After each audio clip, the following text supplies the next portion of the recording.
It's also to John Clark that my video is unable to start video. Really?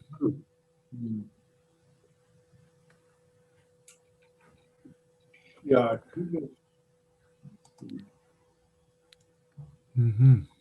What about now, if I add you as co-host?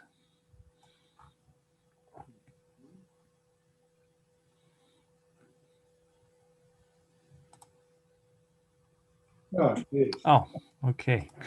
So that's a solution then. Now I feel start breathing again. Good. Estamos en vivo en este minuto. We are Arriba. live now on Yes. YouTube, so put your best face. Good.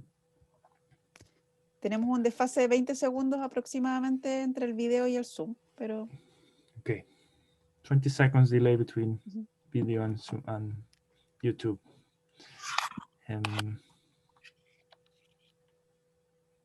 Morning, Roberto. Can you try if you can put the video on? We seems to be having. Tried. It said you cannot start the video because the host has stopped it. Really, that's weird. What about now? Let me try. Me No, dice lo mismo. Qué raro. Yeah, how to make co-host all of you. It's fine. Primera vez ¿Quién que es- veo esto. Vamos ¿quién googleando. es el Disculpa, Patricio, ¿quién es el host? Luis, ¿Tú eres el host? Yo y Paulina, sí. ahí O a estoy. lo mejor Ahora puedo. Paulina. Ahora puedo. Ok, ¿por qué yo no puedo? Trata de nuevo. Ahí estás. Ahora sí. Sí. No, Ahora yo sí. llegué, gracias. No. Yo llegué, gracias. Ahora sí, sí. Sí. Esa luz Ahora sí. detrás, Roberto. Sí, lo voy a ver al tiro. Está oscuro en Valdivia, Pato. Muy oscuro.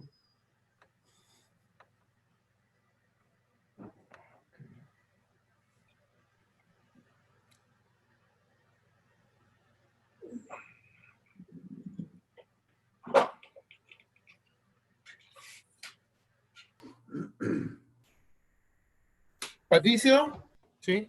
can you hear me? Pato, tú vas a hacer el chair de la siguiente sesión, ¿cierto? No, Félix. Ah, no, pero donde estoy, no la siguiente, la última, donde estoy Sí, yo con Luis. sí. Ah, ok. Mira, tengo una preparación preparada, pero al final de la presentación la va a arrebatar Figueroa. ¿Ya? Entonces, es simplemente habla y sale, ¿cierto? No hay problema con eso. ¿Cómo? O sea, tú dices que vas a tener 2 PowerPoint en tu presentación. No, solo yo voy a presentar PowerPoint, él va a rematar solamente las conclusiones. Pero él está invitado como panelista, pues no habría problema si él va a estar como estamos nosotros aquí. Ya, está como panelista, es que no sé, pues no lo he visto, pensé que era solamente el que presenta.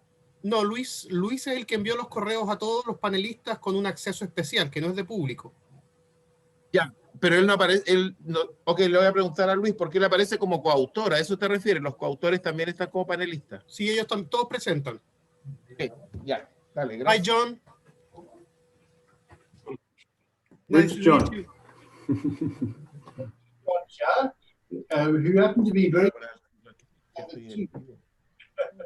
John, I'm sorry, I can barely hear you. okay.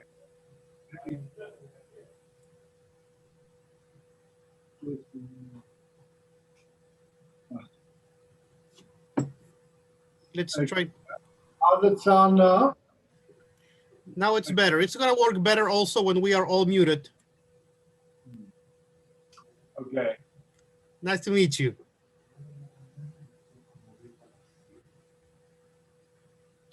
And it's also John Van Breda in there that maybe is joining late. Hi, Patricia. Hi.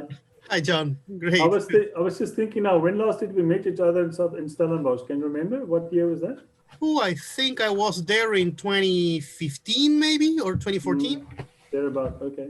Yes, and I hope to come back though. I hope so too. Uh, We must do some joint research together sometime. Eh? yes, yes, especially now that there's a lot of things to look at in the archive. They will, it will be cataloged by a university probably, so it might take a couple of years for it to be ready. Okay. But it will be digitalized and publicly accessible, and you'll see stuff that Manfred wrote in the 50s, 60s, 70s, and it's great because it has the language of the epoch too. Okay. No, dear.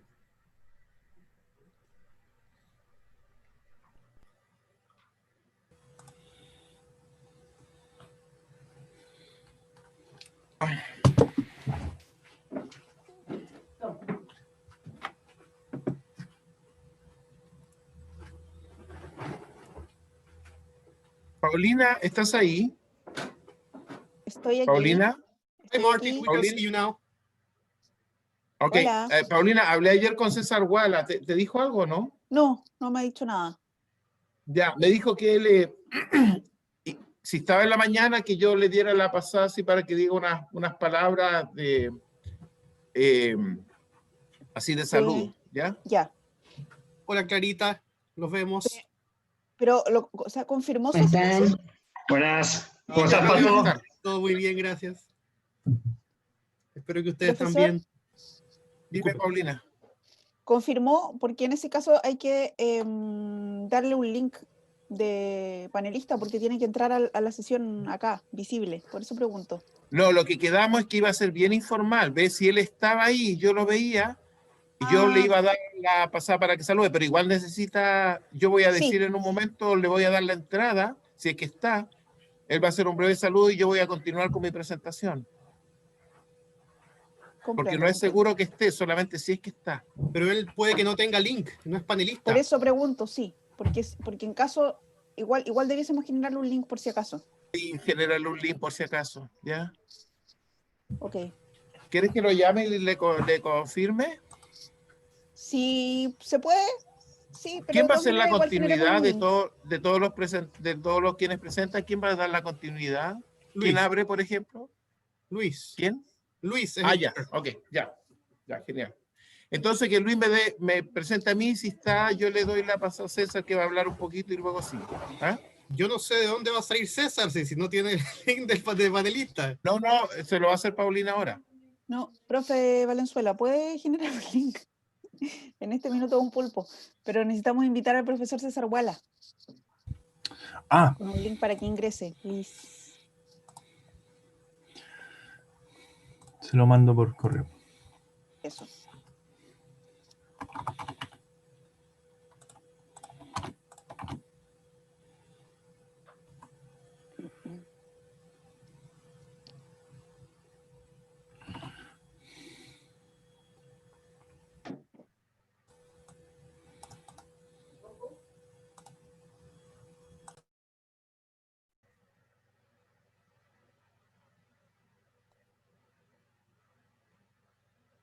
Hola a todos. Hello, everyone. Well, people is arriving. We're going to start at 8:30, but we're just waiting for some people and sorting some last minute issues.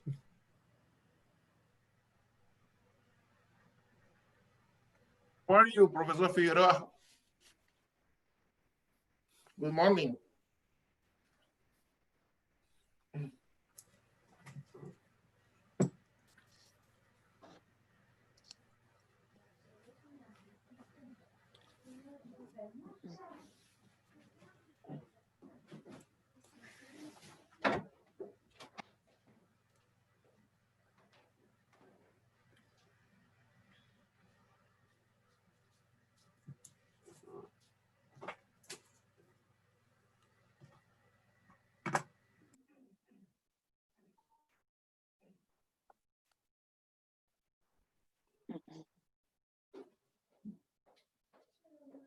Paulina, ya lo envía a César.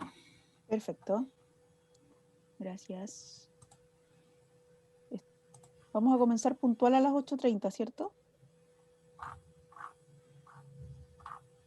para compartir el link de la transmisión.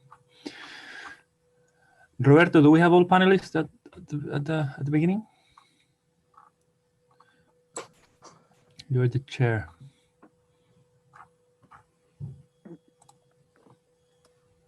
¿Me hablaste, Patricio? No, it's me. I'm asking you if we have all panelists. It's Andrés here.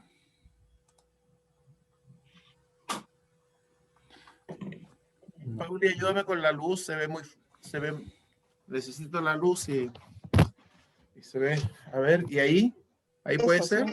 Eso, sí. Ahí, o si no, apagarla de arriba.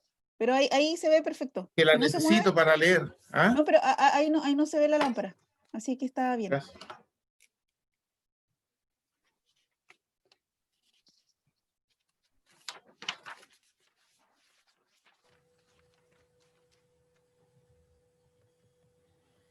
Ah, llegó Andrés. Jackie? Jackie, a dog outside because I feared we might have a barking schnauzer dog interrupting us. Hola, está ahí. Hey, Andrés. Morning. Hola. Hi, good morning. How are you doing, Luis? Very good. Thank you. Great. You? Fine. All right. Good. So who else is missing?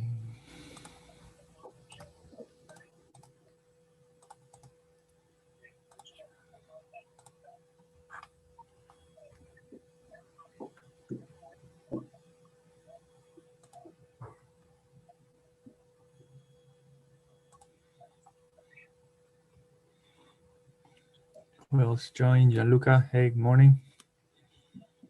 Hey, what's up? Hello, guys. Morning. Hello.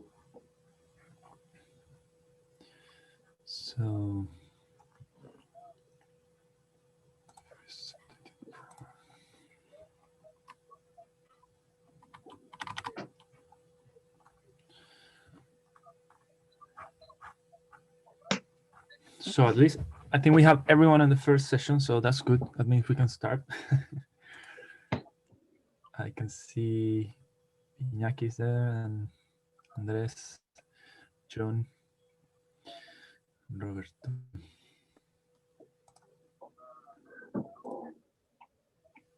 I think I will put my...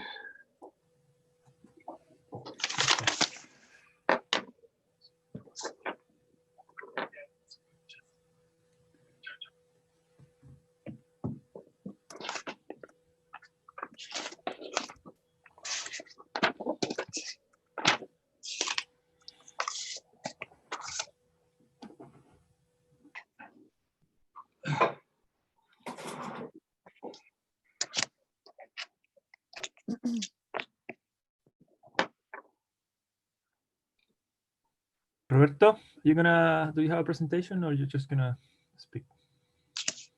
I have a presentation. Power. No, I'm going to read. Okay.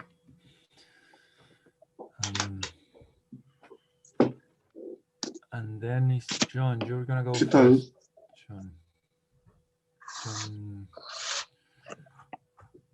John G.I. Clark. You're gonna go second. I think you have the presentation. Oh, you do have a presentation, John? Sorry? Do you have a presentation? Yeah, you need it? You need the presentation?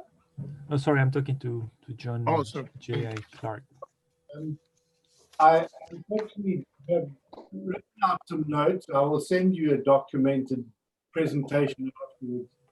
Unfortunately, I've just got back from a week away and wasn't anticipating this to happen so soon.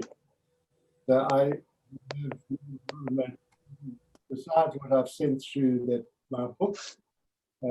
Yeah, we share that. I will just talk to those and we'll give you a proper prepared presentation shortly in the next.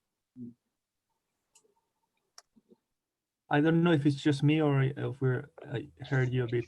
I didn't quite hear you well.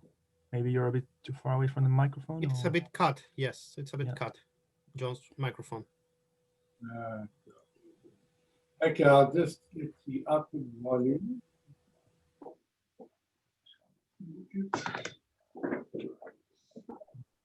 I think we're on time. Should we start, Roberto? Are you ready? How does that sound? Is it better? Is Yeah. is Cesar there? No. Cesar Cesar. is there? No. Okay. Is he going to start? Can I start?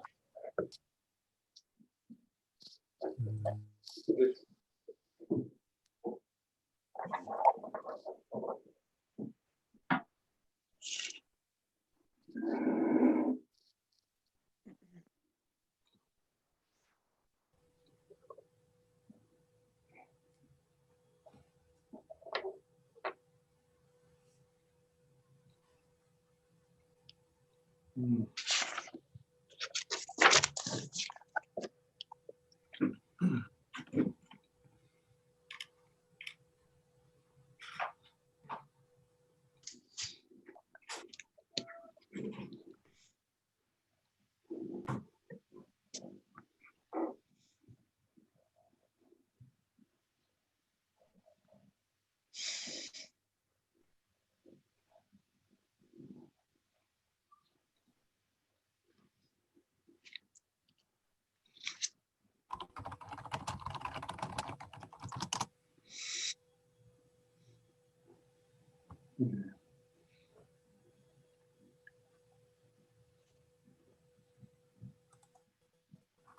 Well, good morning to those who have just arrived. We are about to start.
Okay, we're just gonna start. So, Roberto, all yours. Okay, thank you, Luis. Good morning, ladies and gentlemen. My name is Roberto Pasten. Wait, one and second. I have to add all the attendees. 1 second. 1 second. 1 second.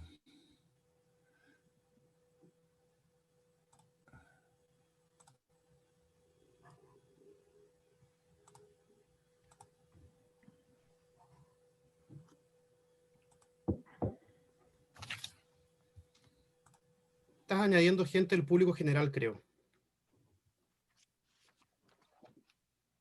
Pero sí se hace, ¿no? No tienen permisos de panelist. Y están todos muteados.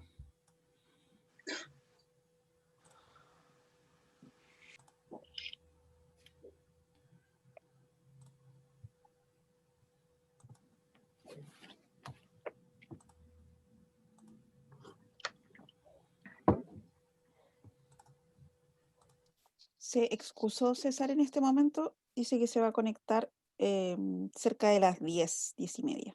Pero ahora para el saludo nos da la libertad para comenzar nomás.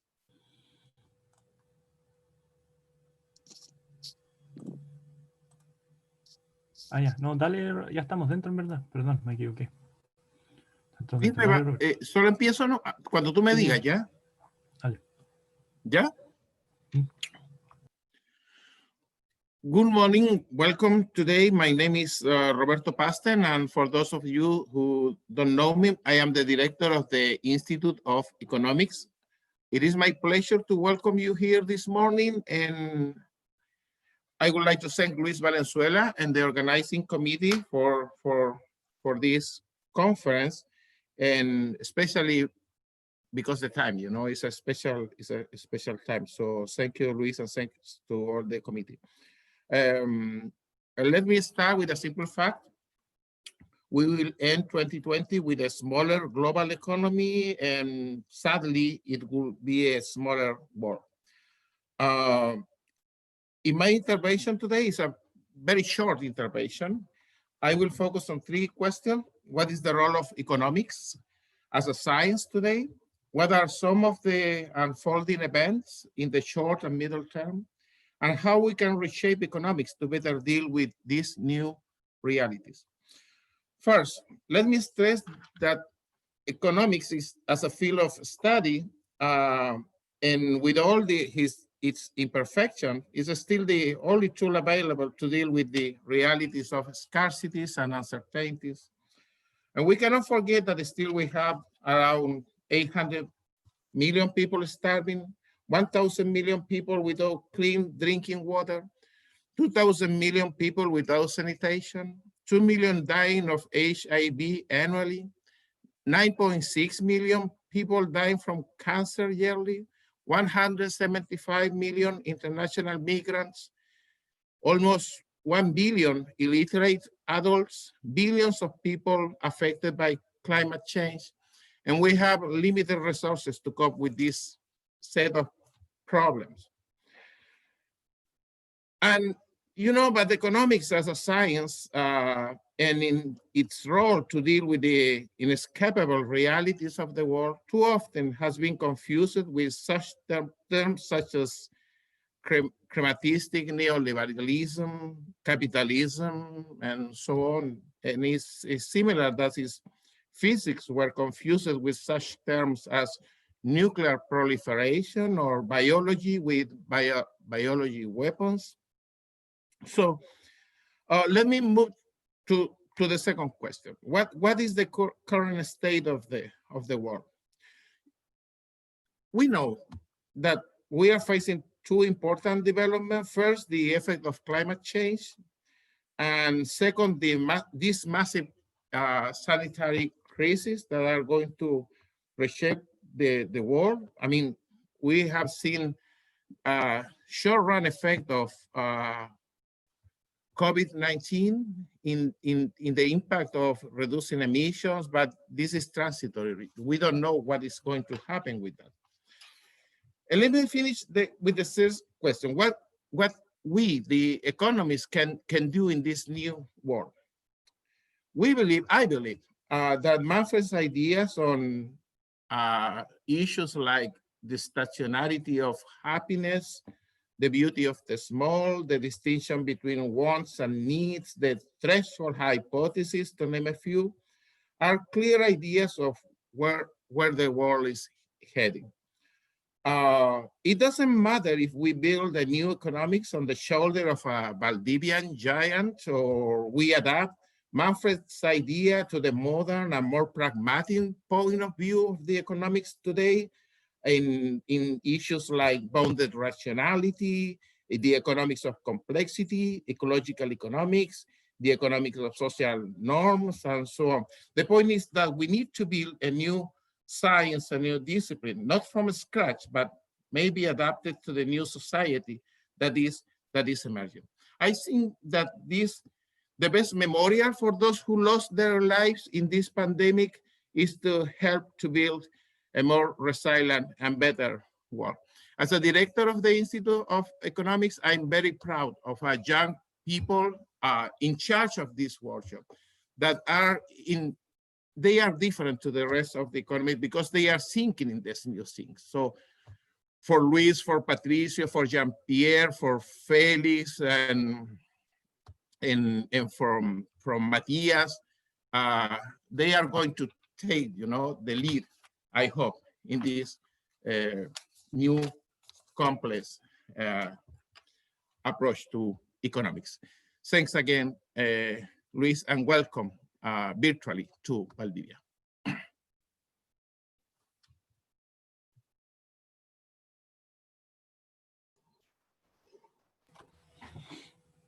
Thank you, Roberto. So we're just gonna start with we're gonna follow the program. John, you're gonna go next. Yes, Welcome. thank you very much. Let me just get my presentation in front of me.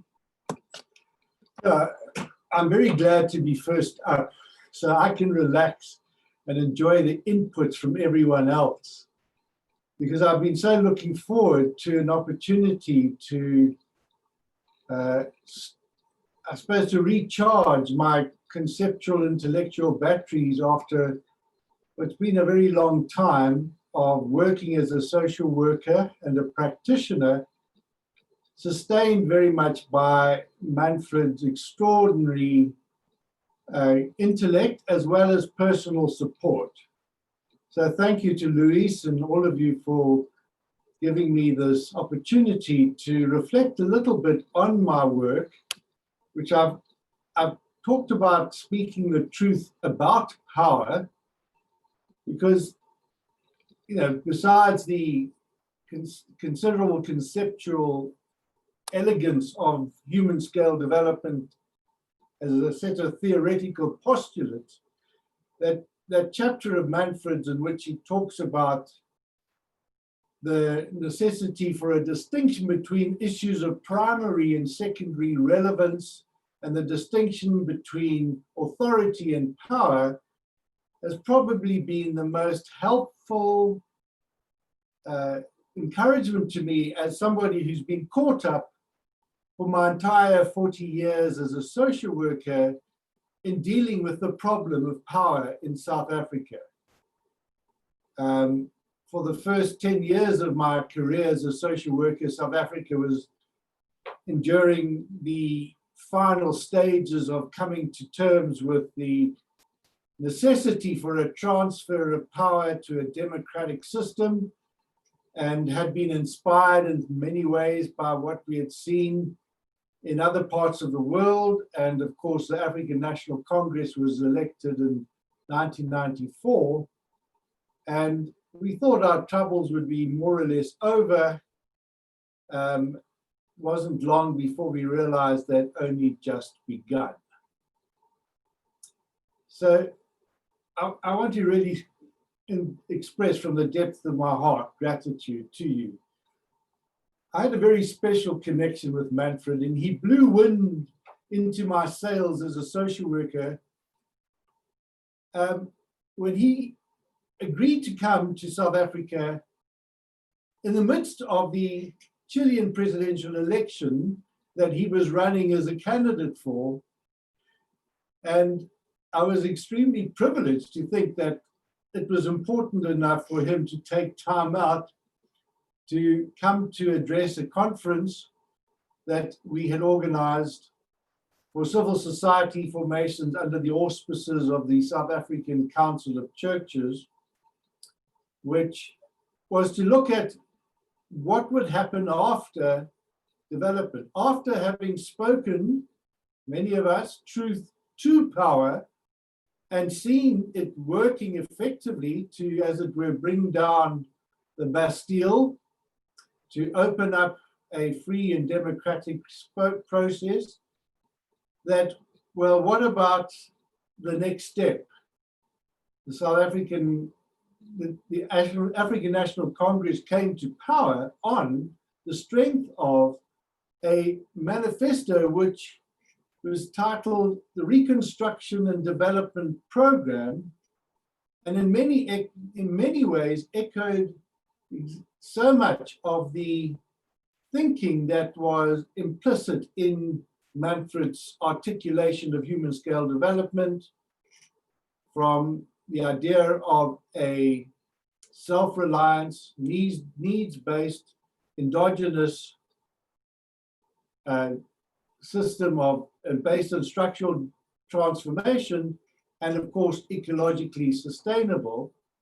And after his visit in 1993, we formed a network of people to help the new government implement this wonderful sounding policy framework in practice. And we saw that human scale development theory provided an excellent methodological content or process to operationalizing the ideals of the reconstruction and the development program.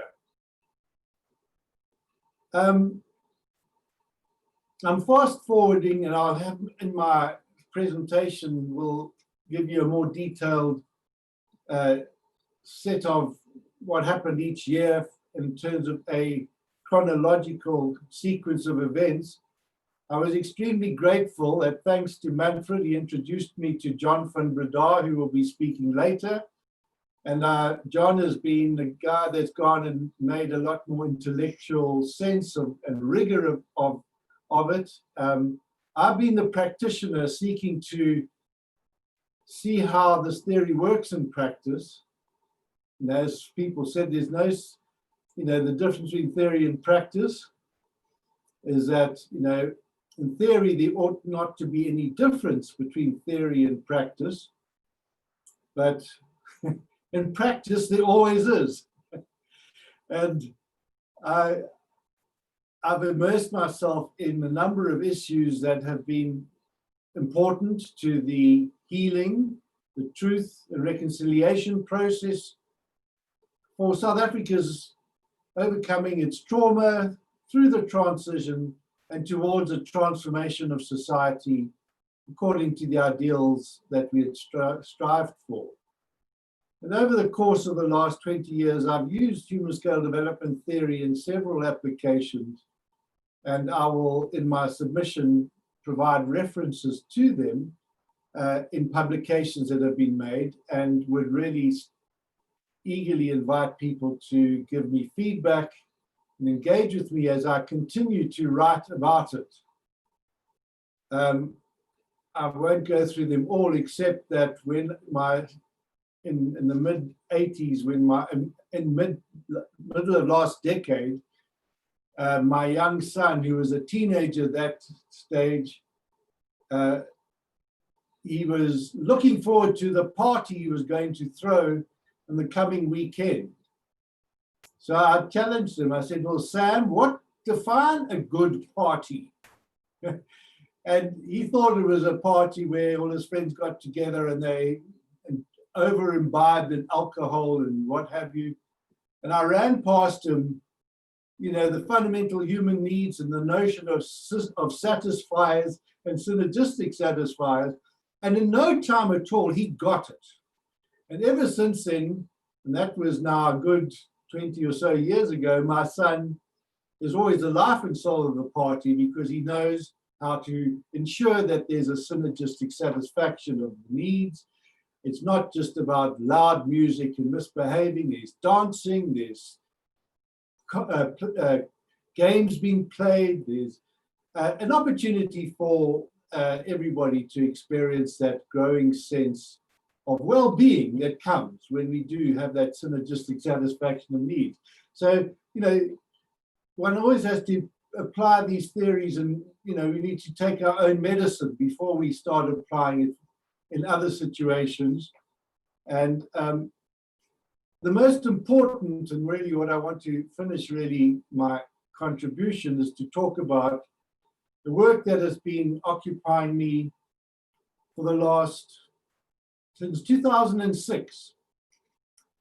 I'd served as 3 years in the World Health Organization, traveling around Africa in humanitarian work, addressing HIV/AIDS, food insecurity, and the growing crisis of governance capacity in Southern Africa.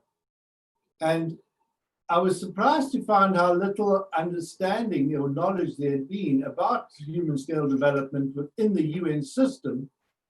So it was very helpful to me to be able to find a very receptive audience of people who were genuinely committed.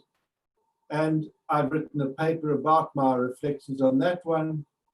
But after that time in the World Health Organization, feeling somewhat disillusioned, somewhat disenchanted with this seeing what the state of affairs were with respect to poverty and vulnerability. John called me up to tell me that Manfred was coming back to South Africa for, I think that was the third time, and could I arrange a presentation for him in Johannesburg, where I live. And at short notice, we managed to fill an auditorium at the Gordon Institute for Business Science, because my wife happens to work there as the operations director. And after making sure that there was no conflict of interests, we filled that auditorium virtually. John came up with Manfred. And Manfred told us, outlined his principles of a transdisciplinary economics of sustainability. And in the course of the presentation, having had the privilege of being with Manfred in Valdivia, with I think many of you there today, at traveling, around the Kruges River and seeing this extraordinary, wonderful manifestation of life, he then related to us in the auditorium the absolute unmitigated tragedy of seeing what had happened because of a failure to adhere to the fundamental principle where he said, under no circumstances whatsoever can any economic process or interest be above the reverence for life. Now, he had told a story and related, as I'm sure many of you have heard, how Brahms had spoken to him when he was a young man, challenging him to how he was going to live his life, and how that had the effect of launching him into a hero's journey, crossing a threshold from the mundane into the career that is he distinguished himself in as being an economist who sought first and foremost to ensure that life was not placed at the service of the economy, but the economy always there to serve life. And when he started telling me what had happened about the oils or the effluent spill on the Kruges River that had flowed down to pollute the entire Kalasandwata Nature Reserve, I write in my book, Manfred had moved on from the slow, soulful First Symphony of Brahms. Instead, the thunderous, angry cadences of the tragic overture now pealed forth in my imagination, provoking volcanic eruptions of anger within me. Manfred then said, beneficial, yes, to the national economy in terms of export earnings, but hardly ever is it beneficial for the people who are affected by macro big project solutions. In practice, it's always the opposite.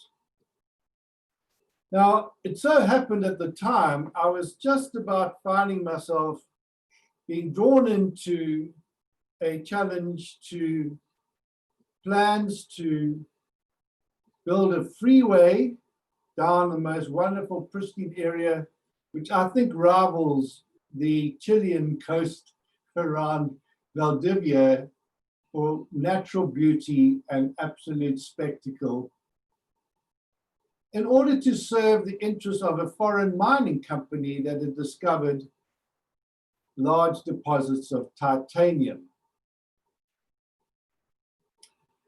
Now, if that sounds familiar to you, it is, because it echoes that classic narrative of the Hollywood blockbuster Avatar, which was released in 2010, which is all about the indigenous people of a distant planet, Pandora, who live in a deep and profound spiritual coherence with nature would happen to have a rare gravity-defying mineral, which we called unobtainium, that the earthlings had to get their hands on in order to satisfy their mineral addiction. When Avatar was released in 2010, I took a group of local residents from the Wild Coast to see the film, and they were astounded at the parallels.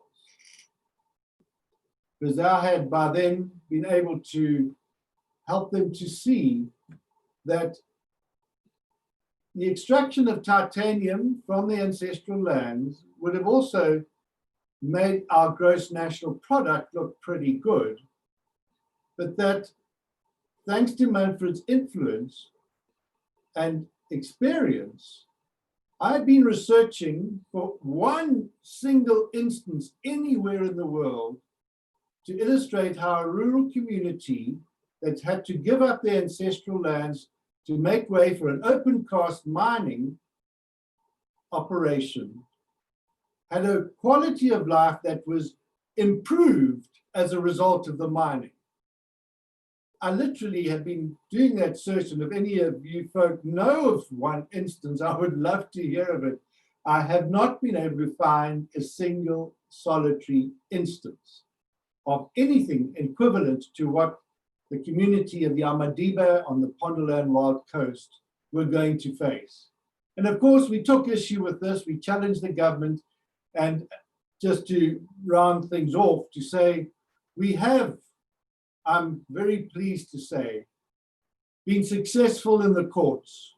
We've been able to ensure that the High Court has given the Amadiba rural community a declaratory order that upholds their right to free, prior, and informed consent to effectively veto any mining rights application over their ancestral lands.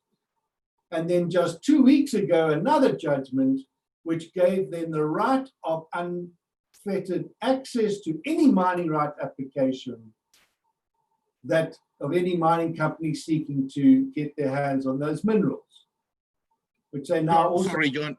Sorry, excuse me. You have 3 more minutes. Sorry, we are in a very tight schedule. Sorry. I'm watching my time. I'm finishing off. And we were able to then ensure that that success is there and documented, and that we can have an instance to show to the rest of the world that our hope and practical instance of where civil society working together, inspired by Manfred's extraordinary intellectual and insights and experience, that local destinies can be and must be decided locally at the human scale. And what we are now doing is to now ready to write the next of the 2 books that I plan to write to finish what I hope will go down as a useful set of textbooks on the practicality of human scale development and the absolute impracticality of growth-led macroeconomic development, how it's been practiced. So that really is the story. And the last point to make is the proposition I want to make, which goes back to the question of the truth about power, is that I have also found it very interesting that neuroscience and neurology have found that there is a clear correlation between people getting too high on their own juice, to put it colloquially, that power has an intoxicating effect. The question then becomes, as a social worker eager to look at preventative measures, is how do we mitigate and prevent the intoxication of power, the hubris syndrome from taking hold? And I believe what I would want to do for what's left of my life, I turned 64 just last month, is how to help in the context of power to encourage people to find and evaluate the satisfaction of their fundamental needs. Because I do believe, it is always self-evident, that people who have a synergistic satisfaction of their fundamental human needs will not be as susceptible to the intoxication of power and the sort of outrageous things that we see done. And that in seeking that synergy, that they will then earn the requisite authority, which is, of course, that important distinction that Manfred makes.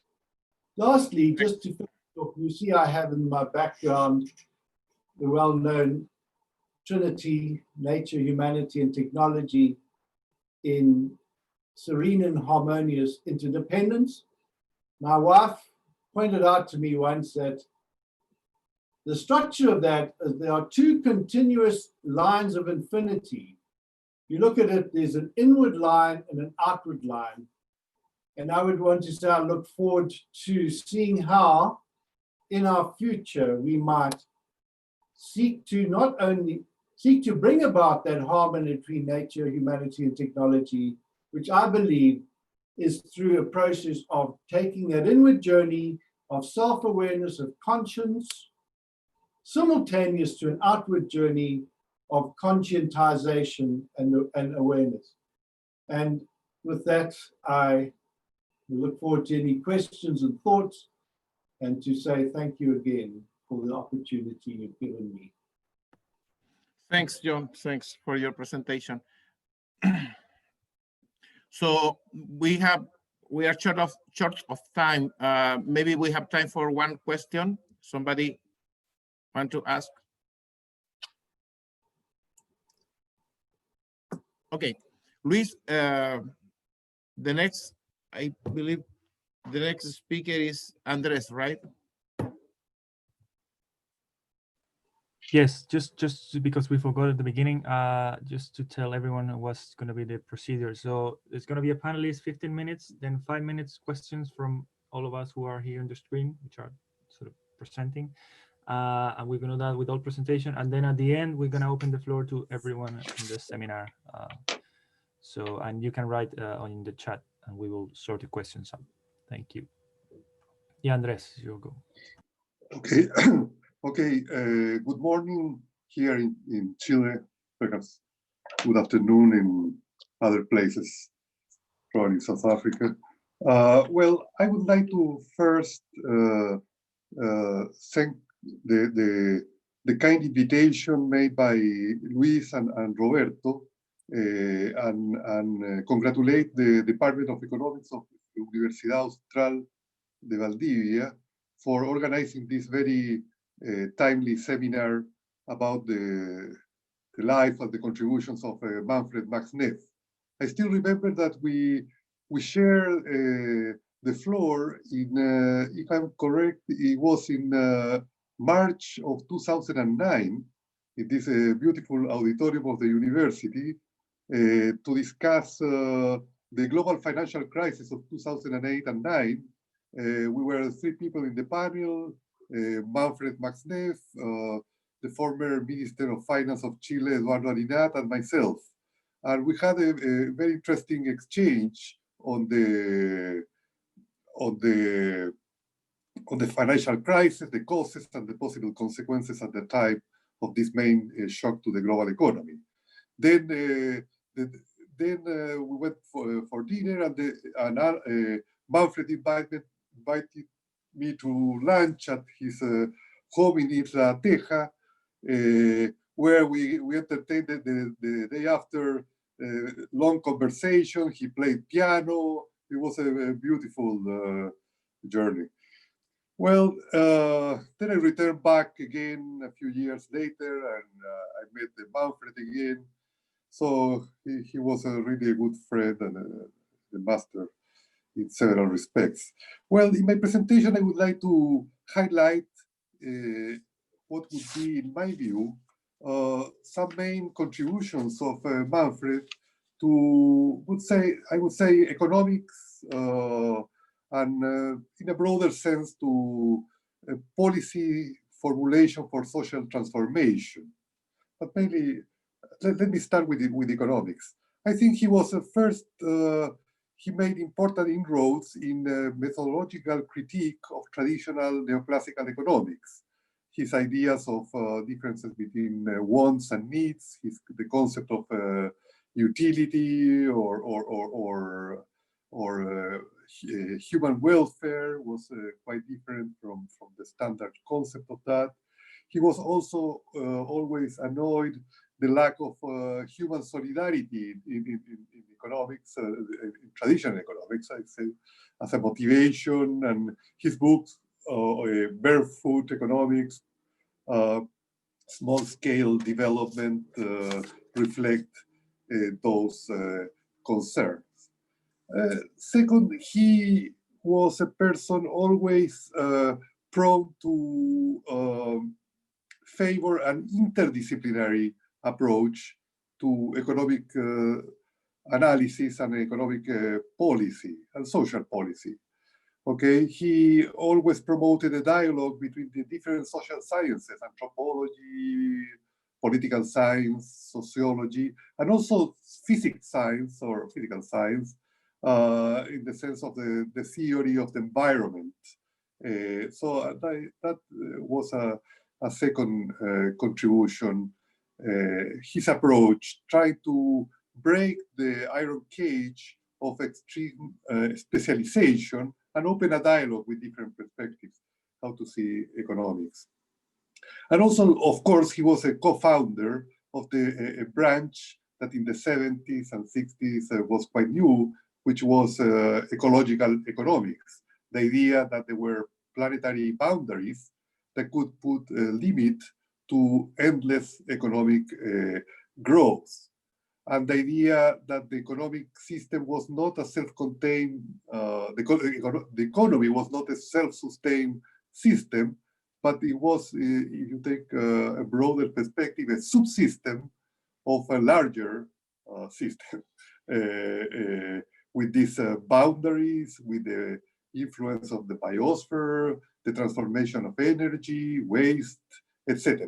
So those developments were also developed by other people,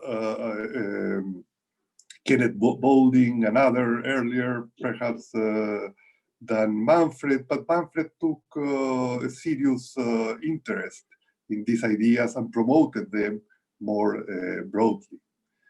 The third area, which I think is important to note, that he had a concern on the ethical implications of economic policies.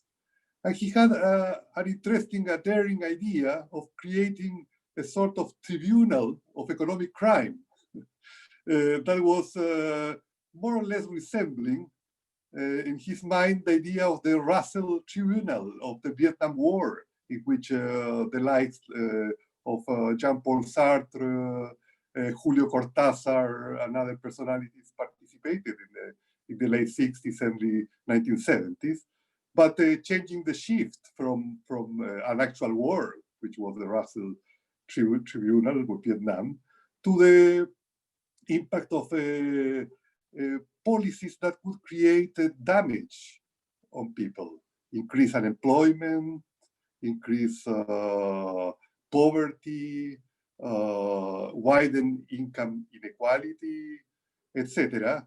And he targeted policies of shock treatment. And also, he was very critical of the structural adjustment policies of the Bretton Woods institutions, the IMF and the World Bank.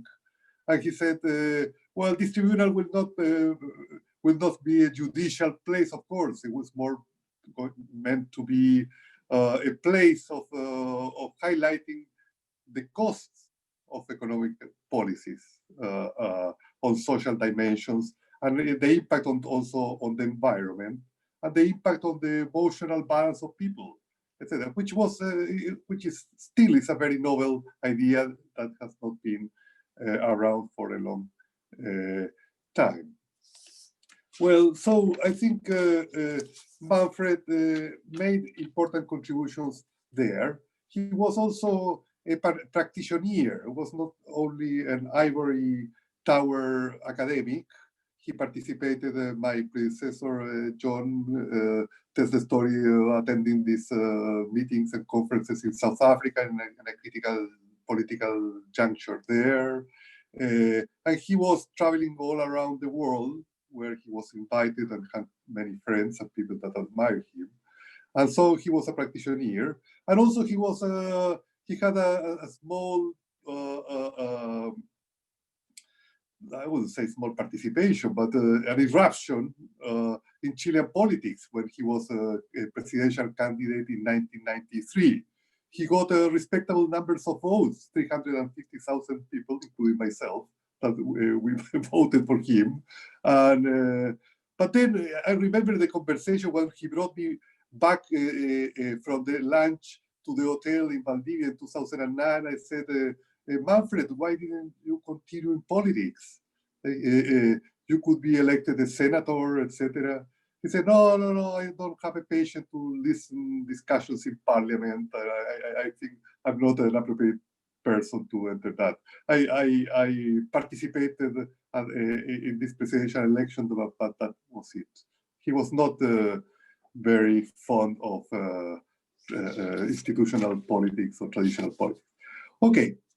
I'm running out of time, and let me highlight 3 areas where I think we can see a relatively concrete application of his ideas, or at least the influence of his thinking. And these are, one is the United Nations Sustainable Development Goals, or the 2030 agenda. Okay, you know that this was approved by the General Assembly in 2015. It had the endorsement of more than 160 countries. It placed 17 goals and some 150 intermediate steps to monitor the achievement or lack of achievement of those goals. But if you read the UN SDGs, you see a very interesting approach, very much in line on what was Manfred thought. It was an integration of traditional material development. He was very critical of the idea of measuring development with just GDP, gross domestic product, and per capita consumption, material consumption. And then the UN SDGs complement that. They say, well, perhaps it's necessary the economies grow.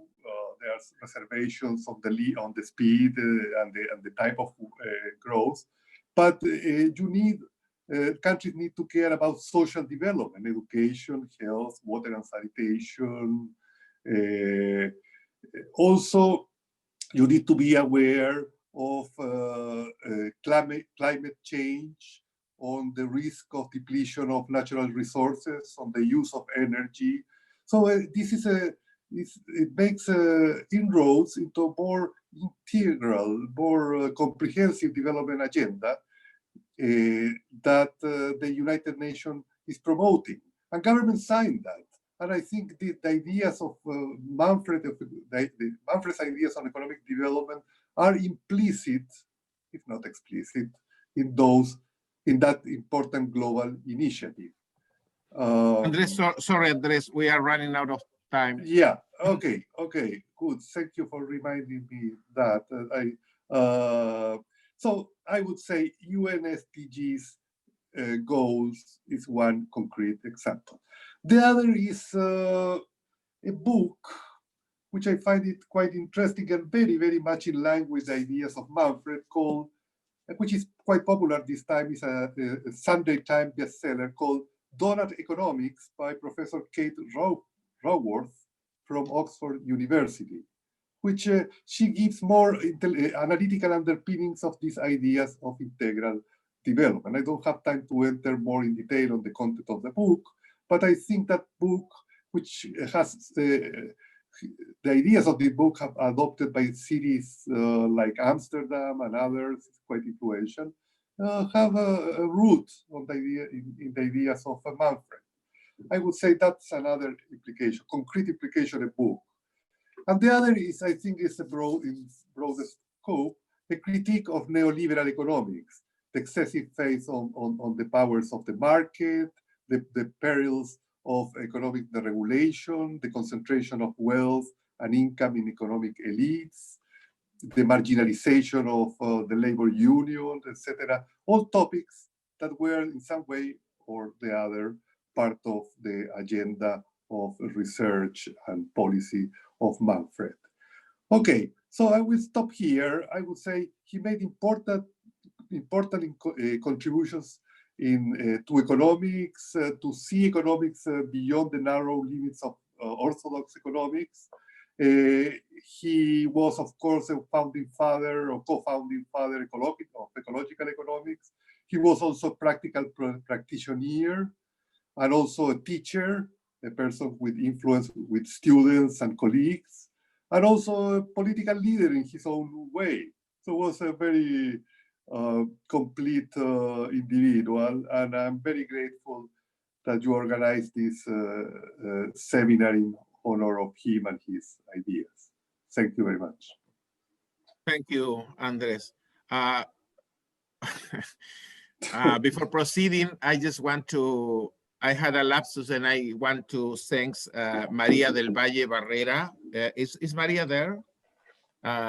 She has been very a strong support of this workshop and the daily action of the Institute. So thank you very much, Maria. So the next speaker is Clara Olmedo, right? Clara, welcome. Yes, to Valdivia. yes, we are here. Okay, we are going to share our presentation. Are you guys looking at it? Yeah, it's okay, Clara. Okay. Okay. Good morning. Well, my name is Clara Olmedo and he's Iñaki Severio de Leon. We are working together in this presentation. In the first place, of course, I have to thank you, everybody, all the people that organized this wonderful opportunity and giving us this opportunity to participate in this workshop. We are going to present now a part of a theoretical discussion that we have in a research project that we are addressing the waste problem in the Chilecito town in La Rioja province, which is in the north area of Argentina. We are looking at this problem through the eyes of the theoretical proposal of Manfred and other eco-human paradigms. We are faculty members at the La Universidad Nacional de Chilecito in Argentina. Also, we are associate researchers at the Centro de Estudios Ambientales en la Universidad Austral de Chile. ¿Sí? I'm going to read this presentation and that we call Max-Neef proposal, a deep economy, an eco-philosophical perspective. In this work, we approach Max-Neef proposal from the perspective of the deep ecology by the Norwegian philosopher Arne Naes, whose thinking orbits around a biocentric worldview. From this perspective, we argue that Max-Neef offers us a deep economy that, based on biocentrism, navigates in the depths of the traditional economy to reveal the philosophical foundations that put the market, profits, and consumption as the axis of development with devastating social and ecological consequences. From our perspective, the deep economy of Max-Neef is, above all, an eco-philosophy that draws on the worldview that put life first in order to think and protect life. And it is his worldview that equates his thinking with a deep ecology and makes his proposal not only an ecological economy, but rather a deep economy. In his own and profound words, no economic interest can be under any circumstances above reverence of life. End of quotation. Why do we argue the Max-Neef proposal is an eco-philosophy? Because his reflection is based on a moral principle, the respect for life. for all forms of life. As Max-Neef said, quotation, without nature, there could be no life, and without life, the entire cosmos would be meaningless, end of quotation. On the other hand, there is no way of respecting life without an organic vision of the world. In his profound vision of economy, Max-Neef draws a close connection between economy, society, and nature. The organic view of the world is characterized by a non-linear interconnections between living entities. This means that the individual and the community make themselves and require one and the other at the same time, end of quotation, Max-Neef. To understand those interconnections, Max-Neef is convinced that we need more than a scientific overview, as he said, quotation, we need a transdisciplinary organic perspective that also combines reason with intuition, matter with spirit, ethics with aesthetics, and beauty with truth. The moral principle of respect for life and the organic vision of the world contribute to develop a deep perspective on how we live and how we can build a society in harmony with nature and with ourselves. Under this framework, Max-Neef problematized the notion of human needs and the ways in which we satisfy those needs. This is expressed in his matrix of fundamental human needs, where he classifies and differentiates needs according to axiological categories and needs according to existential categories. With this matrix, Max-Neef goes deeper than Naes and addressing human needs and answering the question of what a vital need is. As Alicia Bugallo said, quotation, the practical dilemmas of the era of ecology have raised the necessity once again of distinguishing what needs we are consuming, end of quotation. This distinction between vital and non-vital needs is not precise in the work of Naes. The term seems vague, since what may be vital in the context of one society may become trivial in another, Bugallo argues. This problem is solved in the matrix of Max-Neef, for whom the vital fundamental needs are the same in all types of society. What changes is the quantity and quality of the satisfiers and the possibility of getting the required satisfiers. A key issue if we want to move toward a sustainable society. By combining axiological and existential categories of needs, Max-Neef shows us, quotation, to what extent our perspective has been restricted almost exclusively to the sector dominated by having and doing, said Bugallo. At the same time, his matrix demystified the idea that the human needs are infinite, as classical and neoclassical economists argue. How does this eco-philosophy in Max-Neef thinking relates to deep ecology? First of all, when addressing the ecological crisis, the questions that Max-Neef raised transcend the strict field of ecology and point out to philosophical problems such as what is the place of human beings in nature, or what should be the limits of human intervention in the biosphere. Second, his attitude toward nature stemmed from a worldview that questioned the mechanistic ontology of Western thought. In this way, unlike Naes, Max-Neef asked for the profound reasons of why and how we have arrived at a critical ecological situation. This eco-philosophy is expressed along the 8 principles of the deep ecology movement platform. For instance, in the 3rd principle, it is stated that, quotation, humans have no right to reduce richness and diversity of life except to satisfy vital needs with responsibility. End of quotation. It implies that under any circumstances, our actions can threaten the life of future generations. Assuming that, quotation, the term life is used here in a comprehensive and non-technical way to refer also to things biologists may classify as non-living: rivers, watersheds, landscape, cultures, ecosystems, the living earth, say Naes. All these principles and convictions are integrated in a deep criticism against the gross national product, GNP, considered by conventional economists as synonymous of development. Both for the deep economy and the deep ecology, economic development is not synonymous of human well-being, but rather the cause of the serious socio-environmental problems we suffer today. In words of Max-Neef quotation, economic growth is having disastrous effects on a global scale, poisoning the biosphere, exhausting the natural resources, generating deep inequalities, and destroying the habits of many species. End of quotation.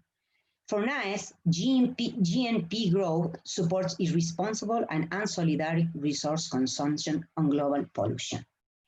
In contrast, they share the idea that the economy must be at the service of the people and not the people to serve the economy, as they both used to say. To summarize the dialogue between Max-Neef and Arne Naes proposals, we emphasize on their biocentric worldview, which is based on the conviction that ecology is not limited to reflections and actions for a balanced and healthy environment to serve the well-being of humans, but rather reaches out all forms of life and ecosystems that make up nature. Both thinkers view nature from an egalitarian basis, where the flourishing of human and non-human life on Earth have intrinsic value. This is stated in the first principle of Deep Ecology Movement platform. Thus, biocentrism become an ontological decentralization of the human being to place him as another part of the complex assembly of life.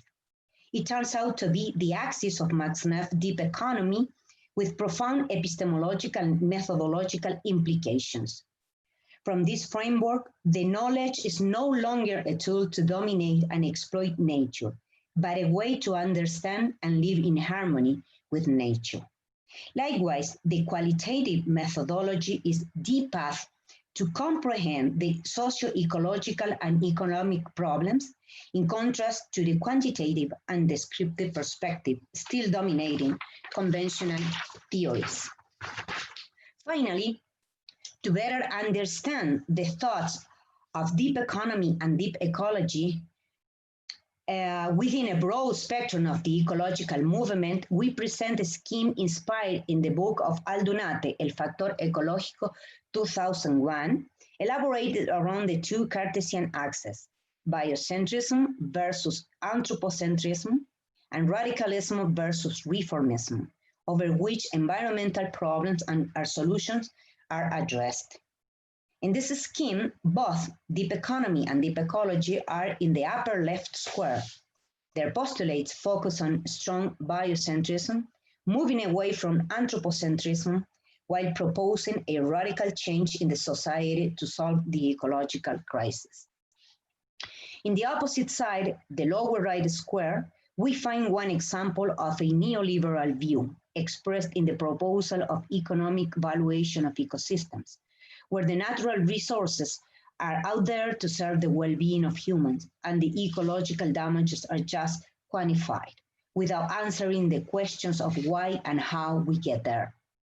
In other words, this is a reductionist view that does not allow us to understand the roots of the ecological crisis. Let's say, in the view of Naes, the economic evaluation of ecosystem can be seen as a superficial ecology, as Naes used to say, relating it with a strong anthropocentrism. In the middle of these two antagonistic positions, we find two intermediate views. On the one hand, in the lower left square, are eco-socialism and eco-Marxism. We place these two perspectives under a weak anthropocentrism, insofar as the value of nature is rescued, but always subordinated to human beings. On the other hand, in the upper right square, we find visions characterized by a weak biocentrism. This is the case of several NGOs, proposals such as Greenpeace or WWF, whose efforts focus on particular problems, conservation of forests, species, etc., without having a holistic view of the problems they address. Okay, thank you very much. Okay, sorry. It's okay.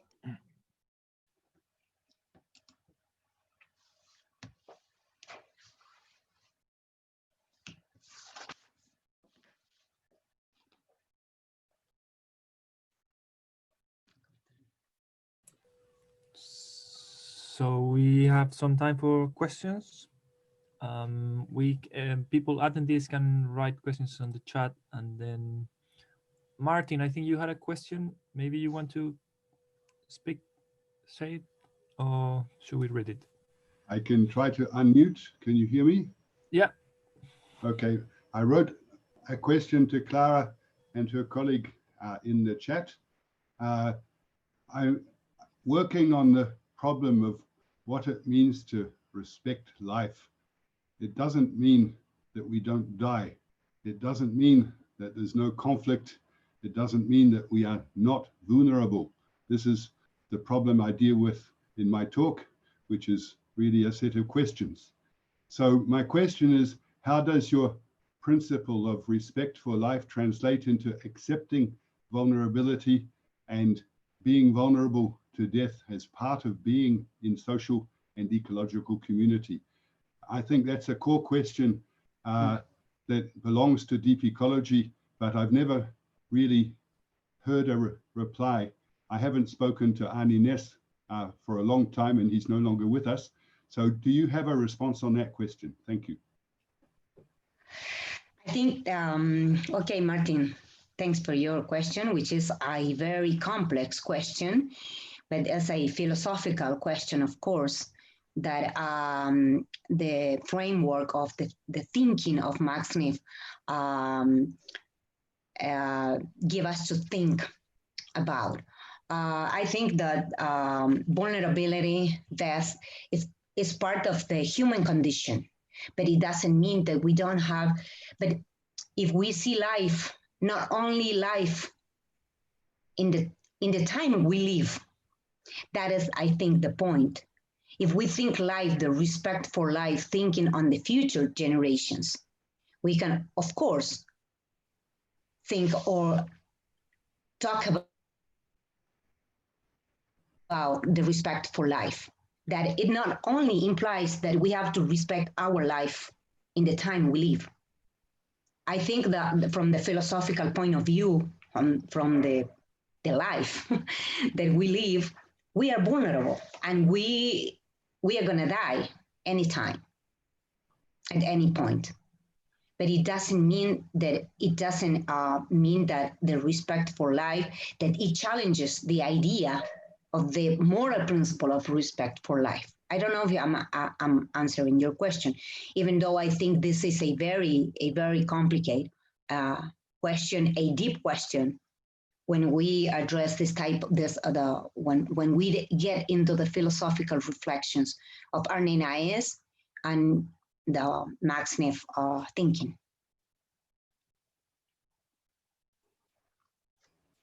Thank you.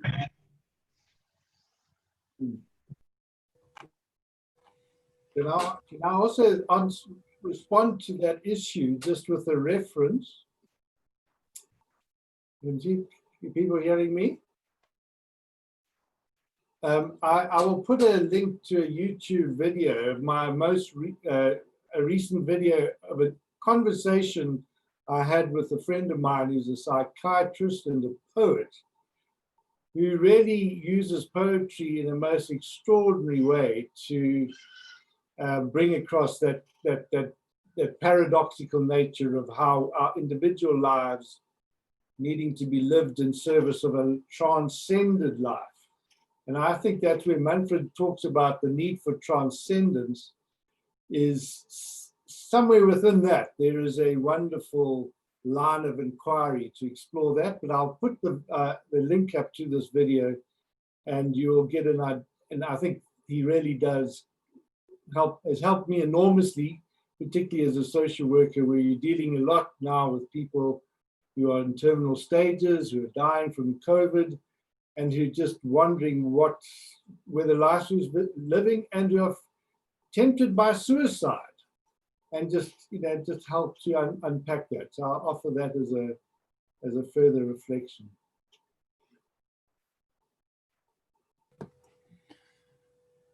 Thank you, John.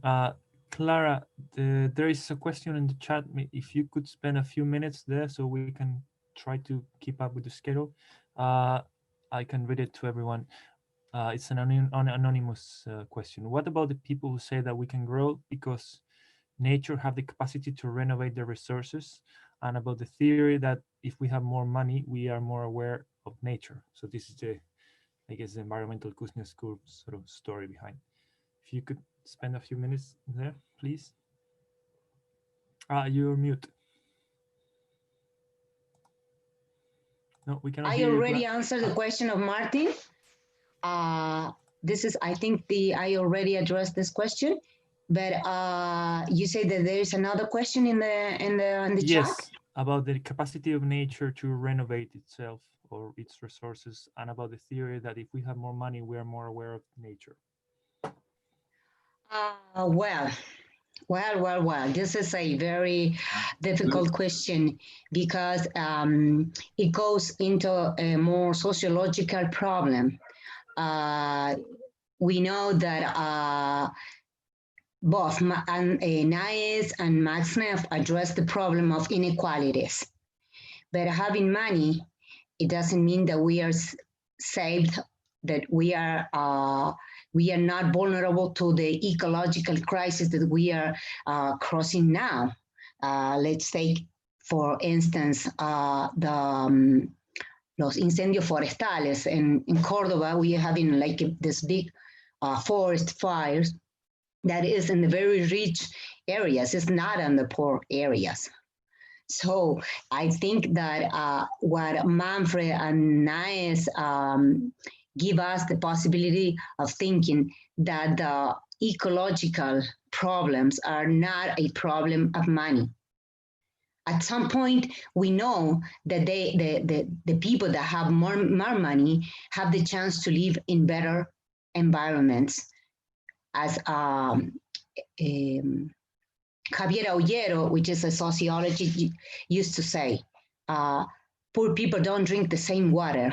Poor kids don't play in the places that rich kids play. But this is not a question. I think those proposals, Max-Neef and Arne Naes, give us the chance to think beyond the socioeconomic condition of human beings, even though they recognize that this is a crisis that makes more vulnerable poor people than rich people. Luis? Sí, dale. Can I ask? Can I? Clara, it's just, I think maybe the question is about, you know, when you are really, really poor and you have to put food in your table, maybe your main concern is to bring money to the home, and everything else, it doesn't matter at that time, you know, but because that is your, and it happens in a lot of vulnerable people today in several countries, that the only concern is how to go to have food today for my family in the table. And when you don't have that constraint, maybe it is possible to think in other important thing in other way, you know, but I don't know. I just trying to put in the place of that kind of people. I don't know what you think, Clara.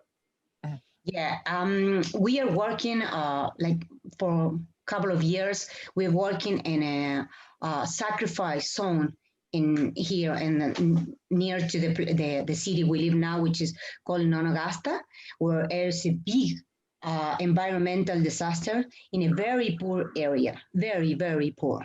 This is a leather industry that is, I mean, there could be in the first place in the crime tribunal if we have this, because this is more than 30 years, like getting away all the industrial waste, toxic waste, and the people living in the middle of this disasters.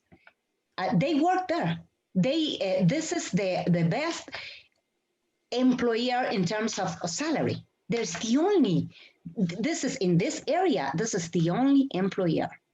The rest of the people work in the state, work in the informal sector, and they just live, survive. They survive. But now, in this pandemic, in the middle of this pandemic, where there is cancer, a lot of, like, they have respiratory sickness, skin sickness, they are the most vulnerable. And now we have many people, even workers, that lose their kids. Kids that they were born with tremendous sickness. I don't know what say, malformaciones. They lack some organs. They like something very horrible. So now when they have the money, and they don't have the chance to save their kids. But this is a very complicated way to go, because we as activists, we work in that community, and it is really, really hard. But at some point, they get to the point that la curtiembre, as they call at that industry, la curtiembre, where they are sick, they just fire them. So this is, but I'm not saying this is easy to address. Like, many people didn't want to talk about this problem because they are afraid of losing the jobs, but even they are afraid that their neighbors, their kids, their other family, their relatives lose the job. But now this is the most affected area, because this industry is not working now because China is not buying los cueros. So I'm sorry, guys, we are not working now. So goodbye. So this is political, this is philosophical, this is sociological problem that is not easy to address. I mean, we see it from the activist point of view, and also with theoretical, I mean, a scientific point of view. And this is a very hard tension all the time. But we must get into that. Thank you. Clara. Andres, yeah, you can come. I would also perhaps also frame the question in terms of the relationship between money and the environment, in terms of economic growth and the environment, which is a very broad question and an issue, and there was also a concern of Manfred.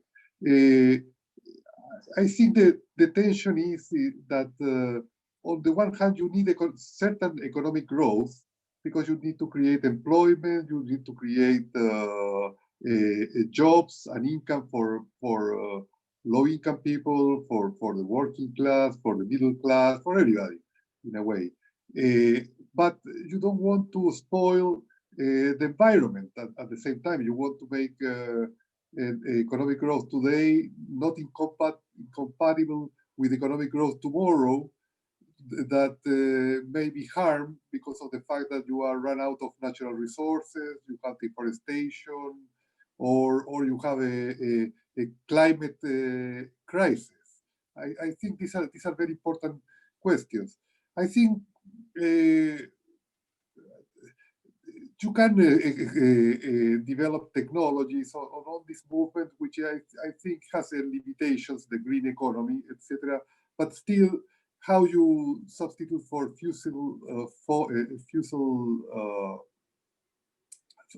fuels, for clean energy, that's a step that can help reconcile economic growth with the environment.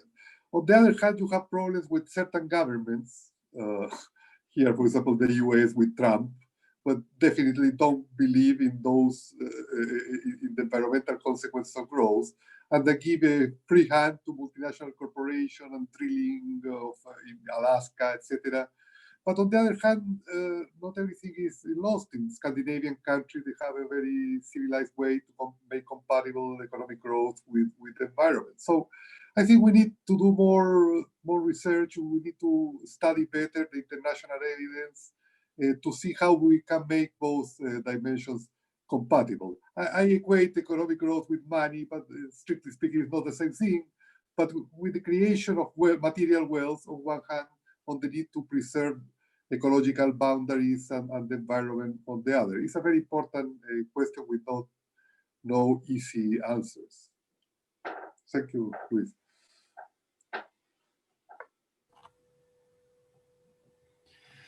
Thank you, Andres. I think well, there's one more question. No, I think we should move on to the next session. Are you fine if we just skip the break? Because we did start a bit late and we should. So if that's okay, we're gonna move to all the attendees. Please, can you write the questions in the chat and then we can collect them. Thank you. Okay, Felix, you're guiding this session? Yes, thank you, Luis. Now we will start with this new session, the first session, Fundamental Human Needs Theory Developments. We will have 4 interesting presentations. As Luis said, we will have only 15 minutes. 5 minutes before they end, I will give a sign, and then a minute before it ends, another sign. So please, because the schedule is very strict, we cannot overpass these 15 minutes. We will start off with the presentation from Maria del Valle Barrera and Salina Spearing. Please, you can go ahead. Good day to everyone. Can you hear me well? Yes, very well. Thank you very much, Felix, for being the chair of this table. Thank you, Luis, for the organizing effort in achieving this great goal in such a short time. And of course to Roberto Pastene, the head of the Institute, for supporting the initiative on the thoughts and legacy of Manfred Max-Neef. Let me share something personal with you.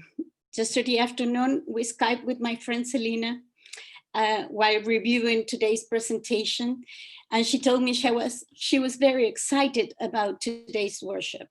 Actually, she was going to meet people she knew, but also find or meet or know some others she had read before. I was dealing, as many of us, with a lot of stress for the days we're living under the pandemic in this telematic life, daily life. But her comment made me realize that beyond all we're going through, the stress and even the sorrow, and this is a very special and important moment for many of us, and many have dreamed of this before. So to form a network, and I know John Clark is there too, around the experiences of human scale development, it's the natural sense of those of us who has understood not only the difficulties of an alternative proposal such as the one of Manfred and human scale development approach, but also of those who have, like me, the possibility of appreciating the great diffusion of and the impact of human scale development around the world. So I have worked very close to Manfred since 2001, when I came to study to Chile from Argentina in this wonderful university. He was my teacher, he was my tutor, he was my mentor, but he was also my friend. So I'm very happy here to be able to share with you this part of the work. We have been working with Salina Spearing, my co-author, that she's there, and I hope she can participate. She's in Leipzig, Germany in this moment. So thank you for being there to all of you. We have called this presentation Human Development, Diverse Further Advancements on Methodology, Informing Contemporary Economics. Let me start with some quotes. In 1983, when Manfred received, after writing Barefoot Economics, when he received his Right Livelihood Award, he said something I'm going to quote him. One should keep in mind that action alienated from theory is dangerous, a theory alienated from reality. Theory and practice are both indispensable. Now, none can be substitute for the other. While practitioners and promoters of alternative processes are legion already, the number of those dedicated to the systematization of accumulated knowledge and experiences is small. His concern 35 years ago can still be seen. Let me make another quote of John Facey. Despite the vast amount of knowledge already accumulated, there is a still limited emphasis of understanding how implement change. This how-to question is now arguably the most important question of climate research. These two sentences show a dilemma valid for contemporary economics, the difference between knowledge, creation, and concerns, and its distance with real-life economics. In his acceptance speech, Manfred was trying to plead for a new paradigm shift based not only on scientific knowledge, but also in the articulation with practice and practitioners. 35 years later, a book Academy studying climate change emphasizes the urgent need to generate knowledge and guide change implementation. There is a need to reflect on the knowledge creation process, not only for economics, but for the whole educational institutions as a whole. To face this challenge, economics needs to undo the journey and integrate values into knowledge creation. Rethink economics within the social, cultural, and environmental boundaries. In rebuilding an uncertain future, the human scale development approach has a significant contribution to make to shape societal development and rebuild the economy on a human scale. In particular, focus on the fulfillment of fundamental human needs provides essential entry points for rebuilding the needs-based economy in a participatory manner. Human scale development has both a philosophical and theoretical contribution proposal, but also a methodology. As a theory, it's based on a humanistic and multidimensional version of human development. It proposes a set of 9 fundamental human needs that are shared among humans. Satisfaction depends on satisfiers as cultural ways of being, having, doing, and interacting. On the other hand, the author methodology is based on a participatory workshops to fill in a matrix of 36 boxes. Between the first Spanish edition in 1986 and the first English edition in 1991, yes, authors worked on a set of workshops and that ended up in the section called Notes on Methodology. They propose a 2-day workshops based on the filling mainly of the negative satisfaction matrix. They suggest filling in another utopian or positive matrix and then a plenary session to look for the links on bridges between both diagnoses. Some researchers follow this proposal in its original way, such as Olga Garcia Norato in Colombia or Cat Hill in Australia, among others. But today, we would like to present and to show some of the versions that have updated the workshop methodology application. We do not consider in this case those attempts to quantify the matrix or propose closed series of options to fill it in. These intentions are very valid, of course, but have given rise to other types of research and investigations. We would like to show the forms of applications of some authors, including us, and the way to fill the matrix, and show that it has evolved or advanced in some ways from diagnosis to new forms of evaluation and especially action and planning. These authors, of course, have different emphasis in following the phases that we show there, but especially because not all the practitioners used to write or report on methodology, but more probably on the changes they're trying to promote. So not all of the authors write about the way they do it and how to do it. Let me start first with Antonio Elizalde. Antonio Elizalde is the co-author of Theory, It's a prominent academic, but also a practitioner for 3 decades. He has disseminated the approach and applied the methodology throughout the world, and in particular in Latin America. Its application maintains an emphasis on diagnosis in the contribution, in the construction of the matrix, with participatory process. It includes an internal rotation process to streamline. The analysis is based on the relationship to the types of satisfiers.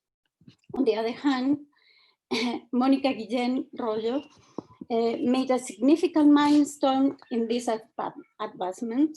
She reduces time and integrated methodological concerns in her writing.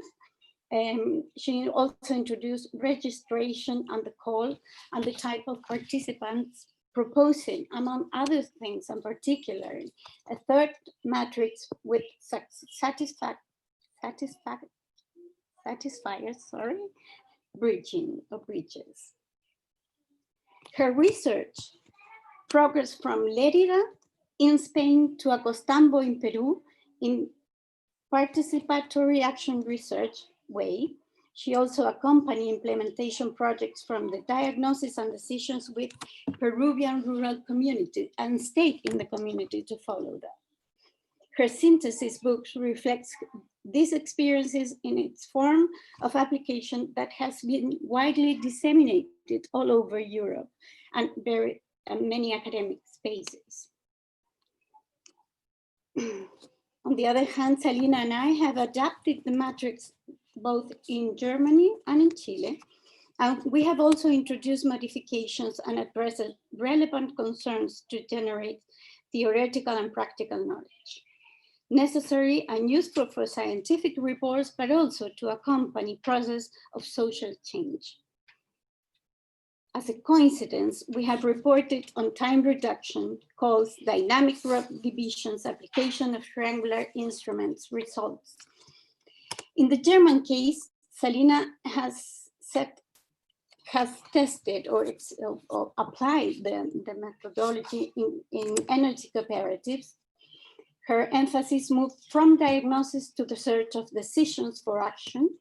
She applied SMART indicators to prioritize action. In the case of my experience, I developed the application within the environment of the Master of Human Scale Development and the Center of Entrepreneurship and the trust that Esther Fetti gave me together with the student to make experiments and try to put this into practice as a learning environment. And of course, many of our students have applied some of these applications in their research and investigations.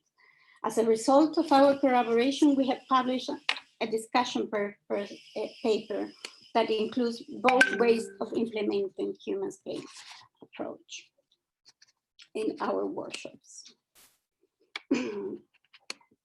So for us, we would like to, of course, we can show that how the emphasis of different authors have moved not only from diagnosis, but to follow this aspiration or this call that he made 35 years ago to try not only to understand what is going on, but also to try to, and together with community in participatory manner, to change or to induce change and provoke transformational change for sustainability. Like 4 minutes to go.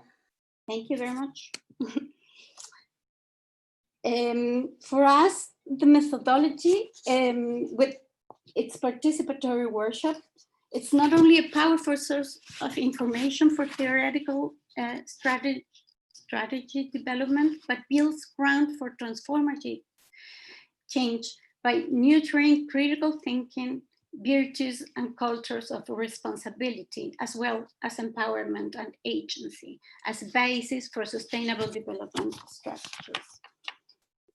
So, and to end here, what should remain to pursue human scale development in all the uses that we have seen all over the world, in South Africa, but also in Colombia, in Chile, Argentina, Spain, and so many other countries that use human scale development. The first thing we consider that needs to be addressed is to keep a bottom-up approach in every phase. In a research or scientific ground, the top-down process is based on previous knowledge of the researcher have about the problem and the people under study. A way to integrate bottom-up approaches is to be sure that the data comes from participants and that it's possible that in a possible way, interpretation, validation, and abstraction is assured and delegated to participants themselves with a respectful facilitation process. Available time for this activity is very important. For that reason, it's important also to have a flexible plan to assure that if not all participants validate the chosen satisfiers, they are awarded their place in their argument and the explanation as much as possible. It should be noted that the applied and adaptive methodology seeks to reduce the role of the researcher facilitator in the interpretation of the result, but generate an instance of participation prioritization and also return the results to them. However, of course, the final data are subject to interpretation by the researcher, who on the other hand has been active participant of the discussions too. We need to follow. Thank you. Yeah, I'm almost finished. The second thing, whenever we implement human scale development workshop, is to focus on needs and not on goods. There is not one-to-one correspondence on needs and satisfiers. Satisfiers may contribute simultaneously to the satisfaction of different needs. Not even the relations between needs and satisfiers are not fixed. The third is that we draw on transdisciplinary, complex, and systematic understanding. That's why we said about the satisfiers and the relationship. Human needs must be understood as a system, not as fixed elements that correspond to each other. And finally, to keep in mind and indicate a human scale where the life is possible and meaning can be shared. And to conclude that, we are working on this research and many others trying to understand or to show that human scale development approach and methodology facilitates the identification of decision based on value-driven reflections. Human scale empowered participants to articulate deprivations as well as potential and backcasting from utopian vision as a basis for co-creation and common development strategies. As we said before, we do think, believe, and have proven how powerful is this instrument and the process they generate to make change in a transformative manner. Thank you very much. Thank you, Mariah. We have now 5 minutes for questions from side of the panelists. We can go on like in the order you put up the hand. Quería comentarle algo. I don't see any hand put up, but yeah, we take the physical hand. Yeah, Clara. Okay, thank you, Maria, for raising a critical and tricky point, which is the methodology of human scale development, which finally is determined by the context, by the situation. We want to share you an experience that we are having now because we are working in a project. As I said at the beginning of our presentation, that is addressing the waste problem in the city we are living now. But the pandemic just put a very complicated point, because we have planned this participatory instances. Then we are trying to do some of these instances by Zoom, which is very difficult, very, very difficult.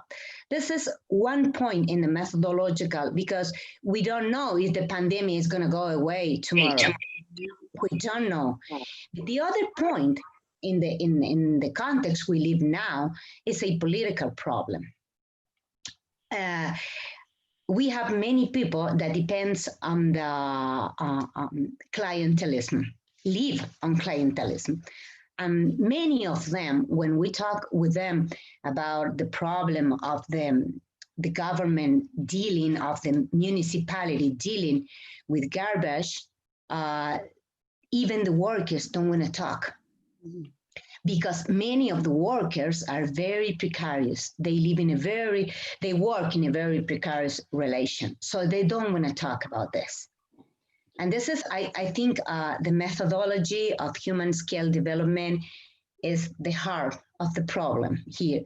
This is why I really thank Maria for giving us this, enlightening this problem. And of course, I'm going to read this presentation. I'm anxious to read your work and all the titles and the authors that you mentioned. Really, I really thank you. Thank you, Clara, for your comment. Anyone else? We have time for one more short question. Salina is asking for the word, nothing. Yes, please, Salina. So thank you very much. Can you hear me? Yeah, Yes. Okay, great. Yeah, so welcome also from my side. And thank you very much, Maria, for presenting our common work. Well, what you said, Clara, I think, yeah, sure. We conducted the workshops where the pandemic was not a utopia, but a dystopia. But I think, yeah, we can adapt this very good also to like Zoom conferences or other types of meetings, because we can still ask people what are the factors that impede need satisfaction, and what is the future that you want to have, and which strategies you could find to empower yourself, even if there's very strong interests. I think this is one very, very important point of this so valuable tool, that people can really reflect on different factors and very different strategies that they have to face the challenges they have. So this is not a question, but more of a comment. And coming from the side of an activist scientist, this is also, I think, very much a responsibility that we have as scientists today. When I start my presentation about the human scale development approach, normally I start asking how can science contribute to changing the world? So because there is so much knowledge, but what Maria said, now it needs to be put into practice. And it cannot be by defining each and every one of us has to follow this plan and there's someone who knows what to do. But to empower or to nurture this critical thinking and the reflection, and then to see which decisions can we take on the basis of our values, and then to experiment like different strategies as transformational knowledge. This is an idea that Manfred gave us, and yeah, I'm very happy that we had the possibility today to share this, and I'm very much welcoming to discuss that with you further. So thank you very much. Thank you, Salina. Maybe I can add something about Clara's question. I think it is, of course, we're all challenged and about the pandemic and the new ways of communication. This is a revolution. There's nothing we can control in this sense. And screens are still very cold to express feeling and emotions and also opinions, but we have to find a way to communicate. I have never done a workshop in these platforms, but I think that it's important to keep in mind a very flexible position about how to, as long as that's why it's so powerful to have not only a methodology, but also a theory to understand it and make an interpretation of everything we're saying and living. Because as long as you have that clear in mind, that the conversation can go out of the matrix, out of the box, but you can keep on having this human needs approach in mind in order to understand. Even you may have an interview, and after the interview, you may have these categories very useful to understand. But also the question that you say about political problems, I don't know how to solve that, but what I do know, and we have understood that every time we start a workshop, we make like a motivation activity in order to create trust, because that is the base. What the question is, how is it if I'm not an elderly person can make or participate in a workshop talking about elderly? It's because I know someone who was elder. I think of my parents. I can speak on behalf, even though you represent yourself within a workshop, you can talk about something you know. So the first time of the way you call people, it's very important, the expectations they have when they enter the workshop, the call you make, what they expect to have from there. But as long as the questions we make do not address objects, no money, then it's more like a philosophical conversation, and people get into a very profound sense of what they feel and what they think, and they understand, they share a lot of things with people probably they live with, but they never been talking about that.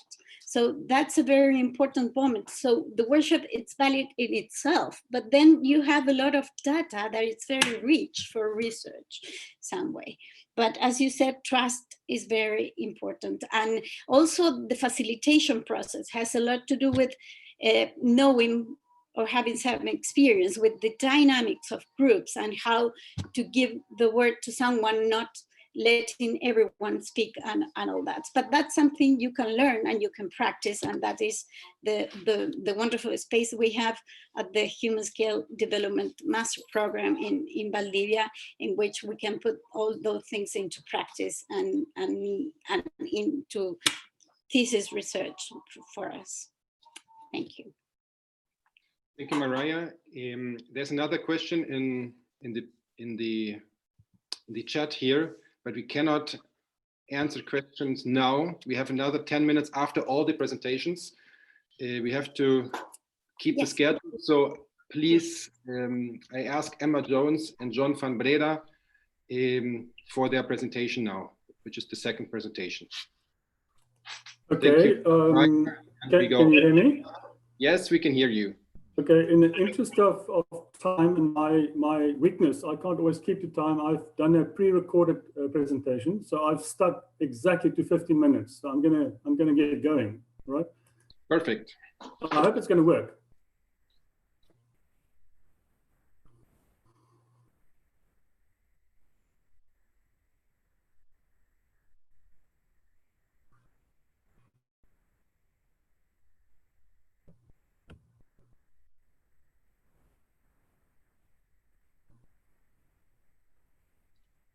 In this moment, I cannot hear tone.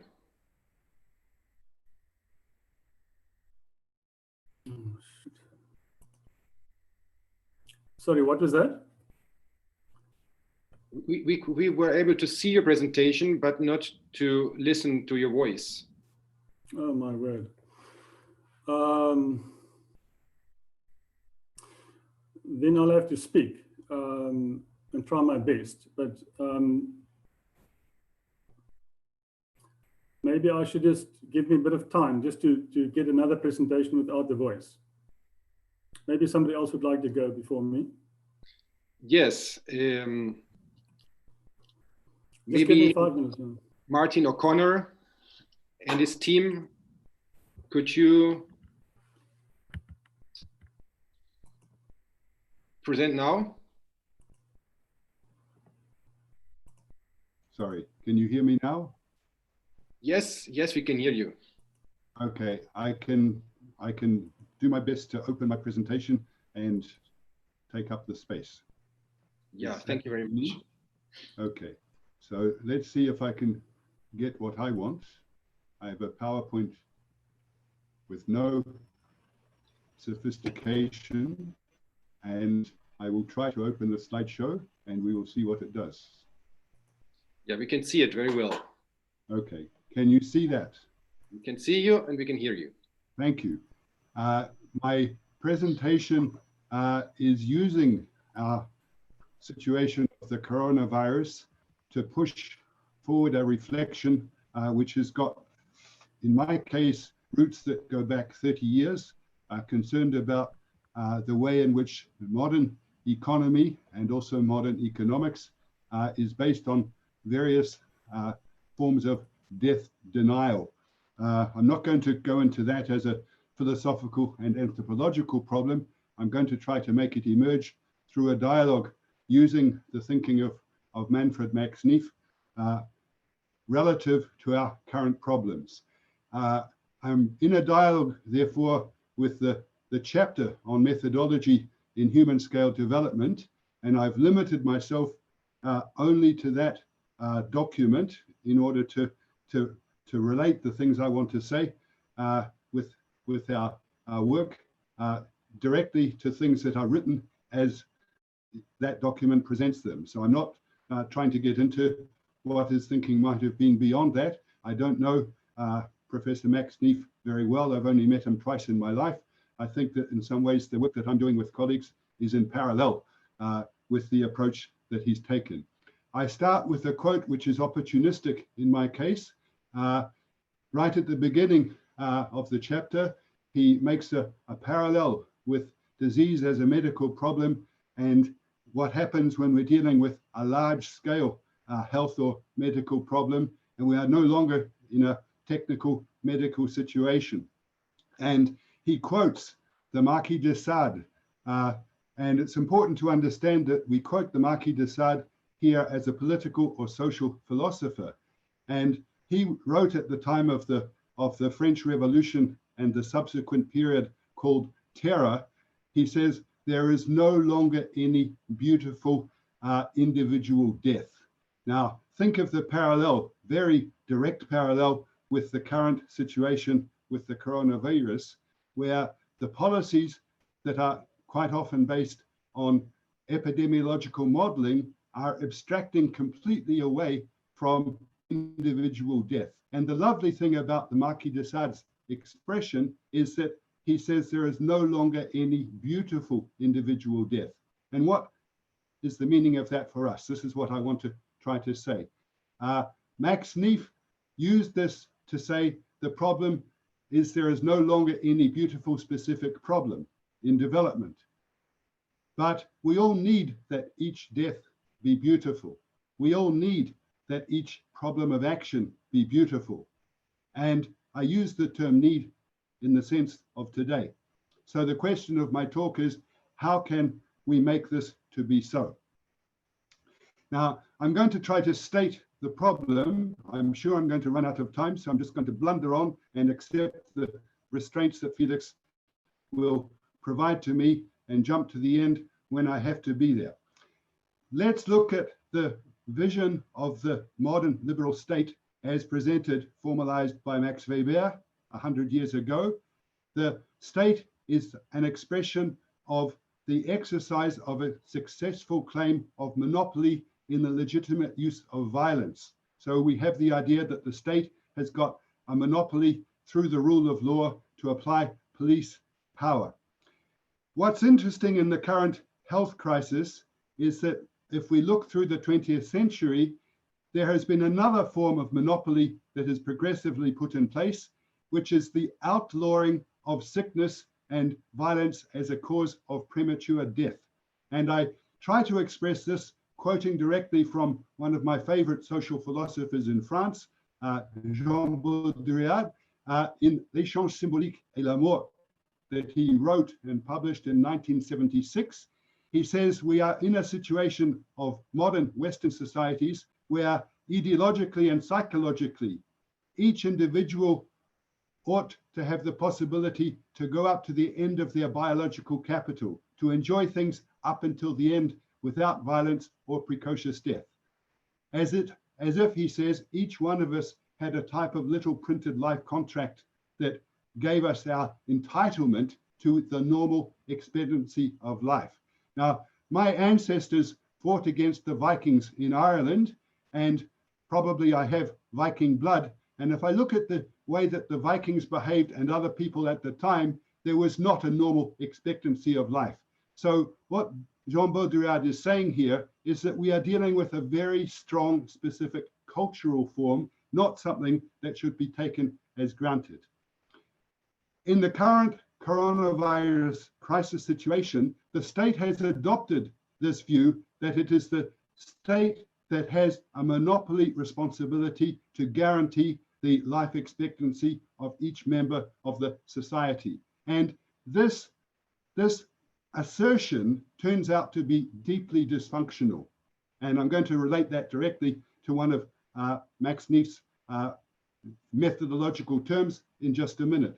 What we see is that the coronavirus, by being so contagious, is actually destroying, dynamiting, completely undermining the ideological foundation of the state's claim of legitimacy as the guarantor of the expectation of a normal expectancy in life. Now, what I'm trying to say is that this assumption that is carried by the modern state, at least in the Western societies that I'm able to follow closely, this assumption is deeply dysfunctional. We know that there are problems, and I'm going to try to unpack some of the dimensions of these things.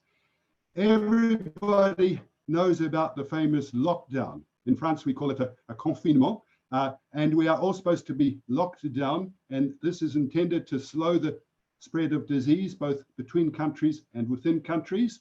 This is intended to protect the capacity of public health systems to function, avoid their collapse, and it may have an effect of reducing the cumulative mortality count over time. But we don't know about that, because the longer that we slow down the process, whether or not there's a magical vaccine that will make it possible to put the virus back in a box, we haven't got a proof of that yet.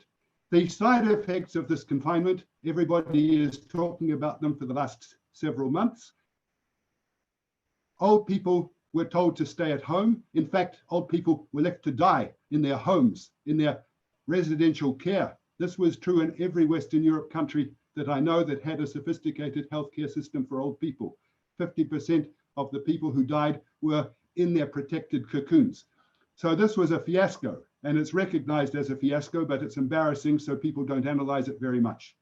But there's also a whole set of complicated issues where economic, civil, and religious liberties are being given the bum's rush. This is what we would say in New Zealand. Being thrown under a bus, I think, is a British expression, but in all cases, it's a mess. Now, since everybody knows about the structure of Max-Neef's vision of fundamental needs, I don't need to say anything about the 9 existential needs and the different dimensions across being, having, doing, and interacting. But I want to straight away make a point. In his chapter 2, he says, human needs must be understood as a system. There are a set of needs which have to be seen as fundamentally interrelated and complementary. There is no hierarchy, he writes, with the sole exception of the need of subsistence. I think he's wrong. If we are not able to relativize life and death in a context of good living and good dying, then we are in the shit, or in other words, up the creek without a paddle in the current time. That is the modification I would like to make to the fundamental propositions of the framework, but I want to try to explain what might be the response if we want to accept that vulnerability to dying and the challenge, as the Marquis de Sade has presented it, of reclaiming not only the right, but the need to have that each death shall be a beautiful death. Each vulnerability shall have its place in society, not as something that we have to hide from and run away from, but something that we have to learn how to express in a social way.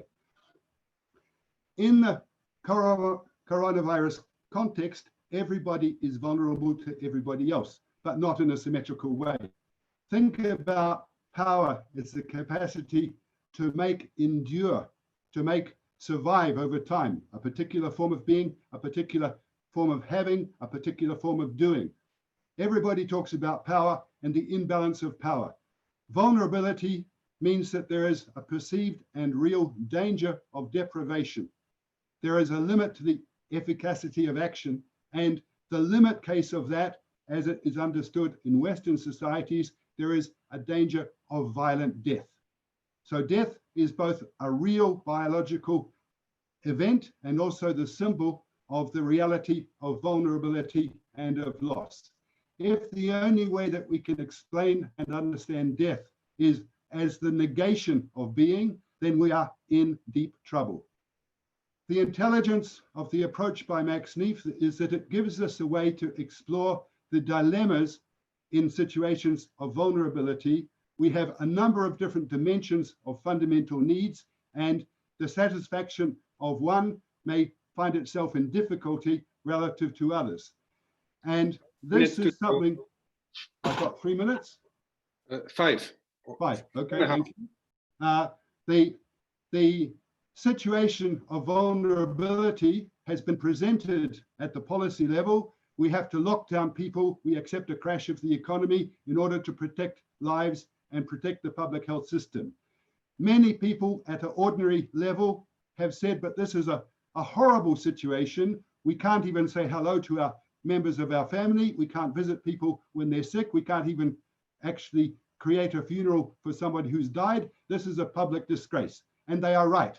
So we can easily express this in terms of people's needs to be part of society, to have belonging. But there's also the need to be participating, accompanying the dignified death of a person who does not survive, and to accept that that includes being vulnerable. So being told we have to stay at home, not touch other people, not provide comfort, not express grief is obviously a form of impoverishment, and this is impoverishment imposed by public policy.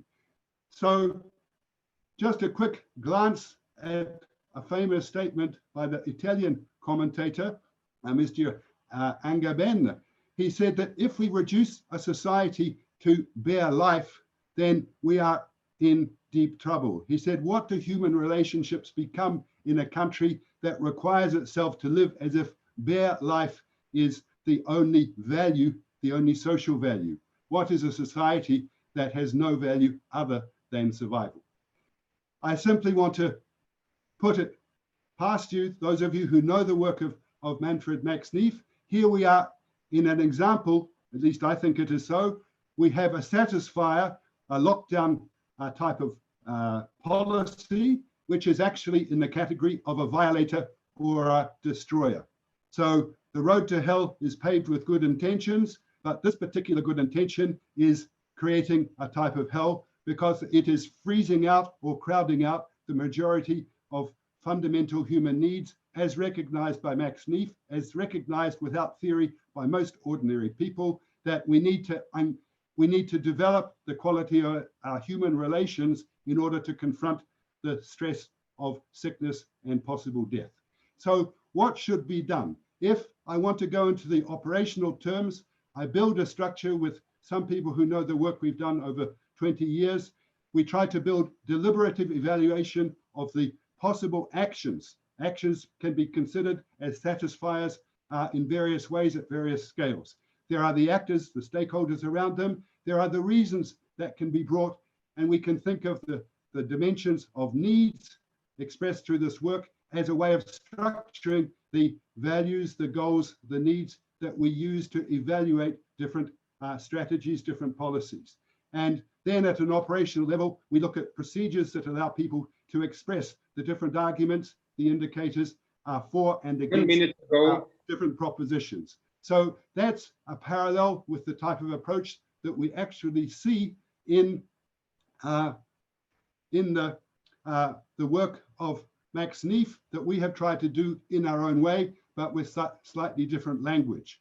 We are in a situation where the state in the modern societies has got a fundamental crisis, not only the first point, the limits of legitimate state action, but also the refusal of the rights of people to participate in ceremonial forms of social life in order to socialize life and death as a social relation. The place of autonomy and free will in accepting vulnerability has in some sense been short-circuited. Now, I could go into more details of that in terms of institutional analysis, but I want to get to the essential part. If we want to reframe the question of human relations in order to integrate the problem of vulnerability and respect and contributing to life, how can we rebuild a vision of process?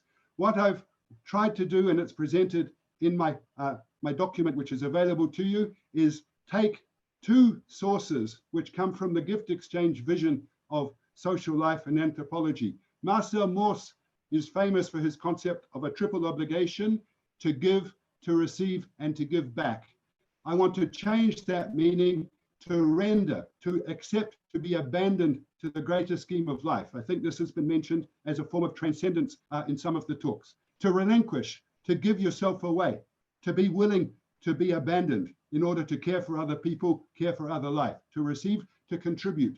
Because I'm Irish, I found an expression of this in the Irish political philosophy dating back more than 1,000 years in the Rites of Tara. They have a concept of the cauldron of Dagda, and everybody must give what they have and give their knowledge, give their thinking, give their feelings into the cauldron in a collective process.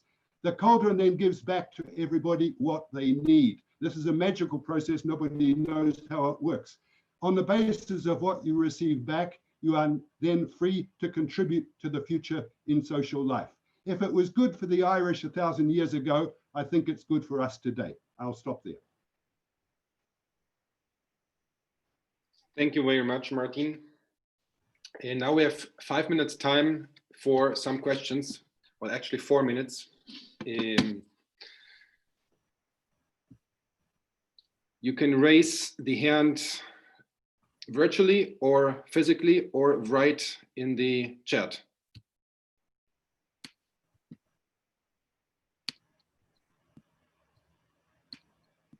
Also, people from who are viewers from outside who are not panelists can write in the chat function. John Clark has a question. If there is time, I also have a question. Martin, I just want to congratulate you in what really has been for me in the gestalt that I'm in. So spot on. I wanted to invite you to an hour-long conversation on a YouTube series that I've been hosting precisely on this matter. And I really think that you really anticipate so much. And I'll put up a link as well now to that playlist of them, just to say that Yvonne Cruz, who is, I think, an attendee at this conference, and I had a conversation in one of the earlier rounds of it, where she lives in Houston, and I got hold of Yvonne as somebody who's co-authored things with Manfred and who understands human scale development theory, particularly to use and see what wisdom Manfred insights can offer in dealing with the COVID crisis. So thank you so much. I don't want to take up time and let other people share, and I just wanted to flag that as an opportunity for development to really make a deep contribution to understanding and unpacking and finding a transcendence of this COVID crisis in a way that's constructive. I really do believe it does. Thank you, John.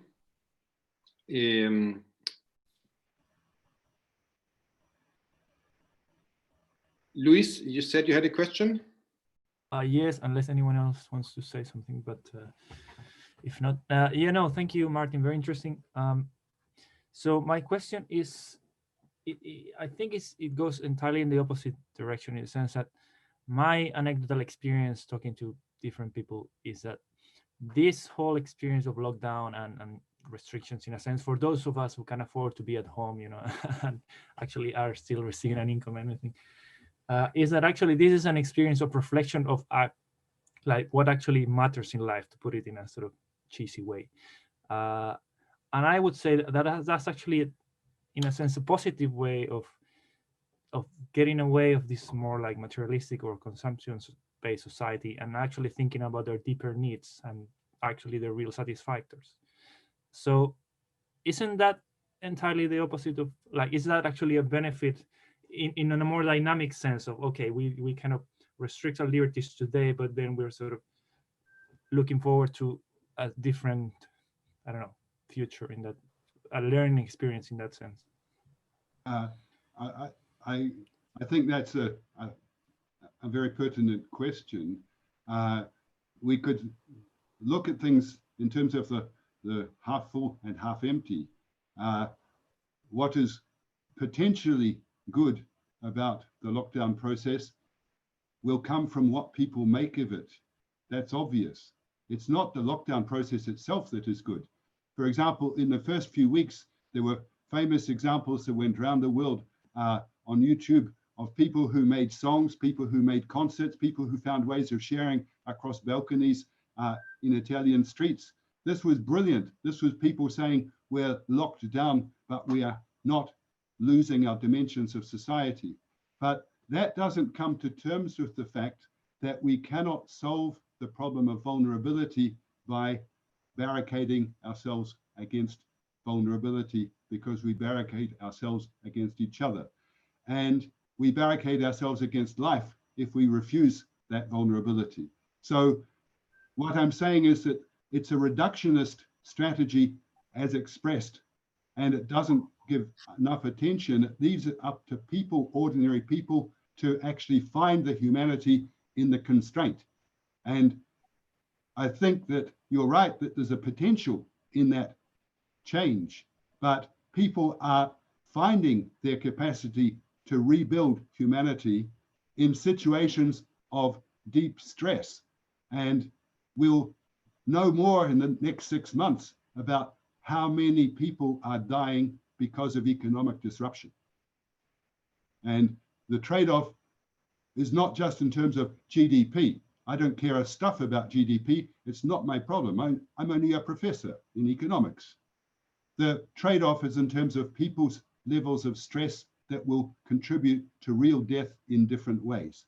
And because that's not being dealt with adequately in our societies, we should pay more attention to it. That's what I'm trying to say. We should have theoretical understanding of what's the imbalance so that we can correct that. And I take that straight out of another presentation. There needs to be theoretical understanding as well as pragmatic capacity to respond.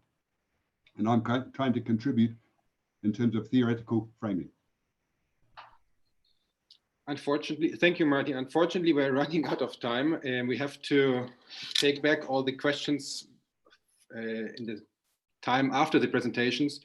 But I just wanted to invite Yvonne Cruz, who had raised her hand time ago, one last comment before we go on with the presentation from John. Yvonne?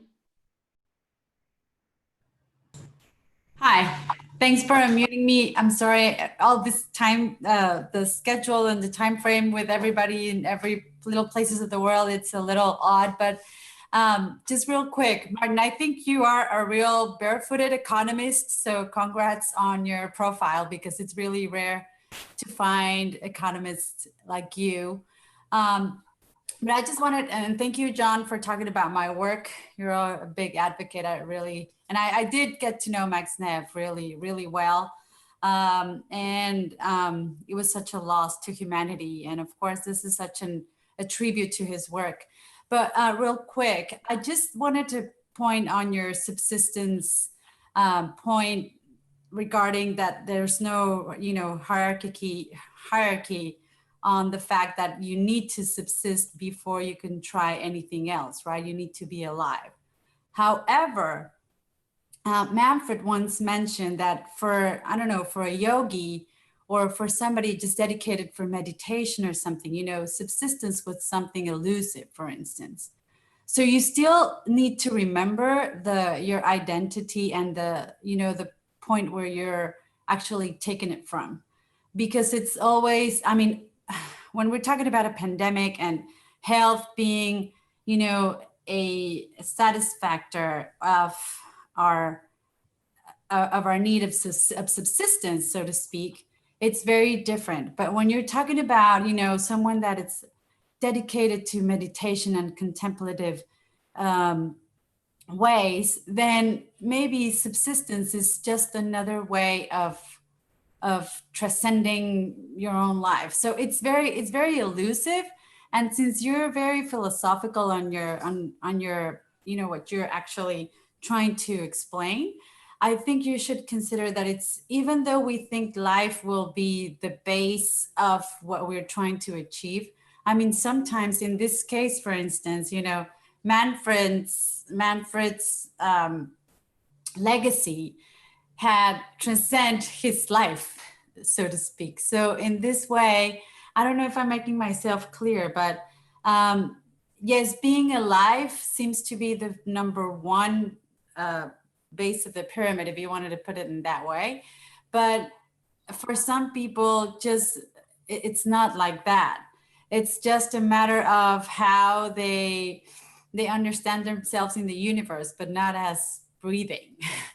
It's kind of hard to say, but I don't know if you get my point.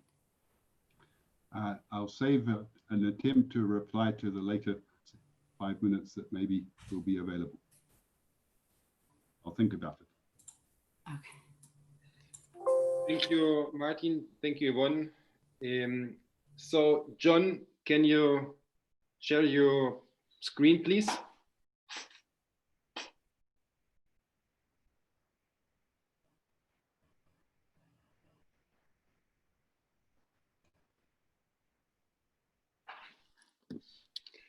So we can see it. Go ahead. So can you hear me? Yes, we can hear you. Okay, good. So then welcome to this session on narrative-based action research for human scale development. My name is John, and I'm from Stellenbosch University. I'm also representing Emma Jones from the Cognitive Edge Centre in Wales, the UK. So I'm going to skip a few slides in the interest of time. I do feel the pressure, so if I come across as a little bit rushed, please excuse me. I first got introduced to the work of Manfred via a professor of mine, Bernard Lateghan, with whom we conducted the value sharing approach as a basis for social transformation at the Vaal Reefs mining company in South Africa. He wrote a very excellent paper about this. Should anybody be interested in this, I can send you this later on. Then I met Manfred at the conference on the Church and Development Conference that John already mentioned. And this is also where John then introduced me personally to Manfred. In 2004, we invited Manfred back to South Africa to come and teach on a course at the Sustainability Institute. At the end of the course on a Friday afternoon, the 4th of April, I remember that date so clearly, he introduced us for the first time to the concept, the notion of transdisciplinarity. As a token of appreciation to him, I handed him this wooden carving of the famous, well-known Viking runestone. I'm not sure what he ever did with this, whether he wore it or maybe put it in his study somewhere. If you've come across it, just know the source of it. It comes from me as a personal gift to him in 2004. We then invited him back to South Africa together with Basrap Nicolescu to come and conduct a transdisciplinary workshop with us and for us at Stellenbosch University, which culminated in us establishing for the first time a transdisciplinary research institute at Stellenbosch University, which was known as the Tama Hub. And this has subsequently become the Center for Complex Systems in Transition, which is where I'm sitting and right now at the moment. So at the heart of what our proposal is about, it's about the integration at the methodological level of human scale development, transdisciplinarity, and narrative-based action research. As we know that human scale development is a developmental human needs theory, transdisciplinarity is a broad methodology for doing science with society via knowledge co-production. And narrative-based action research is a particular method for doing transdisciplinary research. On page 15 of the book, Manfred defines transdisciplinarity as knowledge or understanding that one gains through personal involvement in issues or problems that we are interested in. And thus it becomes a transdisciplinary experience. This, in my understanding, then posits a double sense-making challenge. On the one hand, it's the complexity of sense-making, because we're always faced with many different and differing experiences and perceptions around human need satisfaction. And there's a lot of unknowns about exactly how people go about doing that. We can't say in advance how people do that. And then secondly, the other side of this is the transformativity aspect of sense-making. And we can capture it nice and neatly in this little triad or triangle to say that we're not only interested in describing and understanding the world, but also in changing it.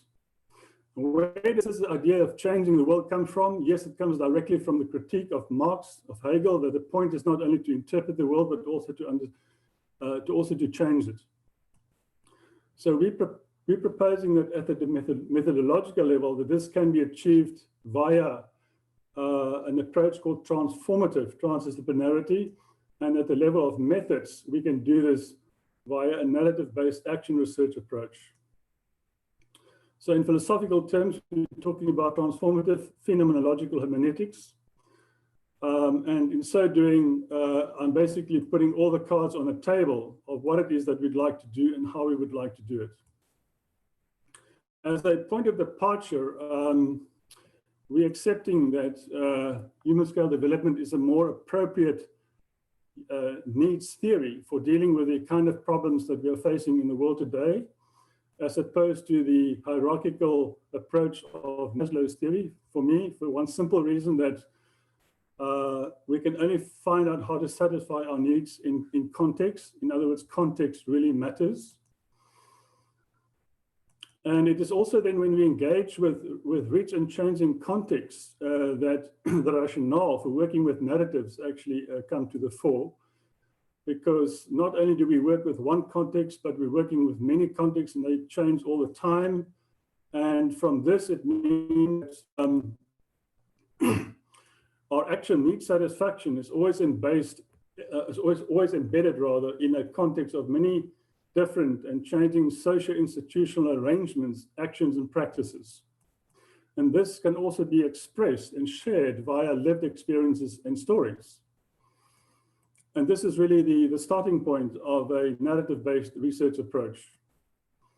It is very undesirable and almost impossible to approach messy, changing environments with a priori predetermined research questions and solutions, which is what one would want to do if you adopt a hypothesis testing inductive and deductive research approach, which you would want to do from a Maslowian perspective. Instead, what is more needed is an abductive research approach, as it has been conceptualized and theorized by the great American pragmatist Peirce, for example. So changing the gear slightly, a question that we have struggled with and still with in our work is the question, how do we actually bring people together around their needs and satisfiers? It's not always, because there's always a question of what are the actual issues that people are facing and who articulates and who speaks on behalf of the issues. And in our experience, it's not always practically possible to try and bring people together in one room, in the same room, in a workshopping mode. Because, as I said, the people are not always physically available, or if you end up speaking to them, you end up only speaking to decision makers and their views and their interests in their situation. So there's a definite need for bringing more varied and distributed voices into the process if you want to get people to talk about their needs and satisfiers. And the question, of course, is how do we do that? Now, in the social sciences, as you all know, we've been given a very good approaches such as ethnographic interviewing, where we can do very in-depth interviews of individual stories, but it becomes very tricky if we move to one-to-many or many-to-many two-way relationships. Then this approach of ethnographic interviewing is no longer really all that helpful.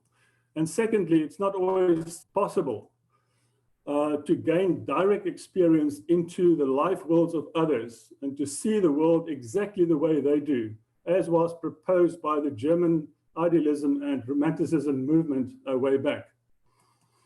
But what we can hope to do is that we can work with the way other people make sense of their worlds. This is what Anthony Giddens referred to as the double hermeneutic, or what we will refer to for our purposes as the sense-making of sense-making. And this then brings us to the approach of distributed ethnography, which is also called relational cognition or learning across objects, individuals, groups, and artifacts and tools in different contexts. And another way to put it is that it's about working through and with many interpretive eyes and ears, not only those of the researchers and the facilitators. And this becomes really, really important if one is beginning to work across many communities and many different contexts. So the narrative-based approach that I've been referring to so far consists of an iterative process of design, collection, analysis, and implementation, and is guided by these three principles of co-design, distributed connection learning, and self-signification.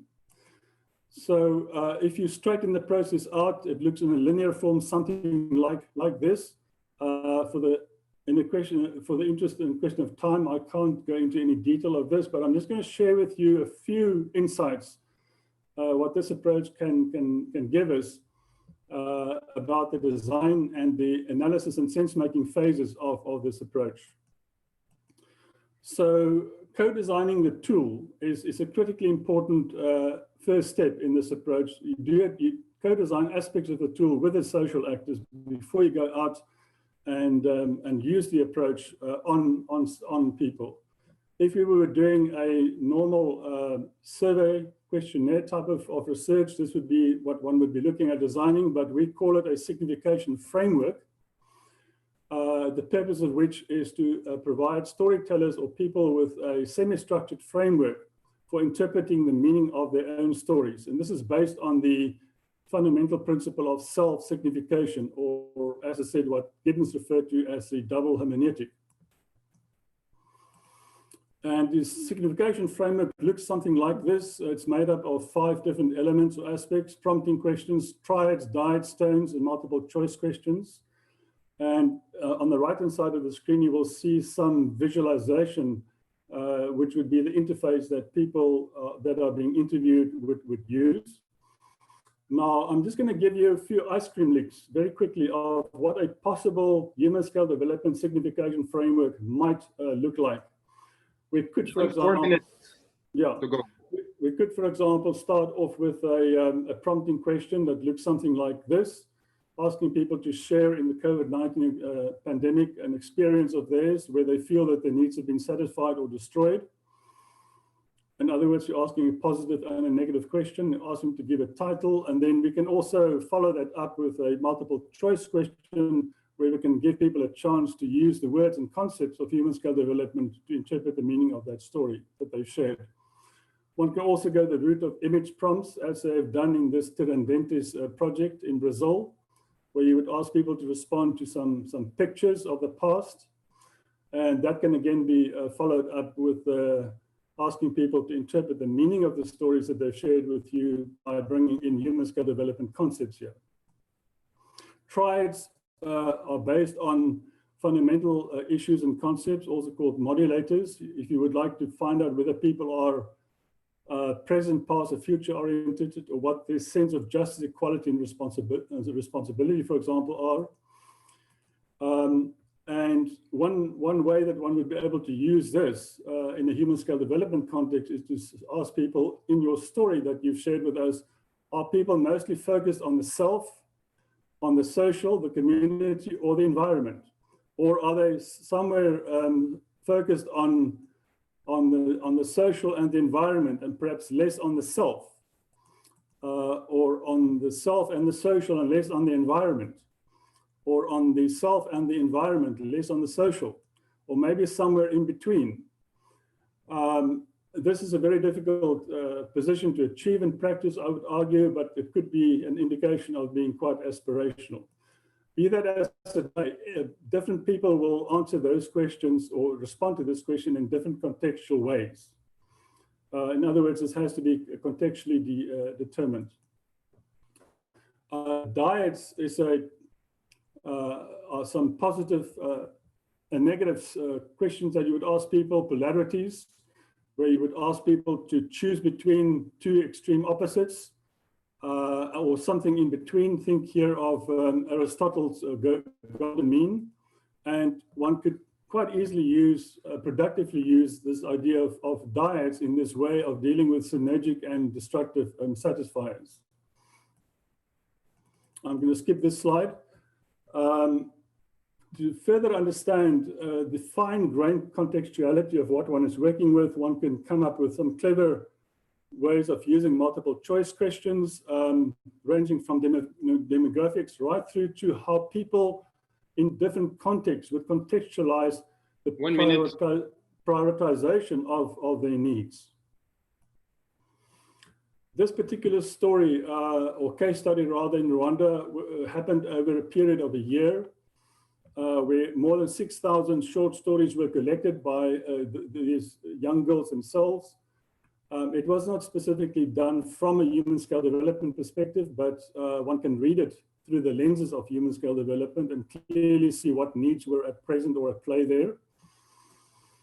And it's only when one really approaches context with a full power of all the different aspects of the signification framework that one begins to understand the context richness of what one is working with. It allows you to start engaging with emerging narrative patterns, which is really important when one is beginning to look at how people decide a particular context to satisfy their needs, and also the patterns that might emerge from that. Now, just a few quick slides to show you how the visualization or analysis of this data comes through.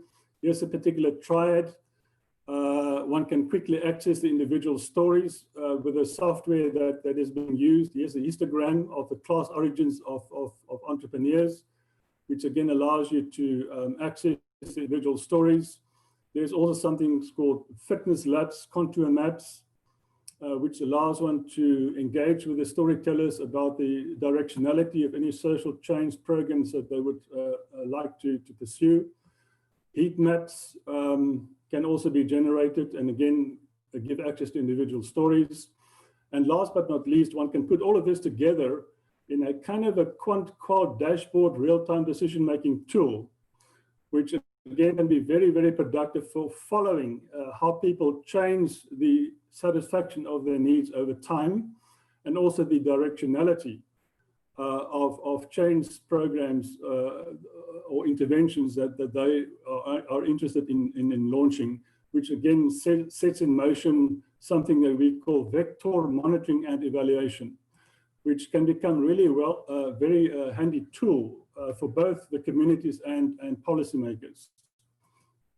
Okay, so that is me. Thanks very much for your attention. There's our contact details at the bottom if you'd like to make contact with us.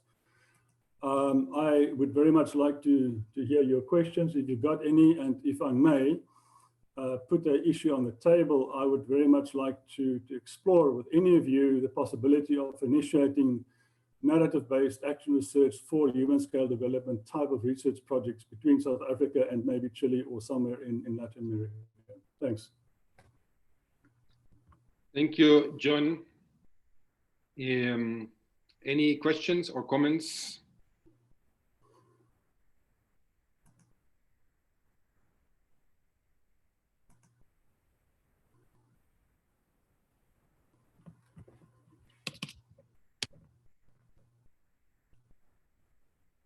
I'm looking in the chat.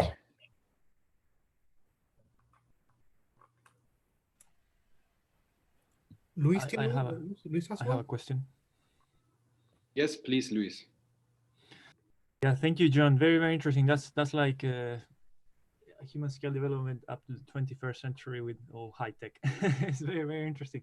But I wonder if you can be actually more ambitious and perhaps, you know, get some funding. I don't know. I'm thinking, you know, SRC or something, just because your colleague is in Europe, to actually fund some survey where you can do this at the national level, and that's, to me, is one way to get this micro into the macro, and maybe, because I'm going to talk later about the threshold hypothesis and, you know, this connection between the micro and the macro, and I think this is a good exercise of how you can scale it up very quickly and with low cost to at the national level, rather than just at the community or group level. Have you thought about that? Not only thought about it, but colleagues of mine in the sense-maker approach have used it. It's called mass sense-making, working with the wisdom of crowds. So you can definitely upscale it across countries even. But it all depends on getting good funding for this kind of research. It doesn't come cheap, but it can be done. The method that I've just shared with you can handle up to 4,000, 6,000 stories. It can do it. It's a question of the logistics and the resources to do that. But it certainly can be done, can certainly be upscaled. What I've shared with you now is basically much more micro level, local level type of projects. Yeah, but just to comment on that, I mean, the recent advances on machine learning, on text analysis, and they can do now amazing stuff with just take a lot of text and transform it into data. I think you can do big analysis now with a lot of text. Yeah, this particular approach comes with its own custom design software. That's why it allows you to very quickly access and sift through thousands of stories and get to the narrative patterns and also the individual stories. So there's already software written for this. The trick would be, or the challenge rather, would be to see whether if there's other smart technologies or technologies out there, how one can combine it and integrate it to develop something like I've showed you, a dashboard, where you just need to get these different technologies, you know, to communicate with each other.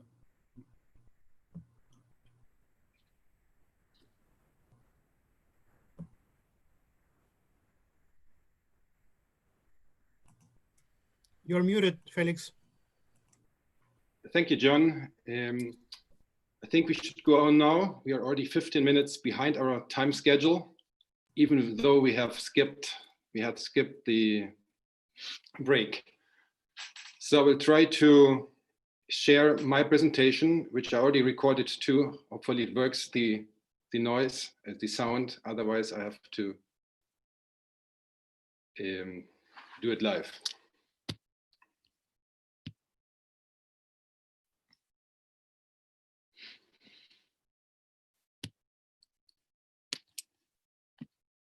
Can you see it? Yes. Yes, we can see it. But I'm not sure if you're seeing what I wanted to show. I can see the first page.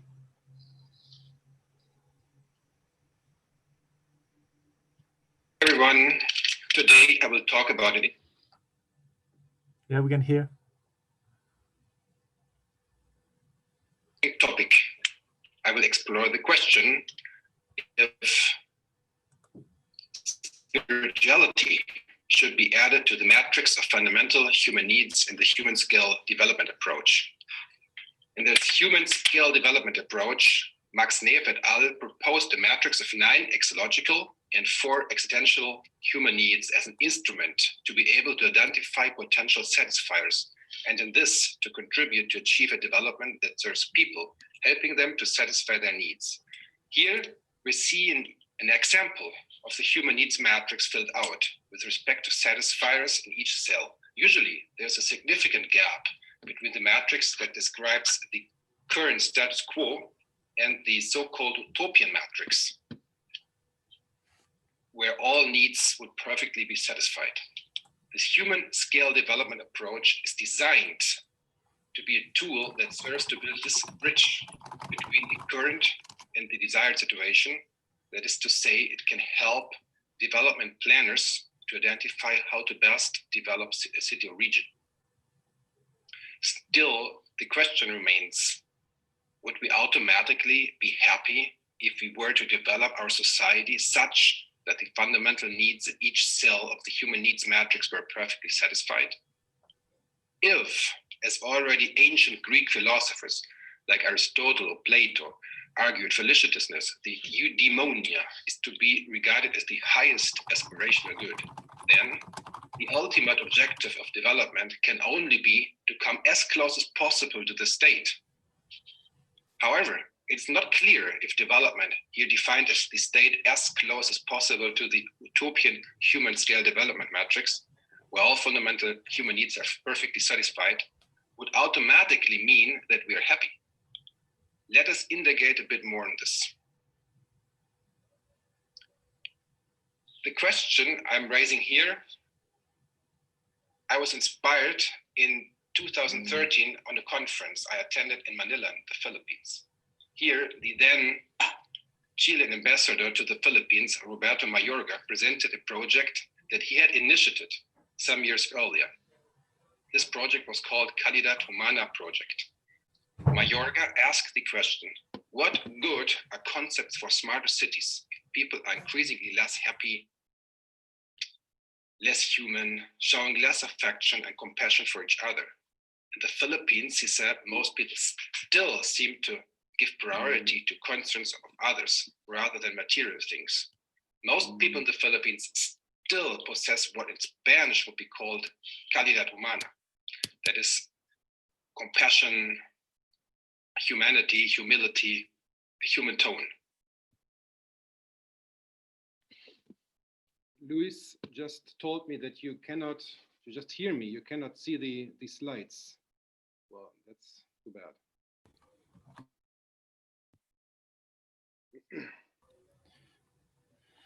Yes, at least I cannot see the change in the slides. Yes. We see the first slides. Yeah, no, that is it's too bad.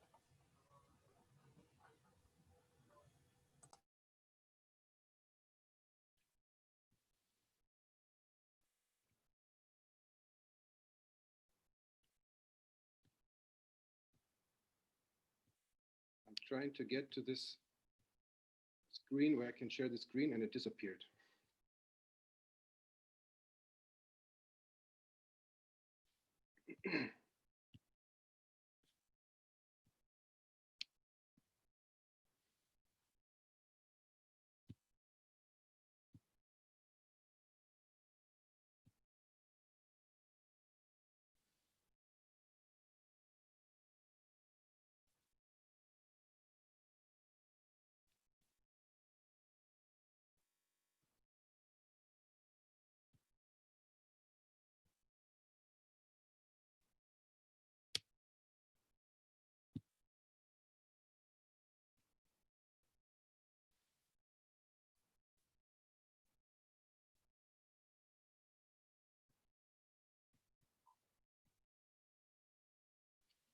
Can you see the slides? Only one. The first one, right? Yeah.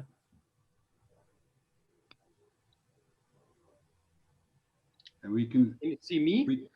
We can see you in your box, and we can see the mouse arrow on your screen. Is it a PowerPoint? Oh yeah, now we can see. Yeah. Now we see the table. Slide. Yeah, okay. So I'm sorry. I have to do it live.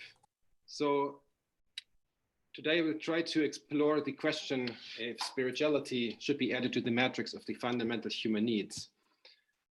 In their human scale development approach, Max-Neef et al. Proposed a matrix with 9 axiological and 4 existential fundamental human needs as an instrument to be able to satisfy, to identify potential satisfiers, and in this to contribute to achieve a development that serves people, helping them to satisfy their needs. Here we see an example of the human needs matrix filled out with the respective satisfiers in each cell. Usually there's a significant gap between the matrix that describes the status quo and the so-called utopian matrix, where all needs would perfectly be satisfied. And the human scale development approach is designed to be a tool that serves like a bridge between the current and the desired situation.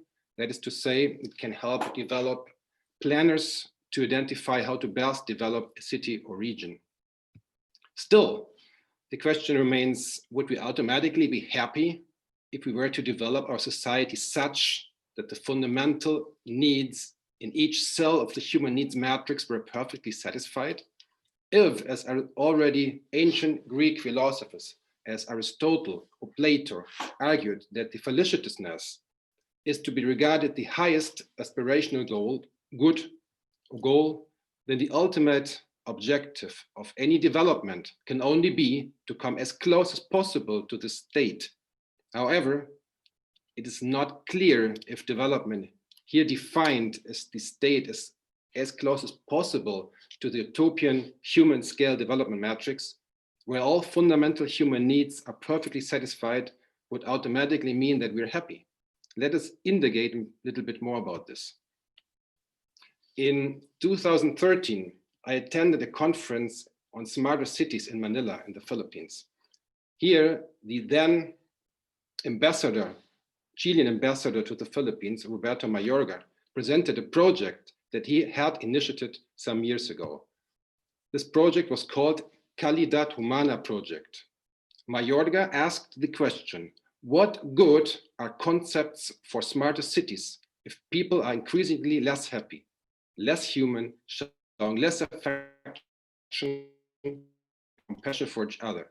In the Philippines, he said, most people still seem to give priority to concerns of others rather than material things. Most people in the Philippines still possess what in Spanish would be called calidad humana, that is human compassion, humanity, humility, human tone.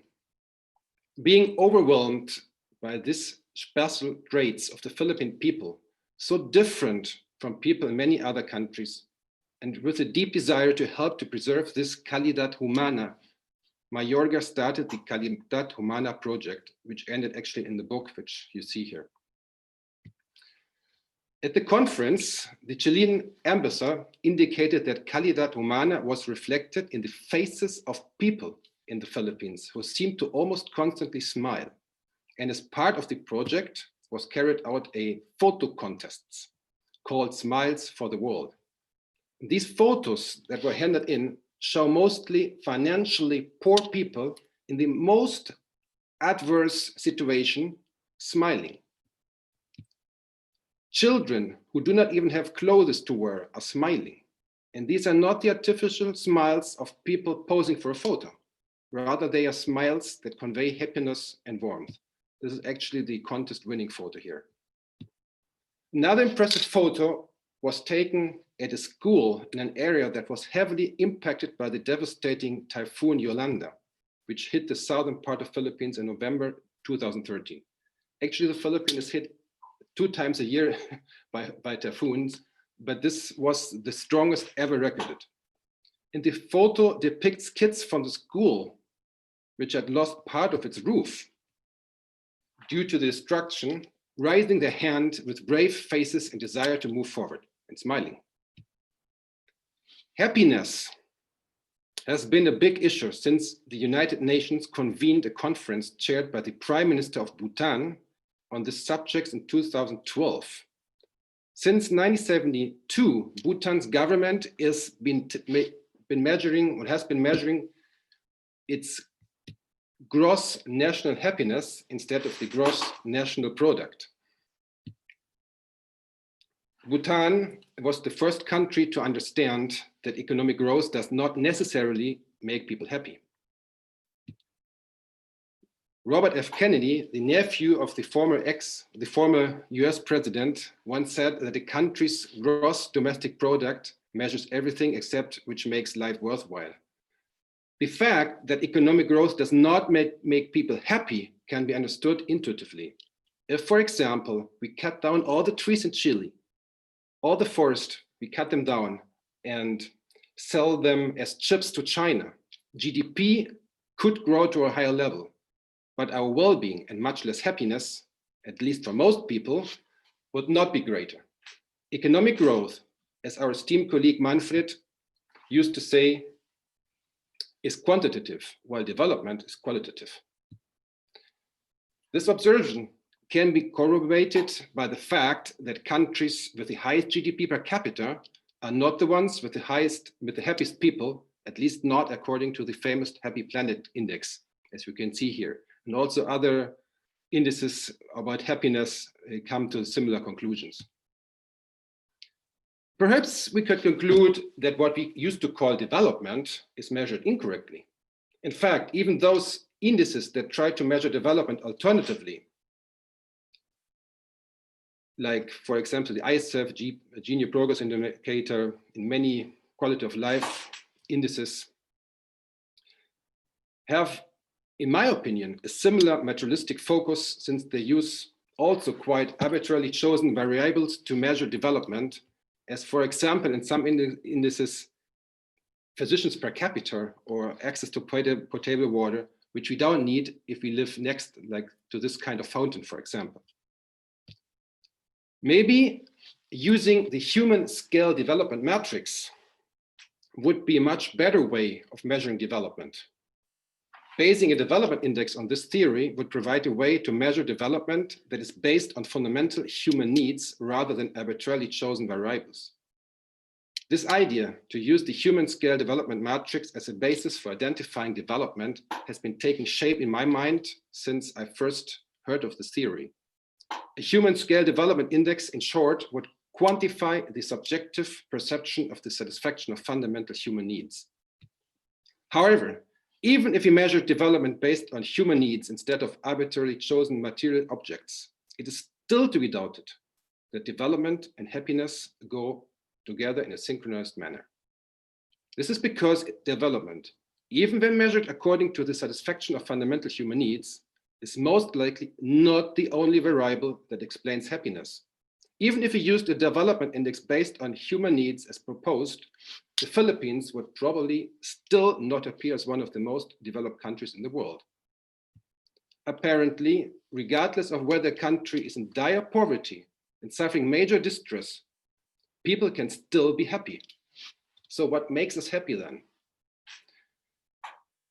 Well, and I ask the question now, could it be that happiness and quality of life have to do with spirituality? Has it maybe to do with the faith in God rather than physical development of a country? I've actually never seen a country with such faith in God as the Philippines. I had no idea that there are still countries with such faith. For example, children in the Philippines learn to draw the rosary when they're in the kindergarten. On buses and taxis, you can frequently find messages like, Jesus loves you, or God is love. This is something you can find sometimes still in Chile, but much less so than the Philippines, and almost never you see it in Europe. In fact, being happy is supposed to be an attribute of Christians. Once I found a text bearing the title, The Happiness of Christians. In short, it tells us that major aspect of the Christian faith is to be happy, even in difficult life situations, and to accept tribulations as a means of purifying the souls of those who would otherwise be lost. In the UN Conference on Happiness mentioned above, where Bhutan's aspiration to measure national happiness instead of economic growth was made known to wider public, a poster was shown saying this: if you want happiness for an hour, take a nap. If you want happiness for a day, go fishing. If you want happiness for a month, get married. If you want happiness for a year, inherit a fortune. If you want happiness for a lifetime, help someone else. That means if we aspire truly and long-lasting happiness, we should aim to constantly help and serve others. Bhutan's prime minister once remarked that true abiding happiness comes only from serving others, living in harmony with nature, and realizing our innate wisdom and the true and brilliant nature of our own minds. Here I do not refer to happiness as the superficial materialistic joy we feel after having bought new possessions like a new car or eating a delicious meal. but to a deep sense of inner fulfillment that might come from the intuitive knowledge that we are doing the right thing, that we are doing what we have to do, as Manfred frequently used to encourage his students on graduation celebrations. You have to do what you have to do. Helping and serving others means loving our neighbor, and this in turn makes us happy. Love for one's neighbor is the key attitude and first law of Christianity. Jesus Christ said that the most important laws are to love God and your neighbor as yourself, and that all other laws hang on these two commandments. In this understanding, a great person is not one who is served by many, but one who serves many. To put this in the words of the former US President John F. Kennedy, ask not what your country can do for you, rather ask what you can do for your country. Perhaps we could establish the following hypothesis. The greater the faith in God, or in generally spoken, the spirituality you find in a country, the greater the humility, love for neighbors, and happiness of its people. And many studies actually corroborate this. For example, a study conducted in 2015 by the London School of Economics, together with the Erasmus University Medical Center in the Netherlands, found that participating in religious organizations was the only social activity associated with sustained happiness. In this context, it is particularly interesting that according to the Center of Bhutan Studies, in Bhutan, which is a country with high degree of spirituality, only 10.4% of the citizens are unhappy. It is even more interesting that there are 0 unhappy people among the monks in Bhutan. Conclusions. If you agree that happiness is the highest aspirational goal, then a desirable human development is such that leads us to happiness. And since powerful arguments and even empirical evidence exist that spirituality is key for achieving deep, abiding, and long-lasting happiness, the felicitousness, then spirituality should enter the matrix of fundamental human needs and the human scale development approach. In this way, happiness and development here defined in terms of the satisfaction of fundamental human needs, would go hand in hand. And let me finish with some final reflections.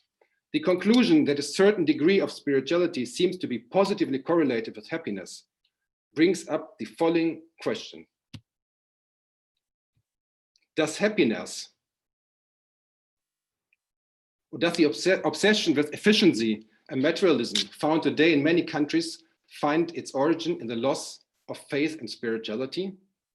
Could it be that people in countries, especially in the Northern Hemisphere, are trying to compensate for a lack of spirituality, replacing values that really matter with materialism and consumerism? In Chile, many people still have, to some degree, what could be called calidad humana and felicitousness. It is therefore imperative that we take good care of our spiritual values in Chile. Let us not be swayed by fads that come from countries that have long lost their spirituality and with it their calidad humana and felicitousness, which they exchanged for seeking of growth and efficiency. Regarding the upcoming constitutional process, it is therefore of utmost importance that the fundamental right to the freedom of religion must remain guaranteed. Thank you. It was exactly 60 minutes.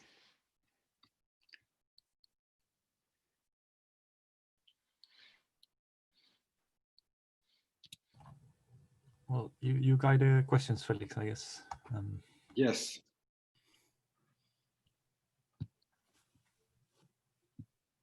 Someone? No one has questions. Matthias. Yeah, I have a question. So, hello everyone.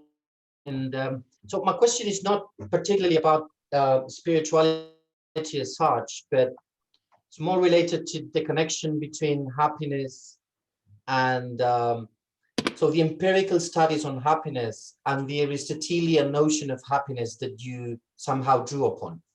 So my concern would be that most contemporary empirical studies on happiness, on the way in which they measure happiness, seem to understand happiness as an emotional state.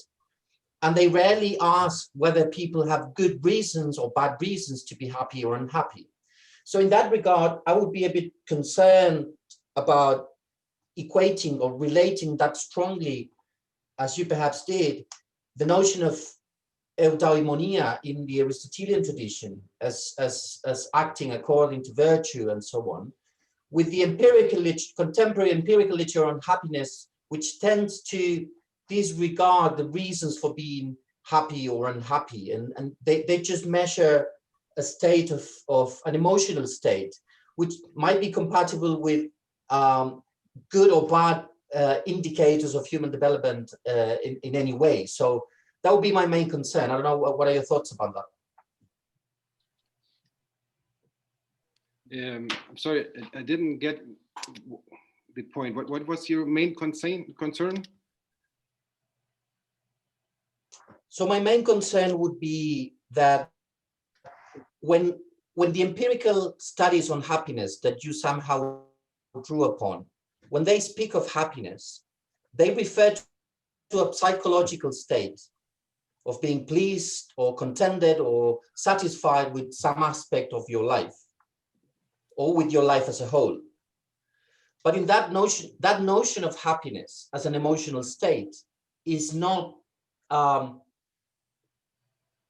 can be at odds with the Aristotelian conception of happiness that you also drew upon in your presentation. So my question would be, do you think that the Aristotelian notion of happiness, of eudaimonia, is in any way related and can be compatible with the assumptions underlying the empirical literature on happiness and the way in which economists and psychologists measure happiness nowadays? Well, there are so many studies about this, about happiness and spirituality, actually, and they define happiness in different ways. There's no clear definition of what is meant with happiness. And even Aristotle and Plato already had different opinions. And then there was the critics of Kant. The idea of my presentation was not to indicate about what exactly is happiness, but just to give an idea that maybe the matrix of the fundamental human needs should be enhanced by spirituality. Then we should then we again have to define what we understand by spirituality, and in which way that makes us then happy. But the sense of this of my presentation was only to start the discussion if maybe we should put some kind of spirituality as a fundamental need to the matrix. This was not to define what exactly is happiness. According to our time schedule, we should be already done by now. Luis, what do you think? We we need to continue with the next session. If you're fine, if there are no other questions. So thank you so much, Felix. There are many questions, and I have already have noted some questions of the chat from before. Would you like to quickly respond to any of those? No, regarding the presentation before me, there were already questions. Yeah. Not sure what can we do. If there is anything that John would like to answer, or some last comment, because we need to move to the following section. We had some issues in this one. So John, not sure. Are you asking me, Patricia? Yes, that was the presentation that you are mentioning, Felix, that has pending questions. Sorry. No, I had a question to Martin, some to Maria, and another one to Martin. But maybe we should add an extra panel in the afternoon just to answer questions. Let's move on with the next section, and maybe at the end of it, we can retake, okay? We can stay longer on people who are interested. Yeah, awesome. thank you so much for coming now into the last section of today. It's sustainability. Martin, your microphone, please. Sustainability and transdisciplinarity. And thank you to everyone also connected as not as a panelist, but outside and in YouTube from all over the world, and particularly to the students of the Masters in Human Scale Development and Ecological Economics who are attending this session. They are the most important part of what we do. So we're going to start with the first panelist. They are Eugenio Figueroa, who is professor of economics at Universidad de Chile, and Roberto Pastén, who is also professor of economics at the Universidad Austral de Chile and director of the Institute of Economics. Roberto, Eugenio, if you want to begin.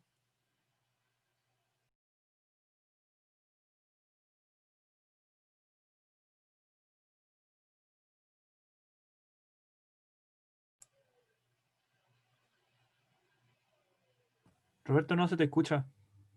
Sorry, Roberto, we cannot hear you.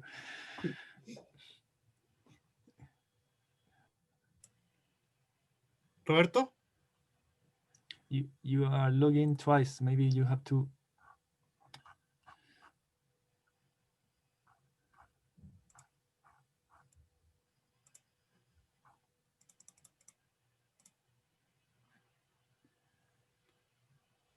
Roberto, trata de desconectar tu teléfono o esas cosas que está también en esta pantalla.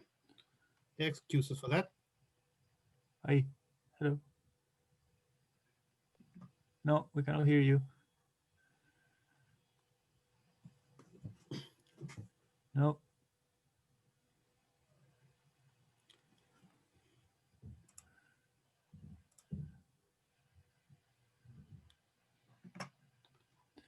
Should I go, Patricio? In the meantime? I think it will be better if you start, and then in the meantime, Roberto and Eugenio can sort out the problem. Thank you.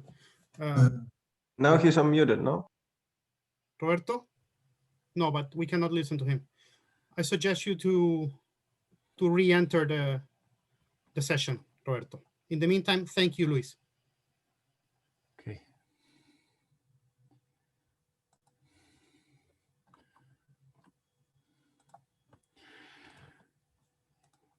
Okay. Can you see the slides? Yes, we can see it, and we can hear you. Thank you. Okay, thank you everyone for being here. So I'm Luis Venezuela. I'm a professor, just joined a year ago at the Universidad Austral. So I'm going to talk today about this paper, very short, actually, commentary, Max-Neef's commentary, where he launches this concept of the threshold hypothesis. So I'm going to explore this a bit from different angles.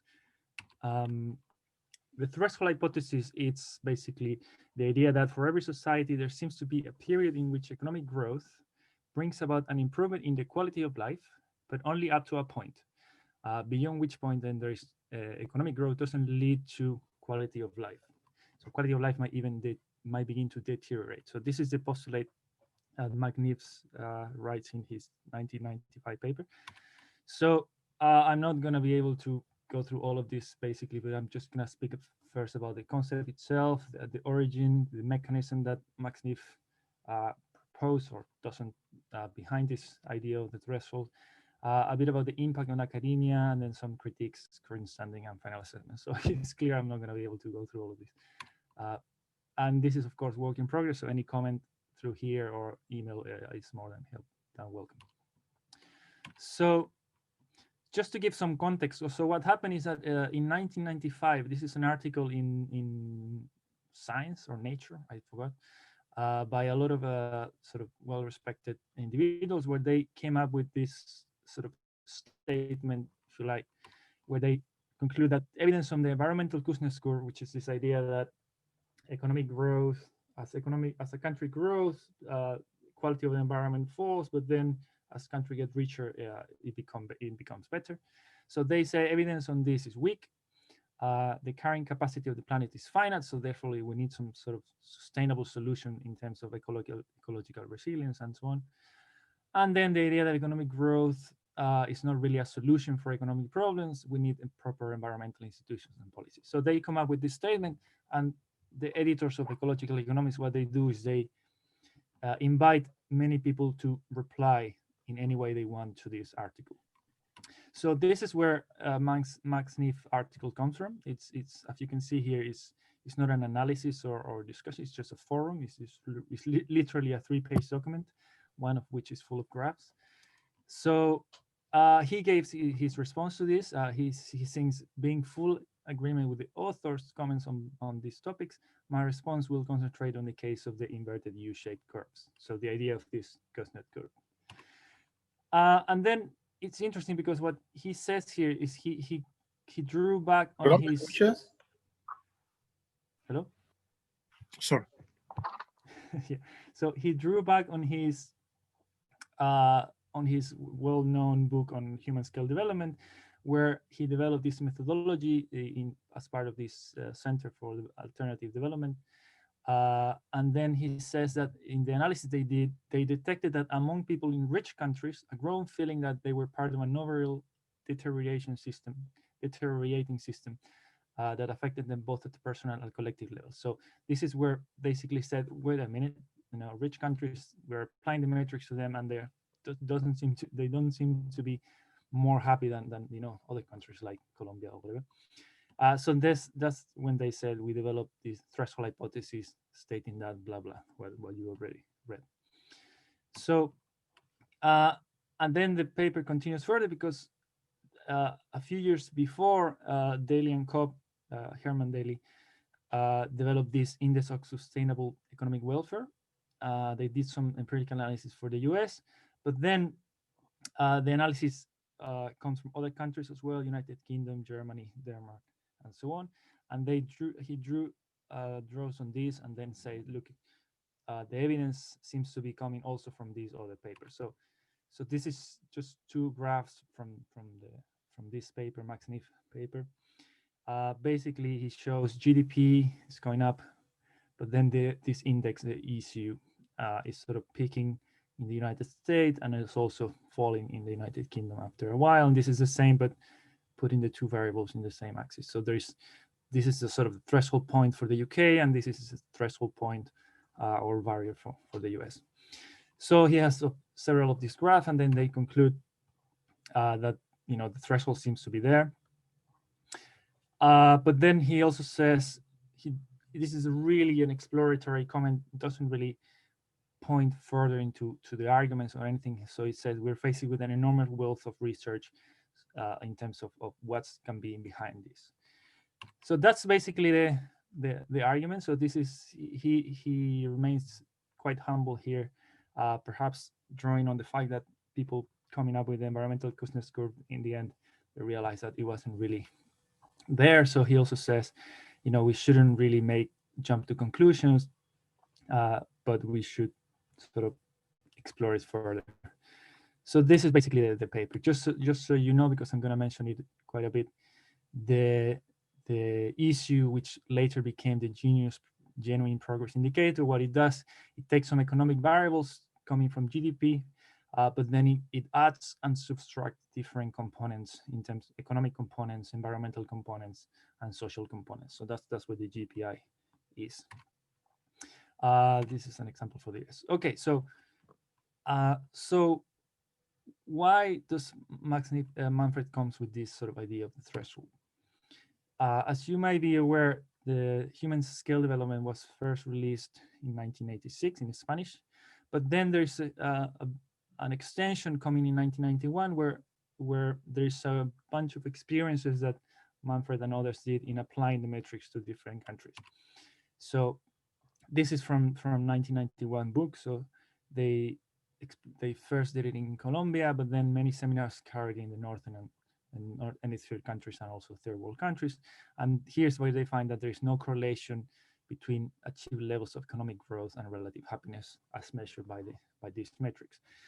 So no correlation. Actually, you can see that when you have something like this, correlation is 0. So I think at that point, probably Max-Neef wasn't aware that this is what's behind the data, but this is probably what it was reflecting.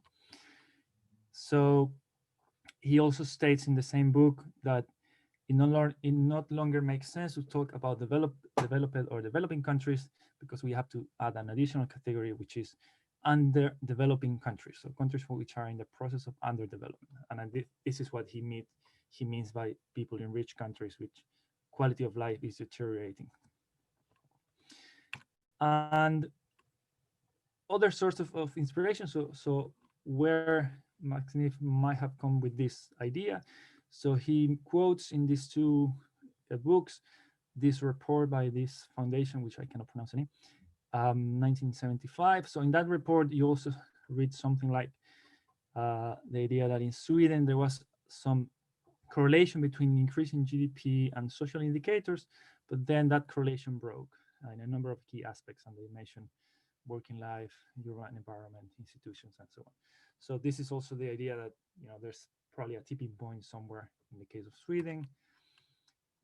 In Barefoot Economics, he also takes some reference to some articles. This is published in Science, where they also say these authors mention that there is evidence that the improvement of living standards constitutes a diminishing fraction of each new unit of GDP. So there are diminishing returns to GDP in terms of quality of life.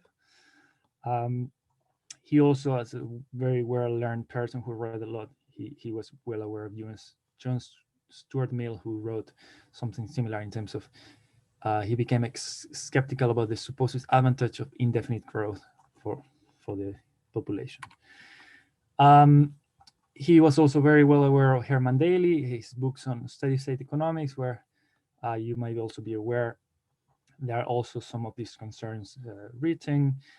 This period was very fertile in terms of criticisms to economic growth. Here are some papers you might be aware, books.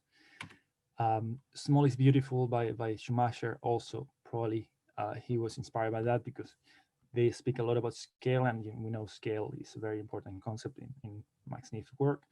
I don't have really time to go through all these quotes, but I will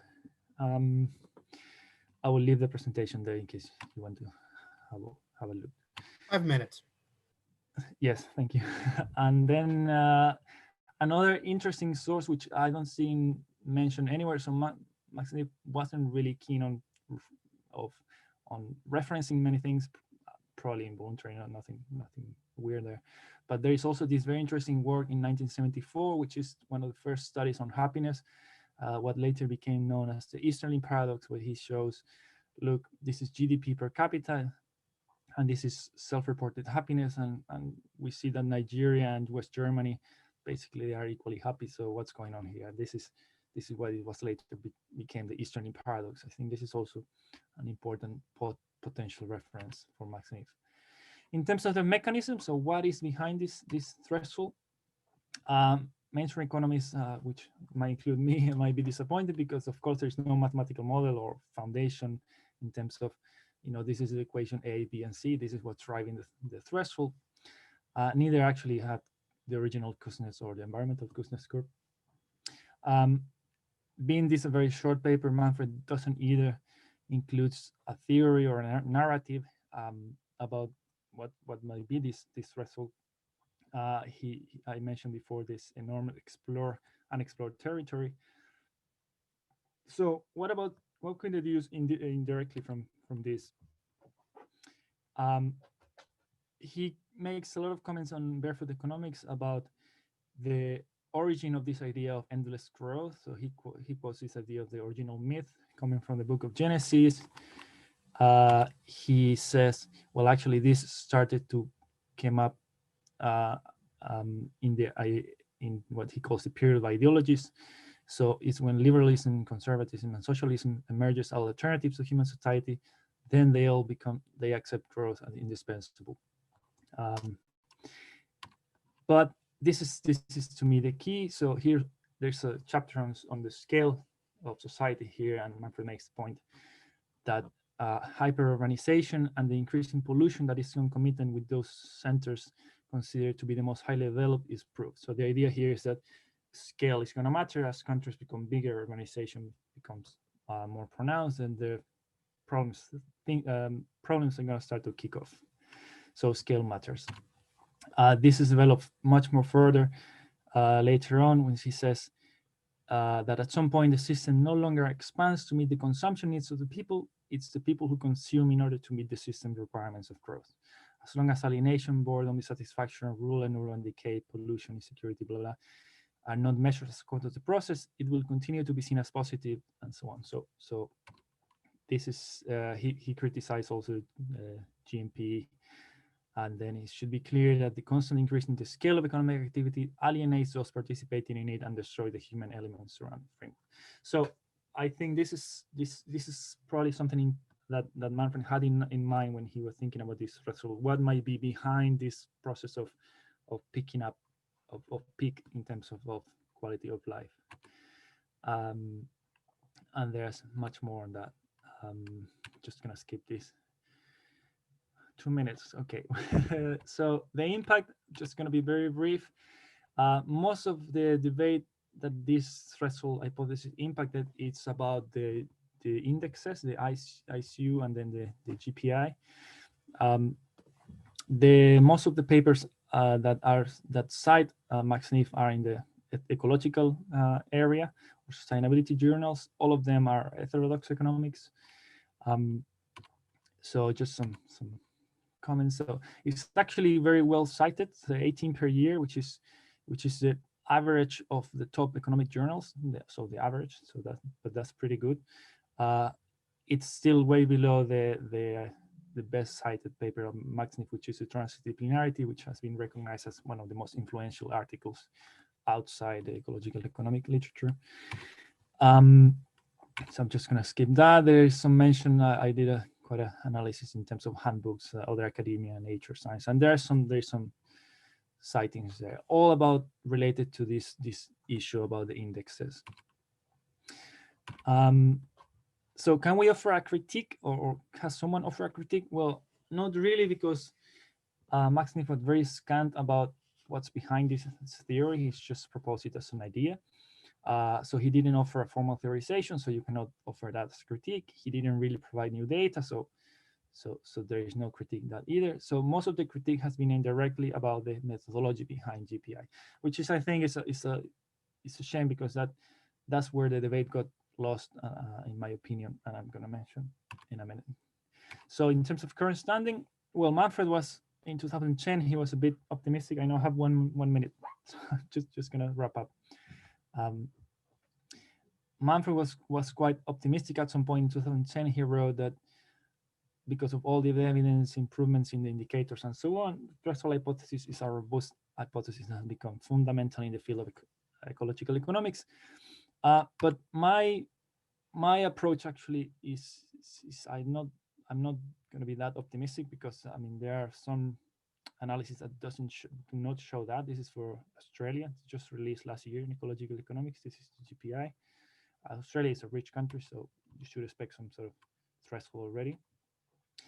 There was an updated summary in Long in ecological economics as well, just last year. But most of the papers are either weak threshold or no threshold, where newer papers tend to be in the no threshold. Also, I'm going to comment, the problem with GPI is that I don't think it actually really measures well-being in the way of Max-Neef. And this is a study for the US where they show self-reported well-being compared with GPI, and there's basically no correlation. So GPI is everything but well-being as the human scale development matrix, in my view. And they're still actually exploring what is behind GPI. So this is a paper released today, actually, in terms of the journal. They're still understanding what is behind GPI. So I don't think we can claim GPI to really represent Manfred's ideas. So just to conclude, this is my last slide. I think the key addition here in terms of to the literature is adding new language. We know Manfred was keen on talking about language and creating new language. I think the idea was a bit of kidnap by ecological literature in terms of the GPI debates, and I think there's a space for recovering that. It's a nice original idea of connecting the micro, the quality of life, with the macro, GDP or capitalism. It's interesting. I mean, he being a barefoot economist, he really didn't oversell the concept as others did. And it's an interesting comparison, for instance, with Herman Daly, with his concept of uneconomic growth, which is basically the same that Manfred said, which has been very well sold in terms of books and papers by Herman Daly. I think overall there's plenty of scope for further research, including dialogue with mainstream economics in terms of theoretical modeling, sophisticated econometric techniques, and the recent literature on subjective well-being and happiness, which is quite booming nowadays. I think I overstayed. Thank you very much. Thank you, Luis. You got some extra minutes because of all your effort. As we are deeply discrimination. Thank you. Thank you so much. Anyone has a question that I think we can allow one question. We have time for one. Anyone would like to ask something to Luis? I see no hands. Not sure I see something in the chat. If not, we can continue and we can take this again at the end. Yeah. There's several things in the chat.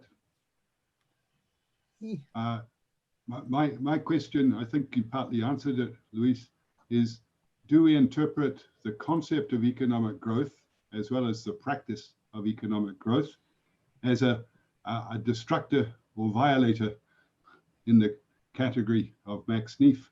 It looks good at the start, but it works to actually destroy the multi-dimensions of people's relational well-being. That's the simple interpretation that I give to what you're suggesting. Does that make sense to you, or are you on a different dimension? If I understood your question correctly, you're asking about what's Max-Neef's view on economic growth as a positive or negative? Is that what you're asking? What I'm suggesting is that we should consider that the concept of economic growth as a reference variable, if you like, and the practice beyond a very early phase actually functions to crowd out the other needs. So it's a destructive. This is maybe a radical position, but it's one that I think is justified by a lot of commentaries around the topic that you're looking at. Yes, so I tried to look, so Manfred didn't actually read very much compared with other authors. So it took me, it was very hard to find some sort of support for what can be behind this idea. And he's not very explicit either. In terms of economic growth, he sometimes writes that, so what's behind this is the idea that at some point the costs overtake the benefits. In other places, I see that he's very skeptical of economic growth altogether. He said, we should focus always on maximizing quality of life, regardless of what that means for growth. So I don't know. I mean, I'm really a beginner in terms of Max-Neef work. So I don't think I have the knowledge to really answer your question. Thank you so much. It is. I'm not sure if Andres, you're raising your hand. No, one question, perhaps following what Martin was saying and connecting with Luis. Yes, I think there is an old tradition that in economics that says that economic growth or development in some sense could have a destructive impact on societies. For example, Marx spoke about alienation and how the division of labor, which increase efficiency, labor productivity, but may lead also to alienation, to the dissociation of people out of the fruits of their labor. Then you have other people like Daniel Bell saying that capitalism and economic growth have a negative impact on the family, forcing children to go to work too early, the head of the family as income earner, spending very little time with the children, with the wife, etc., because of economic growth. So my point is, to what extent these indices capture that, because they tend to be very aggregative. They are important variables that cannot be measured in quantitative terms, and these indices have a bias toward measurement. Well, this is my point. I think it's a fascinating and a very extremely important area. I'm not sure, though, that we will solve it empirically with these indices. But I would like to get your take, Luis, on this also. Yes, but the problem I would say is that GDP solved the problem not because he had more technical advantage, just because he got that earlier. I mean, it has a lot of also problems we all aware of. I think it's yeah. Luis, it's stuck your screen. I will assume you finished. Well, the only person who I cannot say no to a question is raising her hand. Maria, please. Of course you can say no, you're the chair. Maybe I can add to Martin the interesting. Can you hear me? Yeah, thank you, Luis, for your presentation. I really the question that Martin is making, it's one of the possibilities, or that it's one of the ways that Max-Neef work has had a conversation with post-development theories and authors, in the sense that we can understand that we have created culturally and historically this the way we construct the idea of development and of growth itself. And since that, we create this reality and we make it a satisfier. And in that sense, you could see or analyze this satisfier that we as society has defined as one of the most important index or indicators or political indicators of well-being into something that you can see in which way is it synergetic, are we doing good things with that, or it's destroying some things.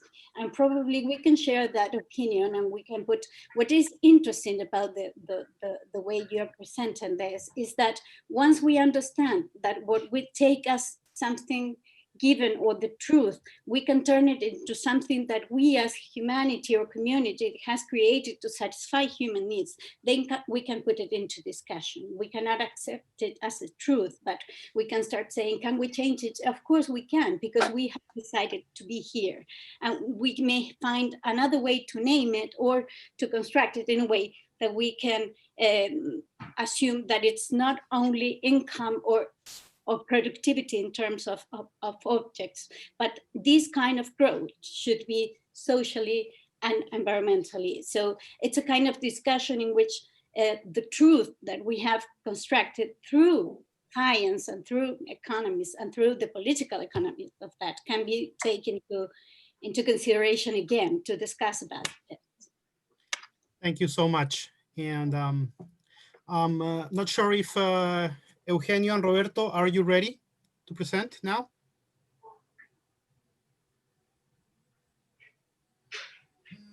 Eugenio, Roberto? If not, maybe we can continue with Jean-Pierre. Would it be possible for you to... Entiendo que Roberto ya había solucionado el problema de la conexión y él tiene la presentación. Okay. Roberto has the presentation, but Roberto? Not sure if... Now it should work. Sorry, I think because she just entered again. Now it works. Roberto? If you want, I can continue, no problem. En un momento me dijo que estaba esperando que Luis le diera... Yeah, I did that already. Okay, let's continue with Jean-Pierre, and then we can prepare, and so Roberto can be ready, and all is fully functional. Okay, Jean-Pierre. Hey, wait a minute. I will share my presentation. Thank you. Sorry, 1 second. Back.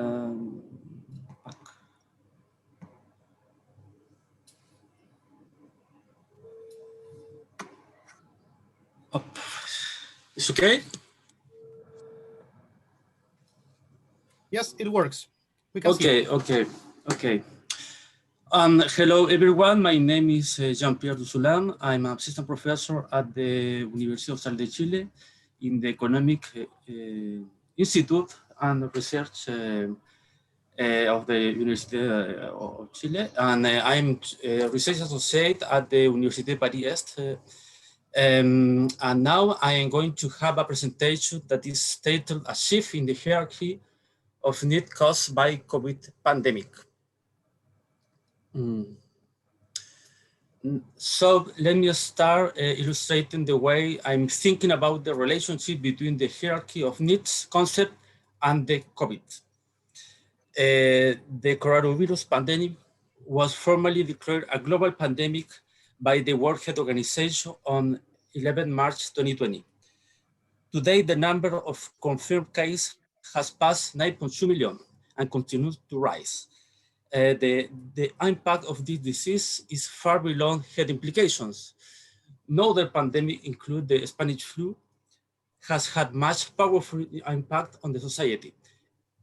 Every other aspect of economy and society are being affected by it, include economic well-being, contraction in the real economic activity, and global energy system. As a result of this pandemic, we can note the fate of the question and conversation related to the climate change. It seems that the lack of progress toward the objective of the Paris Agreement has faded into the background. What would once have been the center of the attention in most forums and agendas does not ever reach the inside page of magazine and newscast. Our global consciousness has shifted towards the survival and the transcendence. This is a little bit my title. And so on the surface, I'm sure that all effort, all of our activities and all initiatives have shifted away from the greatest menace to our planet, the climate change menace, toward the immediate and more tangible danger to our life of the COVID-19. So, generally speaking about the crisis, the relationship between the government and COVID by focusing on the response. We can distinguish for a large period of debate and speech around the response to human needs during the crisis. This is a category proposed for Professor Martin O'Connor in a research paper. In the phase one, a cacophony of the weak signal united with an absence of the institutional response. In the phase two, institutional support. ¿Se habló algo? Sorry?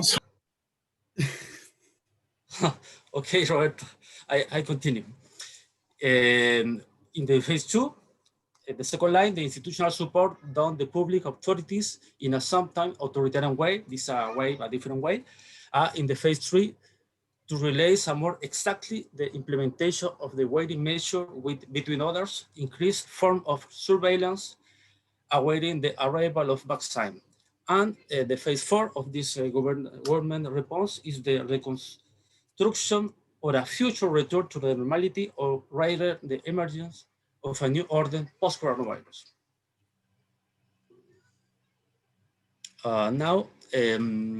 So as a consequence of this uncertain world and government response to needs, it is also necessary to reinterpret by means of the Manfred Max-Neef pyramids these fundamental human needs and question their satisfiers. This can be seen as the result of the natural change in the behavior and regard that can positively impact the biosphere and our desire for transcendence, a positive side within the dark cloud of the COVID-19. This exploratory research, because it's an exploratory research, analyzed the change in the hierarchy of needs as a result of COVID-19 and extend this vision toward the sustainable growth. This implies questioning the base of these sustainable needs, done the step from an approach based on the Maslow theory applied to the sustainability. My presentation is focused on the challenge that follow this transformation. This challenge is a question of needs and satisfier that necessarily infiltrate the dialogue space on the human needs. So let me continue with referring to some well-known theory of human needs. First, I would like to present you a famous pyramid from Maslow. Abraham Maslow studied the positive human qualities and life of people. In 1954, Maslow created the hierarchy of human needs and expressed this theory in this book, Motivation and Personality. An alternative taxonomy of the fundamental human needs and the way in which these needs can be satisfied is developed by Manfred Max-Neef. This taxonomy is based on this work on human scale development and was published for the first time in 1986. The structure of need from the Maslow approach to one proposed by Manfred Max-Neef allowed repositioning the urgency of sustainability of the planet towards an ideal of transcendence, not only human transcendence, but also the transcendence of the planet.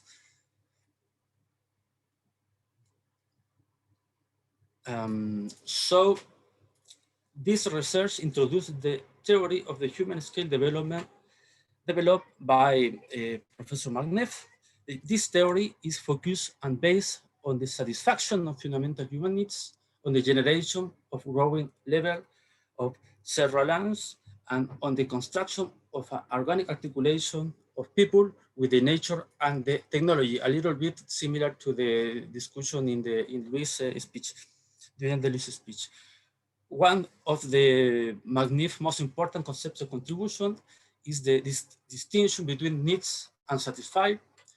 Needs are expressed in a cultural and socioeconomic context through the existential categories of being, having, doing, and interacting, proposed for Maria del Valle this morning. Max-Neef described human needs, a few finite and classifiable. Later, he added 10 needs for spiritual development that he calls transcendence. It's in the right side of my presentation. These needs are assumed to be constant through all human culture and across historical time period. Max-Neef proposed a classification of satisfied in 5 categories: synergic, singular, inhibits, and the other, you know, with the violators. This desire for transcendence allows us to analyze what happened when we are close to the top of the pyramid and all of our basic concepts are covered in a Maslow pyramid. With the pandemic around the world, we have all been taken down on the level, and we are now looking to protect ourselves and our loved one.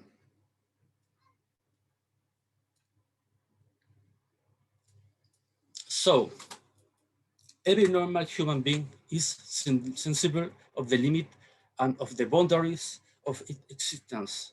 There is a before and after and behind. One ongoing actual experience, and there is a before and after one's own life.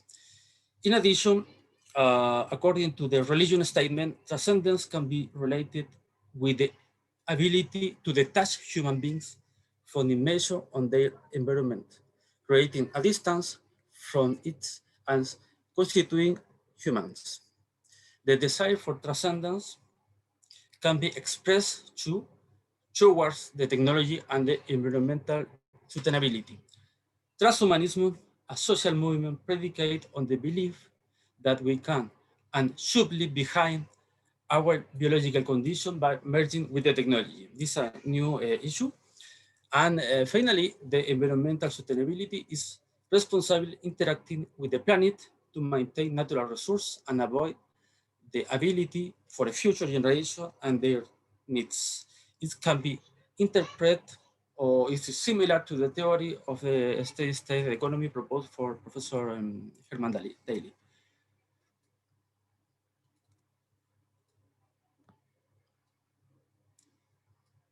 So, what about the method? The application of our combined framework in this context raises two methodological challenges. First, we have to rebuild the Max-Neef matrix of needs with the people after COVID. Second, if possible, we will try to analyze some sort of the systemic relationship between transcendence and the ecological sustainability principle. So, 5 minutes.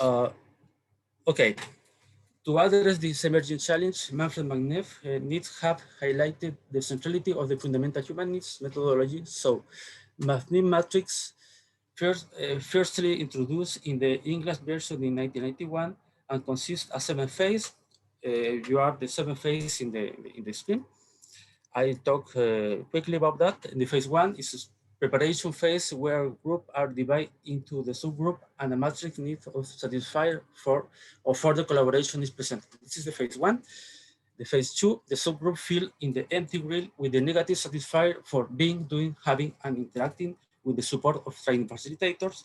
Finally, certain number of negative matrices exist, depend on the number of subgroups. This morning, Maria talked about that too. In the phase 3, a group of volunteers consolidate the subgroups matrix into one so-called consolidate negative matrix. And in the phase 4, 9 groups for each of 9 fundamental human needs are built and discuss the most important and decisive satisfied from each of the 4 axiological categories. In the phase 5, each of the 9 groups delivers the list of the negative satisfied, related, and unit from together in the synthesis matrix. This represents the picture of the most negative element affected that society, community, or institution. A discussion and interpretation of the synthesis matrix is then carried out in the plenary session. In the phase 6, employing exactly the same procedure as for the construction of the negative matrix, the participants are asked to produce the matrix and the utopian. In the last phase, in the phase 7, is the final part, and the final part conclude with the final of the construction of the utopian matrix.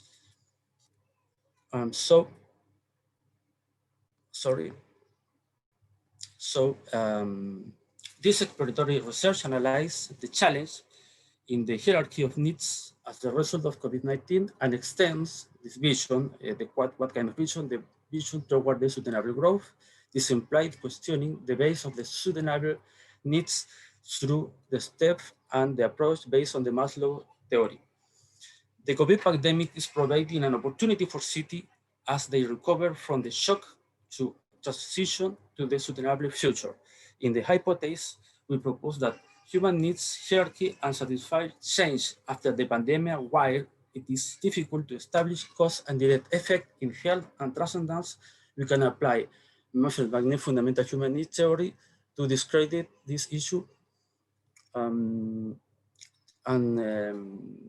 this issue and support the hypothesis. The preservation and this presentation of the environmental as form of the transcendence is shown by the figure on the right side.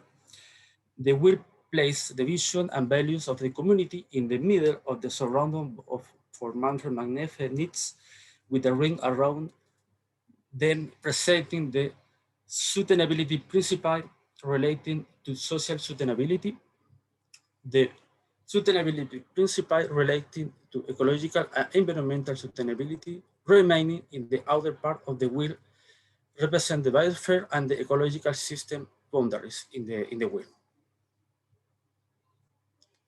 So,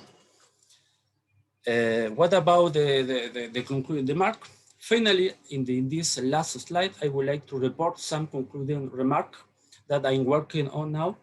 And the design of transcendence allows us to analyze what happened when we are close to the top of the pyramid and all of our concerns are covered. And we have taken, we have all been taken down in some level, and we are now looking to protect ourselves and the various successes and failure of the COVID-19 policy response provide a chance for reflection on the climate change and progress. Actually, government continue to respond to COVID-19. It will be interesting to study what measures are being effective and which are not. This is a big question.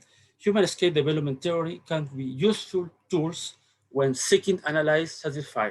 This information could be useful yet for policymakers and citizens.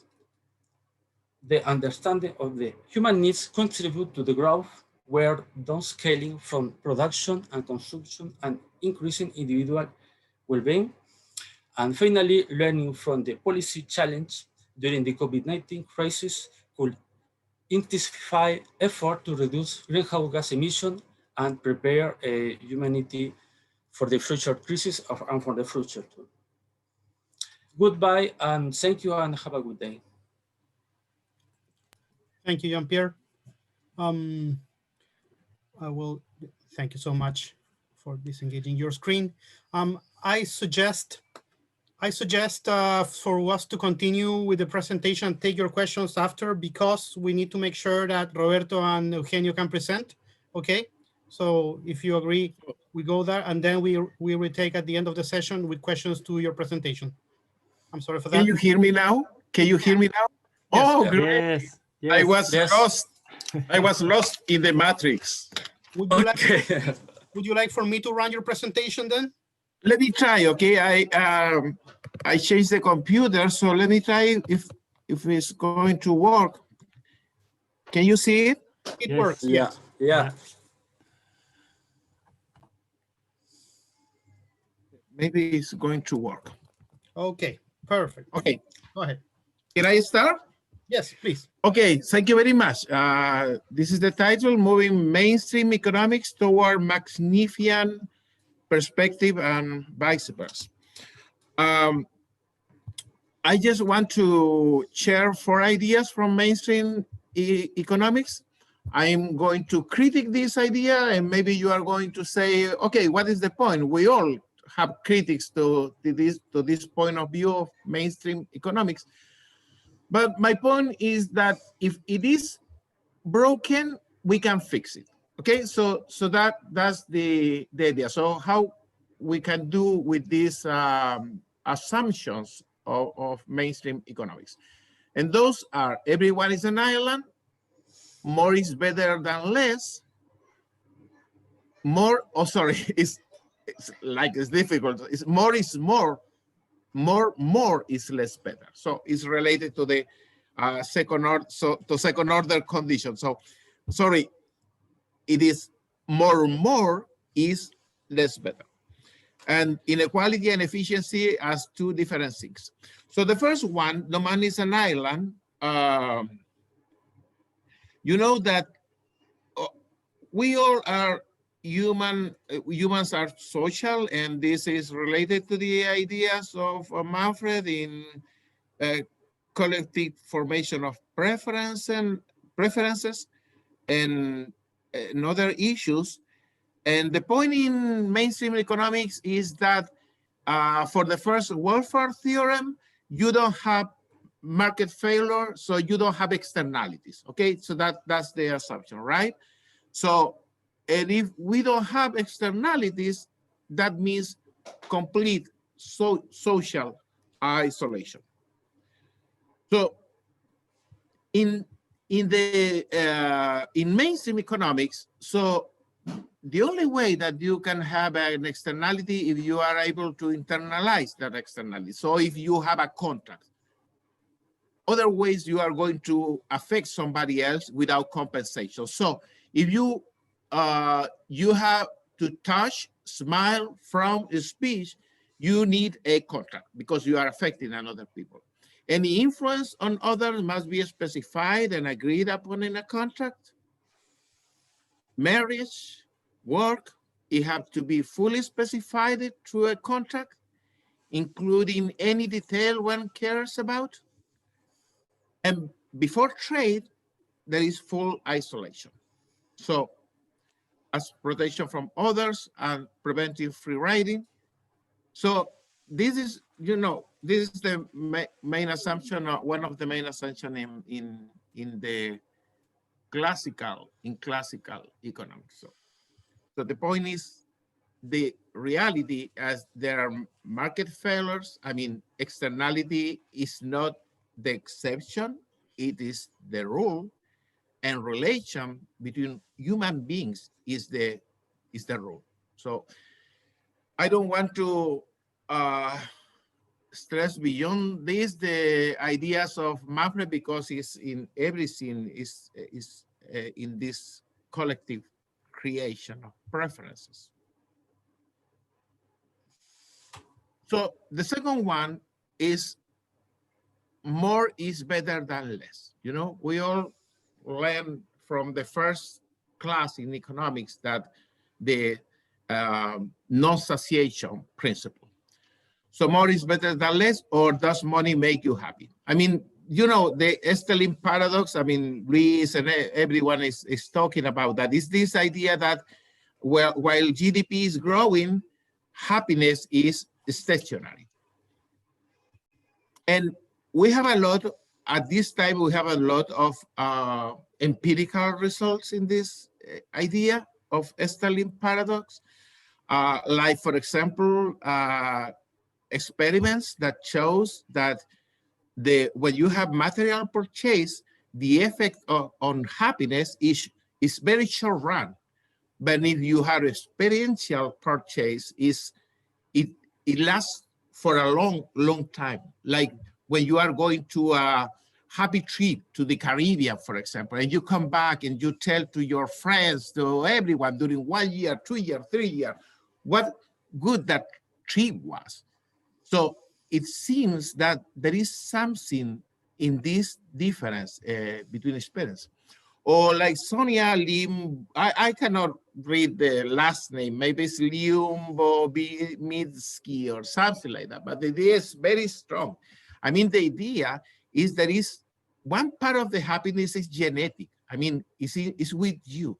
I mean, you know that there's people in very bad times, still they are happy, and in other people having a very good life in some sense, all are always sad. So she said that you have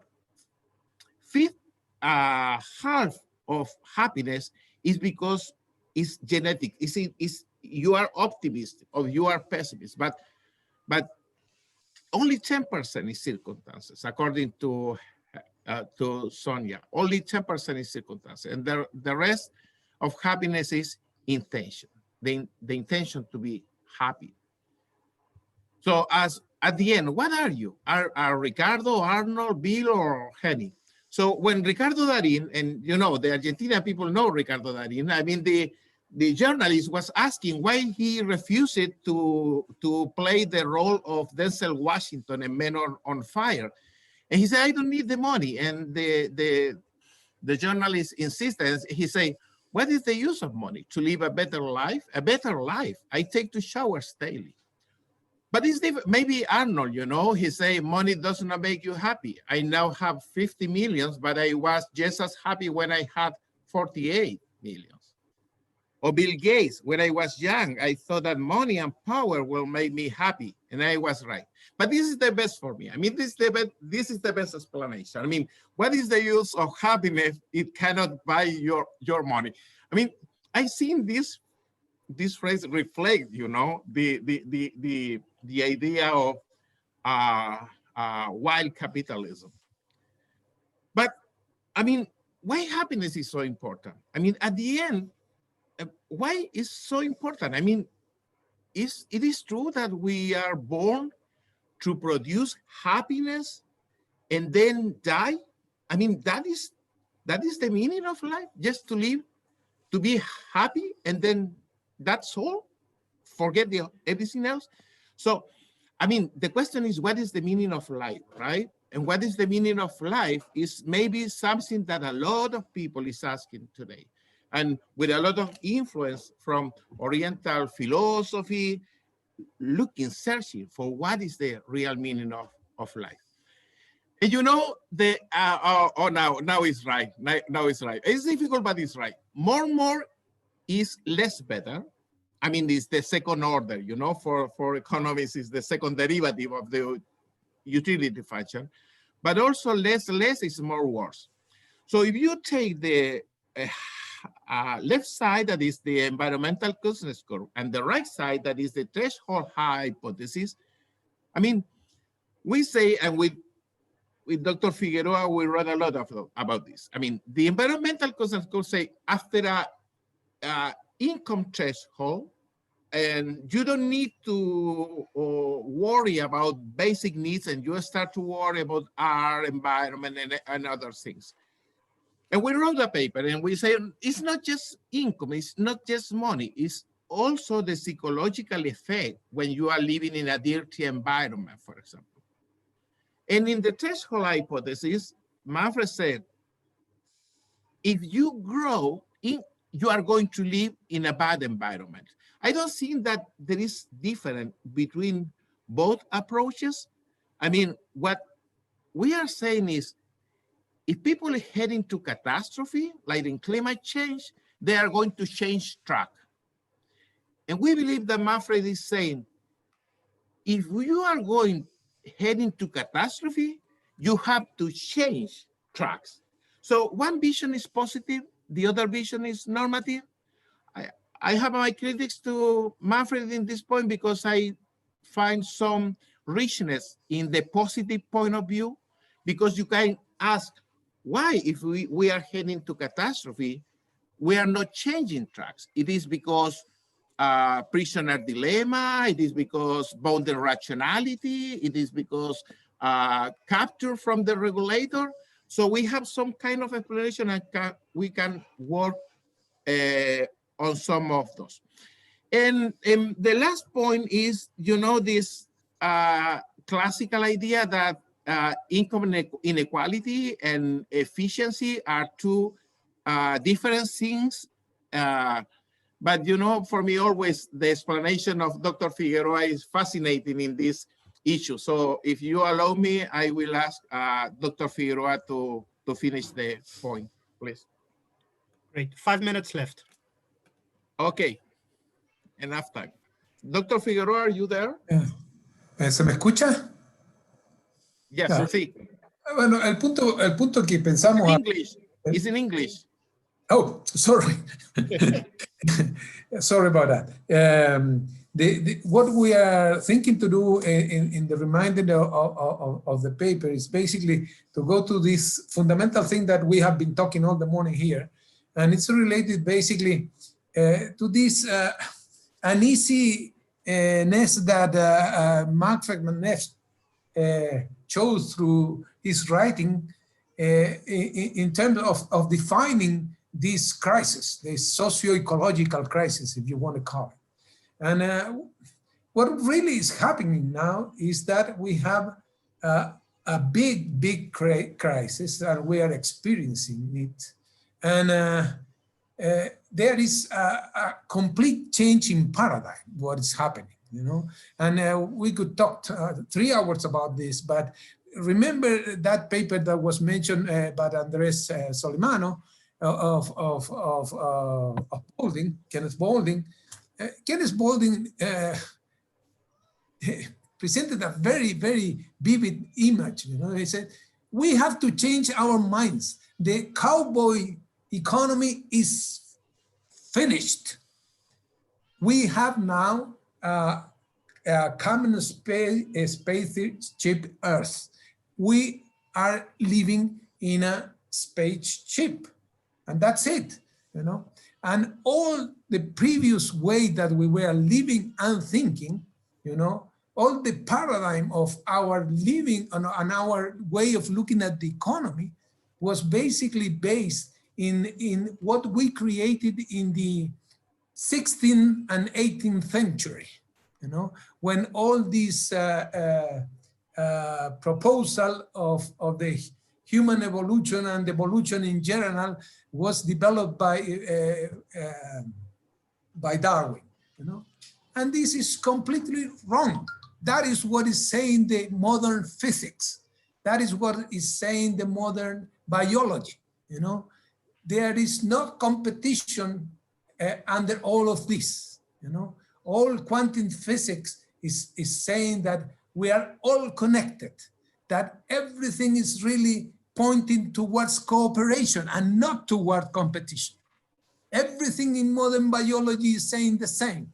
You know, we are made by 50 trillions of cells, and any of those cells that make us, you know, are very, very complex system that has most of the function that our body, our complete body has, each one of them.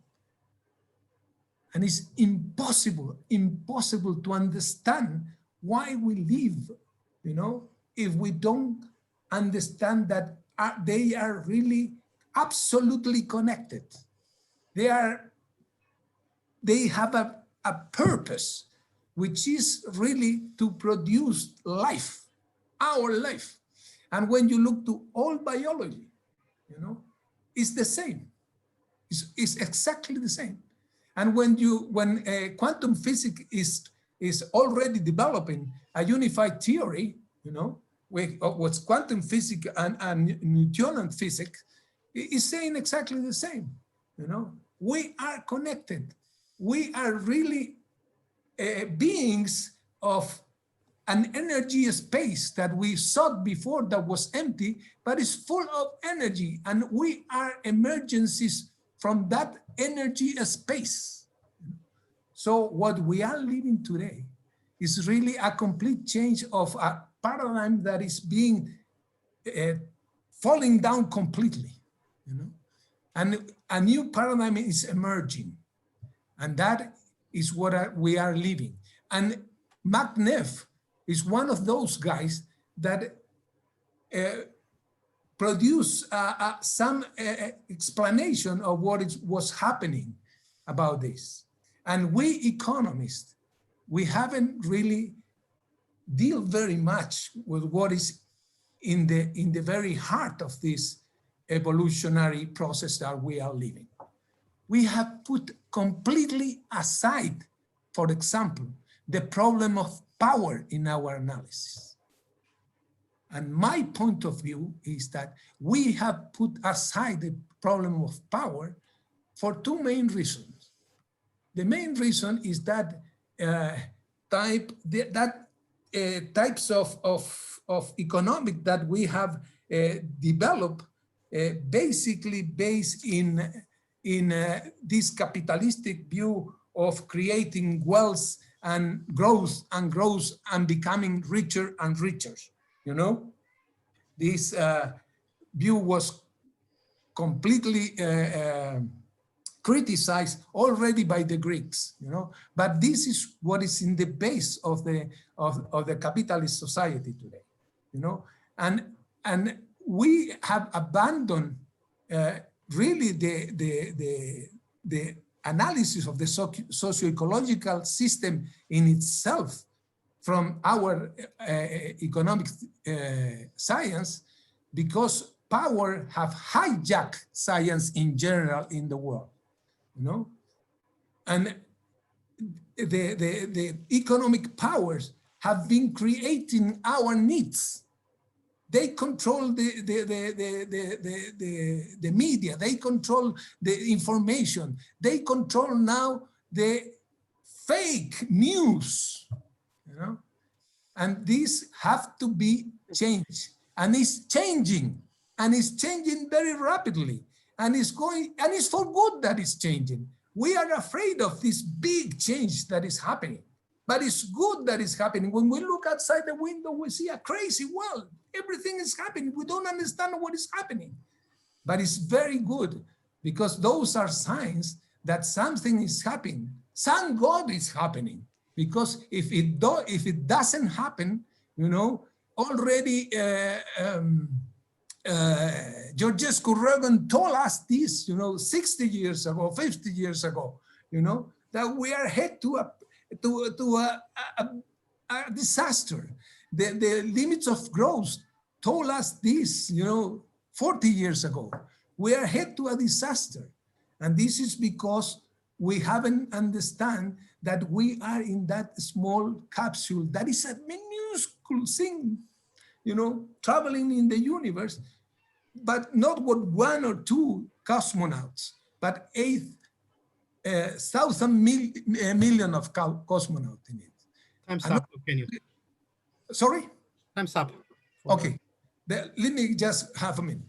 So what Manfred Max-Neef and other people, you know, that were thinking about this human scale development did was really pointed to the main problems that are behind this reality that is really, being very, very clear to our eyes today, you know, and we have to really discuss these things and see what are the implications for our science and to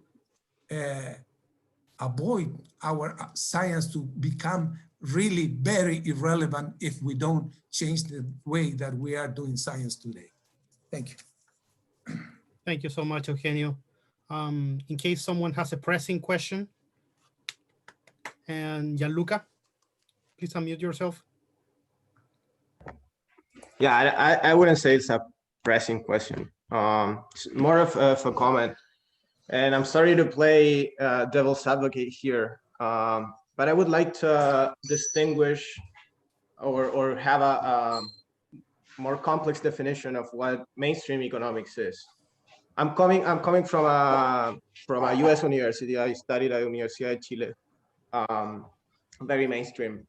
Luis defined himself in his talk as a mainstream economist, and he quoted a lot of literature on mainstream economics. And I don't think most of the points that you make at the first slide of the presentation, you know, everyone is an island and more is better, would belong to what I would call mainstream economics. I understand that there's a lot of economists, say Milton Friedman, for example, he said that Robinson Crusoe, or Robert Lucas, he also said that macro should become microeconomics. But I would, in the paper that you guys write or whatever, I would like to have a longer discussion or what is mainstream economics and how does really Manfred Max-Neef contradict those theories. That's all I wanted to say. Thanks. Can I answer very shortly? Please. And I totally agree with you. I mean, maybe I didn't explain right, but my point was to say that maybe it's not so contradictory, the Manfred ideas or what is now happening in economics. If maybe it's not mainstream, maybe it's classical economics with this standard assumption. And why I was trying to say that in that part of the economy is changing, you know, with areas like economics of complexity or boundary rationality or social norms. That the first part of my presentation was about an update of economics on the isolated men with social norms, you know, a more rich approach to economics. So maybe you are right. I was trying to say there is a classic economics, and some people is moving that to a more pragmatic point of view of the life, and that is getting close to the ideas of Manfred. And we are going to, I hope we expect we are going to do is just trying to put those kind of things together if that is possible. I don't know, Jan, if that answered your question. Thank you so much. Yes, yes, 100%. Although, Matthias, I would love to give you the word. We are a bit off the time, and also to Eugenio to respond. And also we owe a question to Jean-Pierre. But what we are going to do is to go through all the presentations now, because there's people who have appointments later, and later we can stay here addressing those questions. I'm really sorry, Matthias and Jean-Pierre. It's I take responsibility out of that. So the last presentation is our presentation. So I will ask you to help me and let me know if this is working or not. 1 second.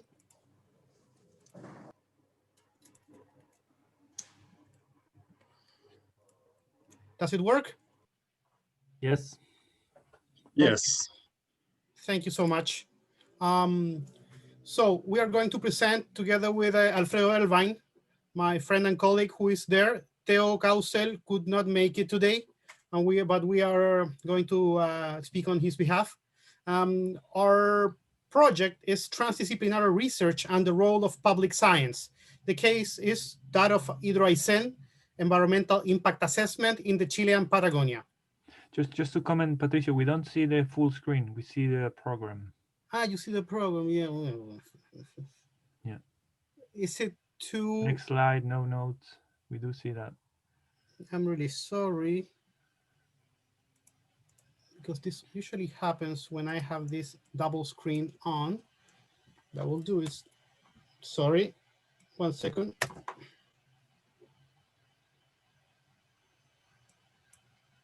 Am I still sharing? Yes. Yep. What about now? Yeah. Great. Yeah, no, it's okay. Thank you. Fast technical solution. Not the best one, but I'm plugging the other screen. So the context of this research is basically how science works in Chile. Some people say, right, that Chile is a neoliberal experiment, maybe together with Indonesia and other countries, in which the ideas of the Austrian school and before, right, later funneled by the Chicago School of Economics, right, implanted in this country a sort of extreme subsidiary role of the state, meaning that the state will not do what the privates can do, but taking to a different level. This is consolidated in the constitution that was written under military rule and which is about to pass away in 25 days with a referendum that is trying to vote it for it to be renewed. Chile then, what happens is that it's not a country in which the state produces or funds institutes like in Germany, like here in the US, or there is a lot of money that is devoted to science to inform public policy. Even though during the 90s, the Japanese agency and the German agencies of development tried to support Chile so there could be more science, right, to inform policy. Unfortunately, those efforts have not permeated, have not been reflected, right, in the current institutionality. Javiera Barandarian, in her book, Science and Environment in Chile, puts a lot of examples regarding this. The thing is that the state then outsources to the privates, right, this knowledge that needs for policy to be made. And then, in the case of environmental impact assessment, it would also evaluate it.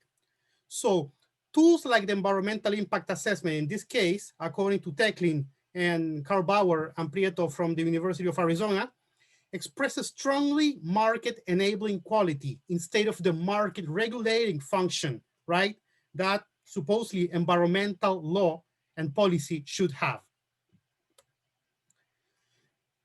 We think a good case of this is the environmental impact assessment from Hydroaicén. Manfred was very close to Douglas Tompkins and also the whole movement of Patagonia Without Dams. They wanted to stop a gigantic $10 billion dams that was supposed to be placed in the rivers Pascua and Baker. In my presentation later, I will put the link of Manfred's letter to the president about the issue. What happened is that the movement and everyone concerned about this gigantic solution, right, to the problem of lack of energy, according to some, people was distrusting that the government was rigorous enough and impartial, actually, in evaluating what this project was going to be. Basically, politicians and people from the government would support publicly, we want the dam. So when you are saying that, and you are also evaluating, right, independent scientific assessment, it's not that easy. It's not that easy to trust. So the movement said, we need some independent evaluation. That independent evaluation probably came through Manfred to the Transdisciplinary Center for Environmental Studies at Austral University in Chile. So, but there was a thing. They wanted an independent evaluators, but this context also means that these people doing this re-evaluation of an environmental impact evaluation could be pressured. So they said, this project will be secret. It will not be disclosed. And this is the first time we're actually showing this. And it's an honor, right? We're together with Alfredo and Teo and Manfred as an advisor, plus Yerko Castillo, who did most of the coordination efforts, right, to participate on this. We, in record time, we agreed with the movement Patagonia Without Dams and with a very tiny budget, we agreed that we are going to reassess this in the times that the environmental impact assessment would give us to do it, meaning like 2 months in a first stage. I put there that the budget was $140 approx per team per area, and these are all the areas. So we needed, basically we gathered 13 teams of scientists in record times to reassess the largest study ever made in that area of Chile that is like around the size of Greece. It's huge.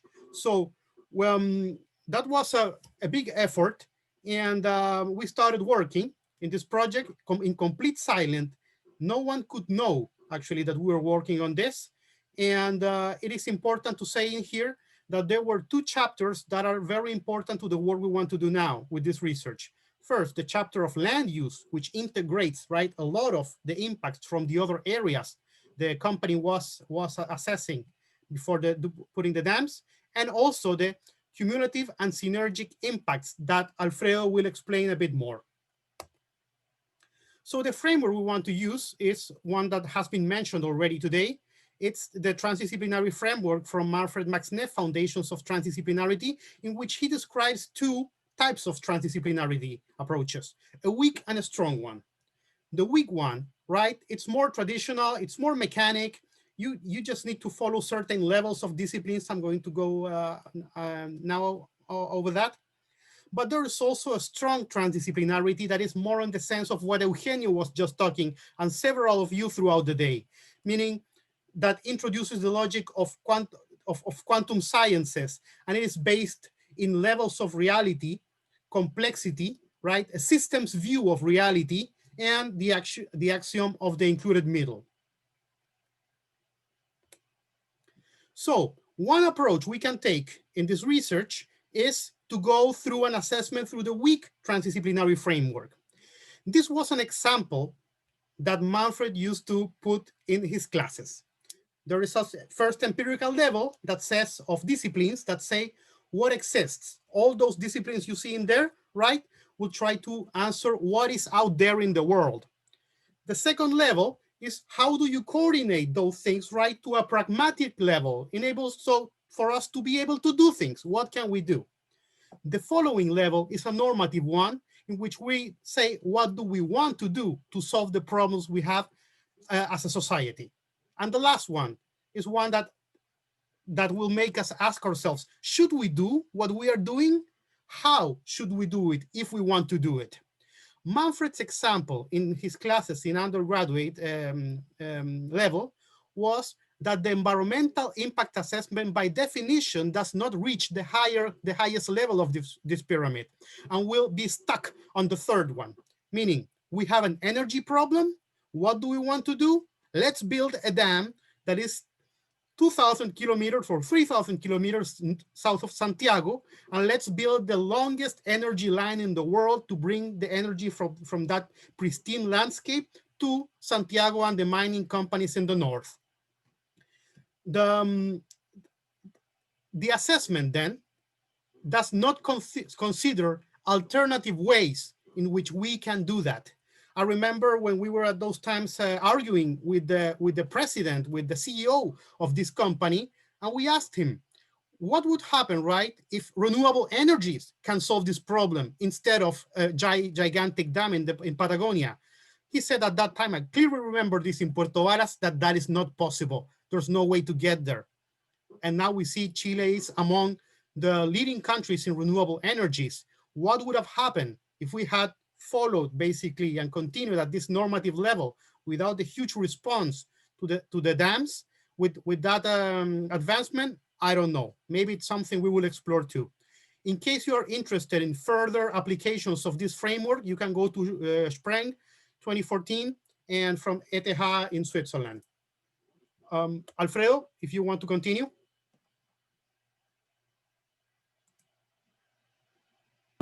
Thank you very much, Pato. Well,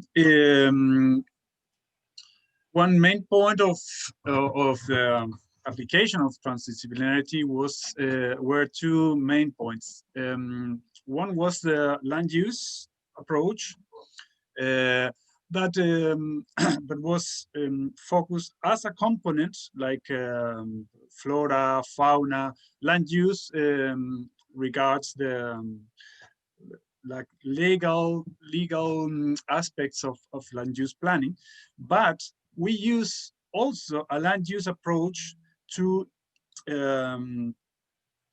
include different disciplines in terms of strategic to see how should we manage a 2,000 kilometers project in which there's so much amount of information that should be known. So it was a key point in this strategy. And the other point is the cumulative and synergic impact chapters. The Chilean law of environmental impact assessment specified that a study of environmental impact should include a last chapter called cumulative and synergic impacts. But normally, those chapters are never understood fully because a lack of a systemic view. And if we take into account the environmental impact study of Iroise, which I don't remember, but it was something between 10,000 and 30,000 pages of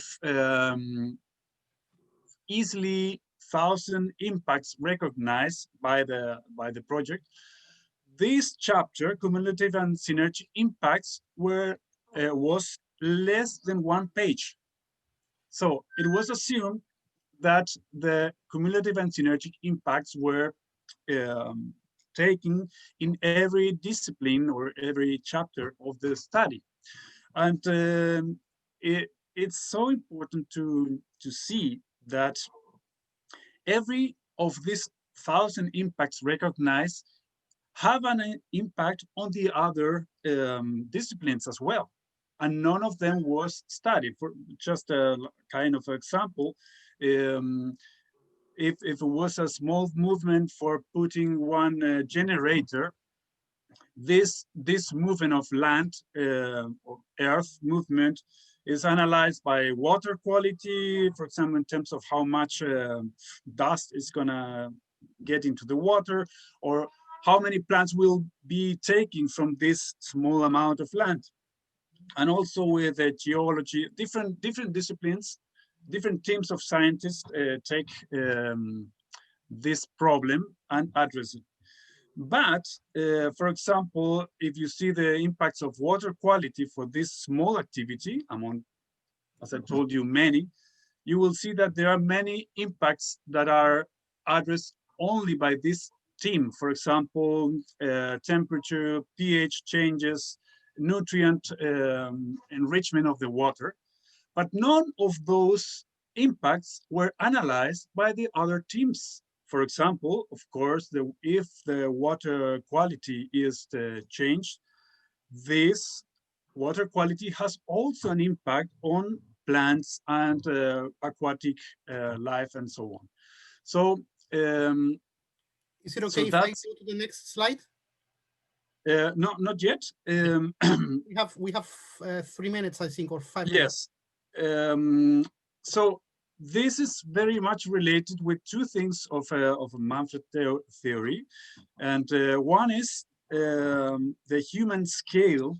What is called human scale is, we could see in this study, is pretty much related to complexity. And as biggest a project is, as more complex is, and then is less assessed, is less able to be assessed because of its complexity. Okay, Pato, the next one.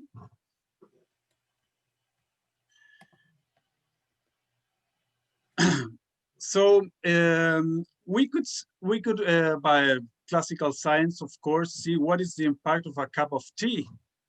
But a big dam, as more bigger the project is, include more and more different factors, and those factors relate with each other in a non-linear way. And that makes such complexity non-predictable. We could see that very easily in terms of weather, for example. We cannot predict the weather with 2 weeks in advance. Regarding such a big project, this unpredictability tends to be exponentially bigger. And we could see that such projects cannot be assessed at the end. We cannot know what are the impacts of it. So human scale is also related with complexity and predictability, comprehension, understanding.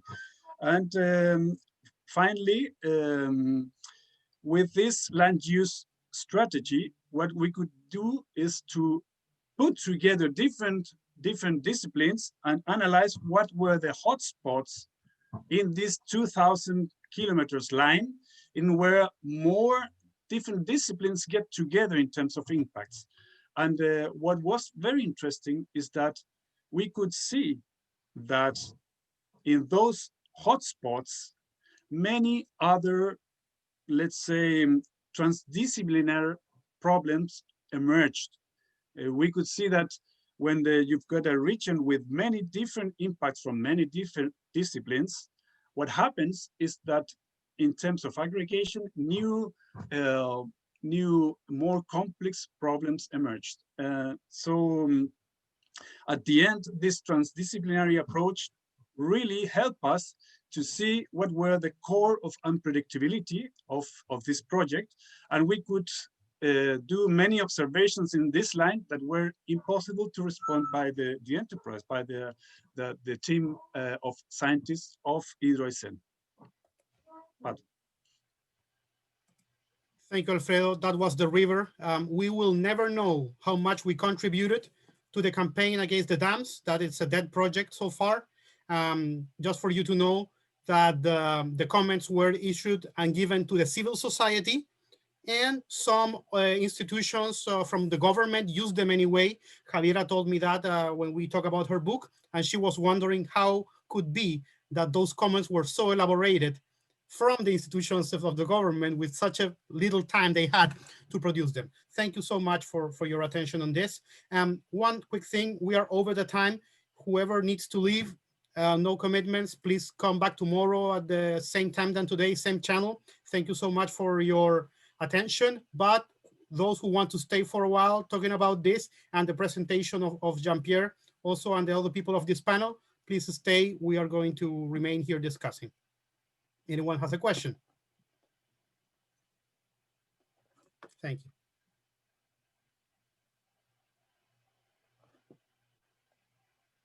you. Any question?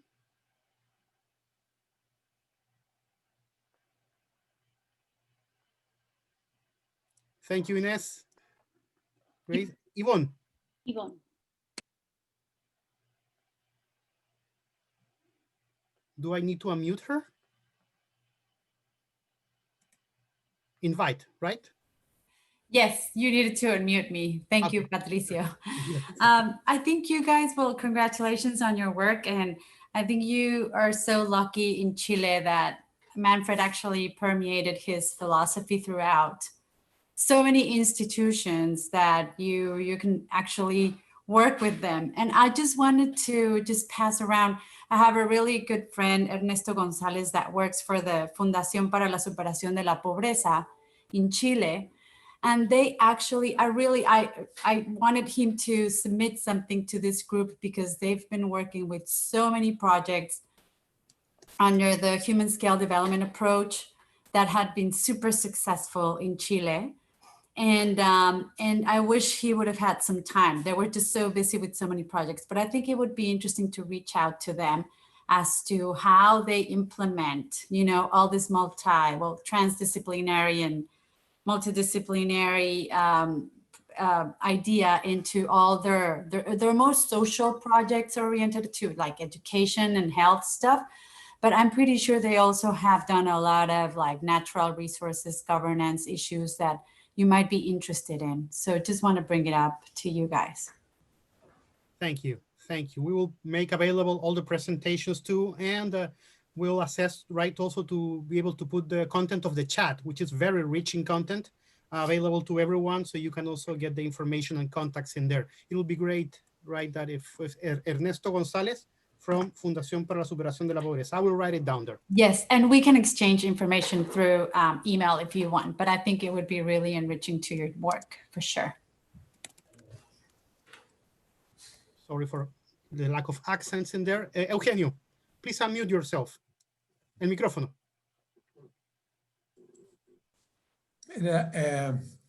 Yo he estado haciendo... English, please. ¿Aló? In English, please. In English. I have been doing multidisciplinary and transdisciplinary research and effort for more than 40 years. But I have never done really multidisciplinary research. I have worked with psychologists, with sociologists, with earth people, with hydrologists, and lots of people from different areas. Because I never felt that I really did interdisciplinary work, because what it is needed to really call something interdisciplinary is that you really work with other people and try to put your paradigm aside and look very seriously to the paradigm that the other people live with, and then try to really build a new one altogether. Yeah? And not just putting pieces together and then write a paper in a good journal, and that's what we do in general. And I think that now is happening something, and I think that Max-Neef, Manfred, really what he meant by transdisciplinary was that, you know. And I would like to ask Alfredo and Patricio, when you looked at the inability of the companies and the teams that work for companies to do multidisciplinary work or transdisciplinary work, there was a problem with that really we still think that doing multidiscipline or transdiscipline is just to get together in a table, discuss a couple of things, and then write together something, you know? Or is something more than that. You know? Alfredo, ¿quieres ir tú primero? Sorry, do you want to go first? Or? Okay, well, I'm glad to hear your focus, because at least from my side, I've got just the same epistemological approach to transdisciplinary. I would say transdisciplinary when you get out of the border of your discipline. And the main issue was to build up in our team, as Pato said, we're more than 50 people involved, try to build up something new. And I don't know if we could do that. It's quite difficult, you need time, but at the end, join the team towards a very focused approach and objective. And this helped us a lot to do very deep and hard observations. And so it was in human interaction of the group, in this passionate search for something together, in which I would believe transdisciplinary really take place. And also in our strategy, as I told, when we could identify specific hotspots and go there and ask to the people, when the people realized the eventual impacts, they gave us back many other different new impacts that were accumulated and synergic. So yes, we should have to translate those impacts in different disciplines, you know, but at the end were very transdisciplinary impacts. So for me, it was like a surprise that this approach really worked. Yeah, thank you. And also according, in terms of your question, Eugenio, I think Manfred, it is implied this exercise of humbleness, of giving away, right, your paradigm and trying to listen to other types of constructions of reality and trying to get non-traditional knowledge, for example. That you, and now we can use again the pyramid.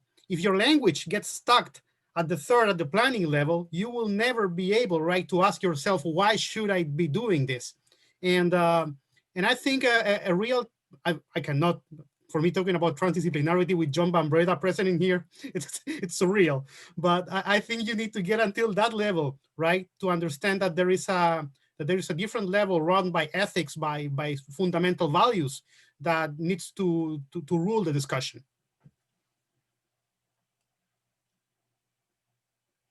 If nobody else has a question, I would like to ask a question to Jean-Pierre about his presentation. If people is okay with that. Jean-Pierre, maybe it's a question, you don't have to answer it today, or you can consider it for the future.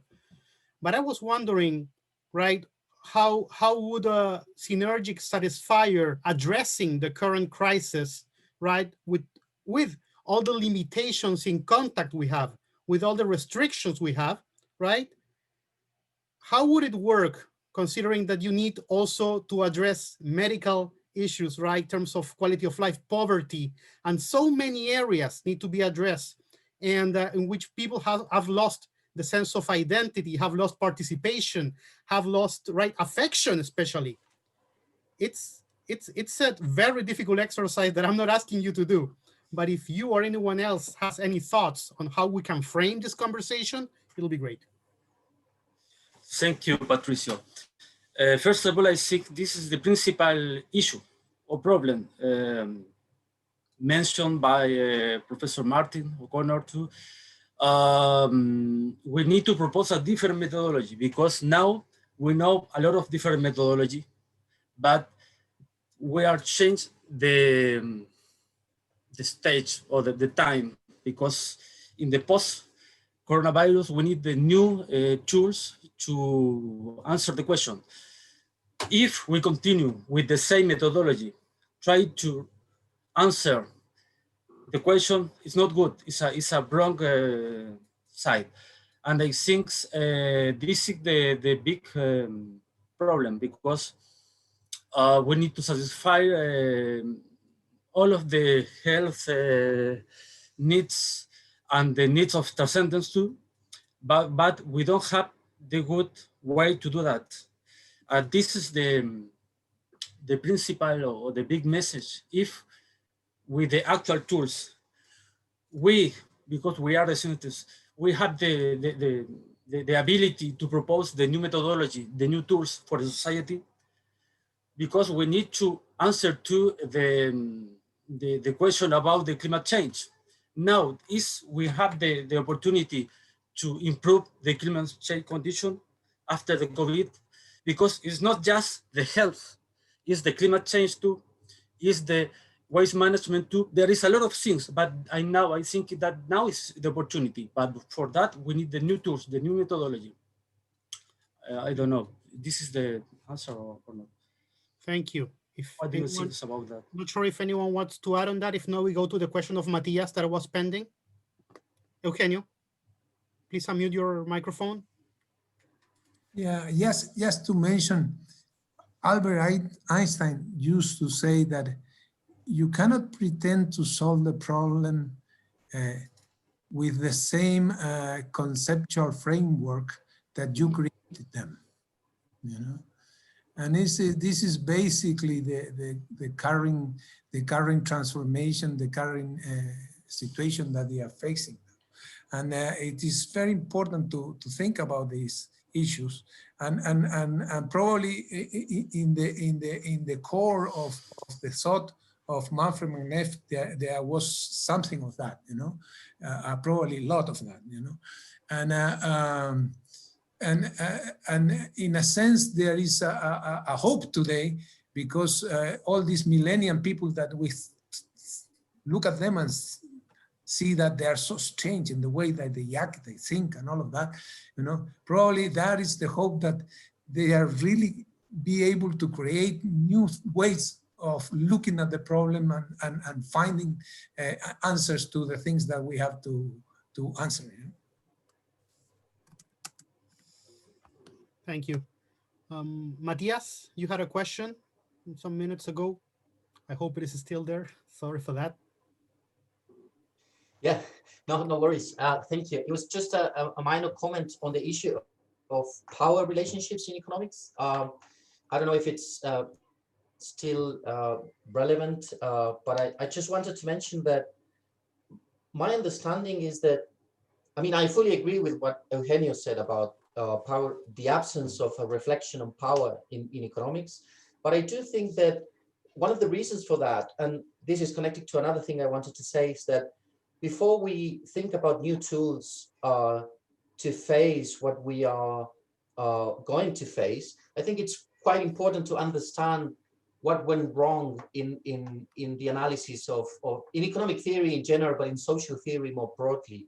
So we need a good diagnosis of what went wrong before we go about finding new methods and tools.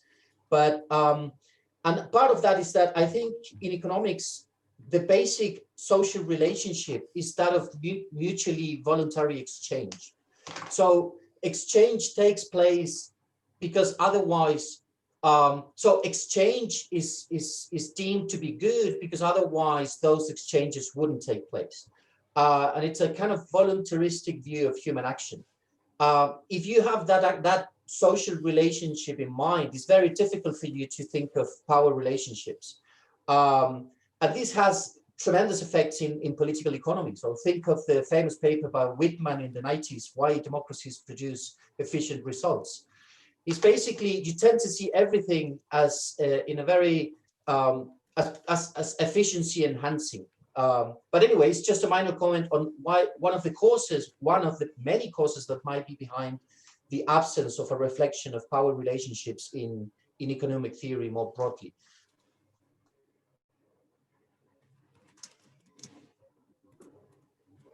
Thank you. That was for. I can say something about. Please. If I can say something about that. I believe that one of the and a lot of people have speculated about this and think about this. Much of the problem seems to come from this paradigm that we live of economics that is based in this crematistic approach, that is to create just wealth and to appropriate that wealth, Instead, if you compare that with the old paradigm that was basically very much oriented to production, for serving the needs of your family, barter with things that really were pointed to those basic needs of the family and the village and the small groups of people. And then came all this revolution, scientific and technological revolution and the industrial revolution that shows the people how you can use the resources and produce wealth. And in that time, we weren't that many in these little spaceships, called Earth. And so it was possible to produce and produce and produce, But then people was kept in this set mind, this mindset of creating wealth, and this detached us from our very soul and the very basic needs, and even detach us from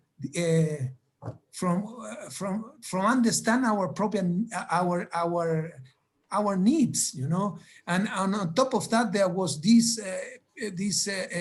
urge for growing and making wealth and being richer and richer, that those that were rich created power out of that and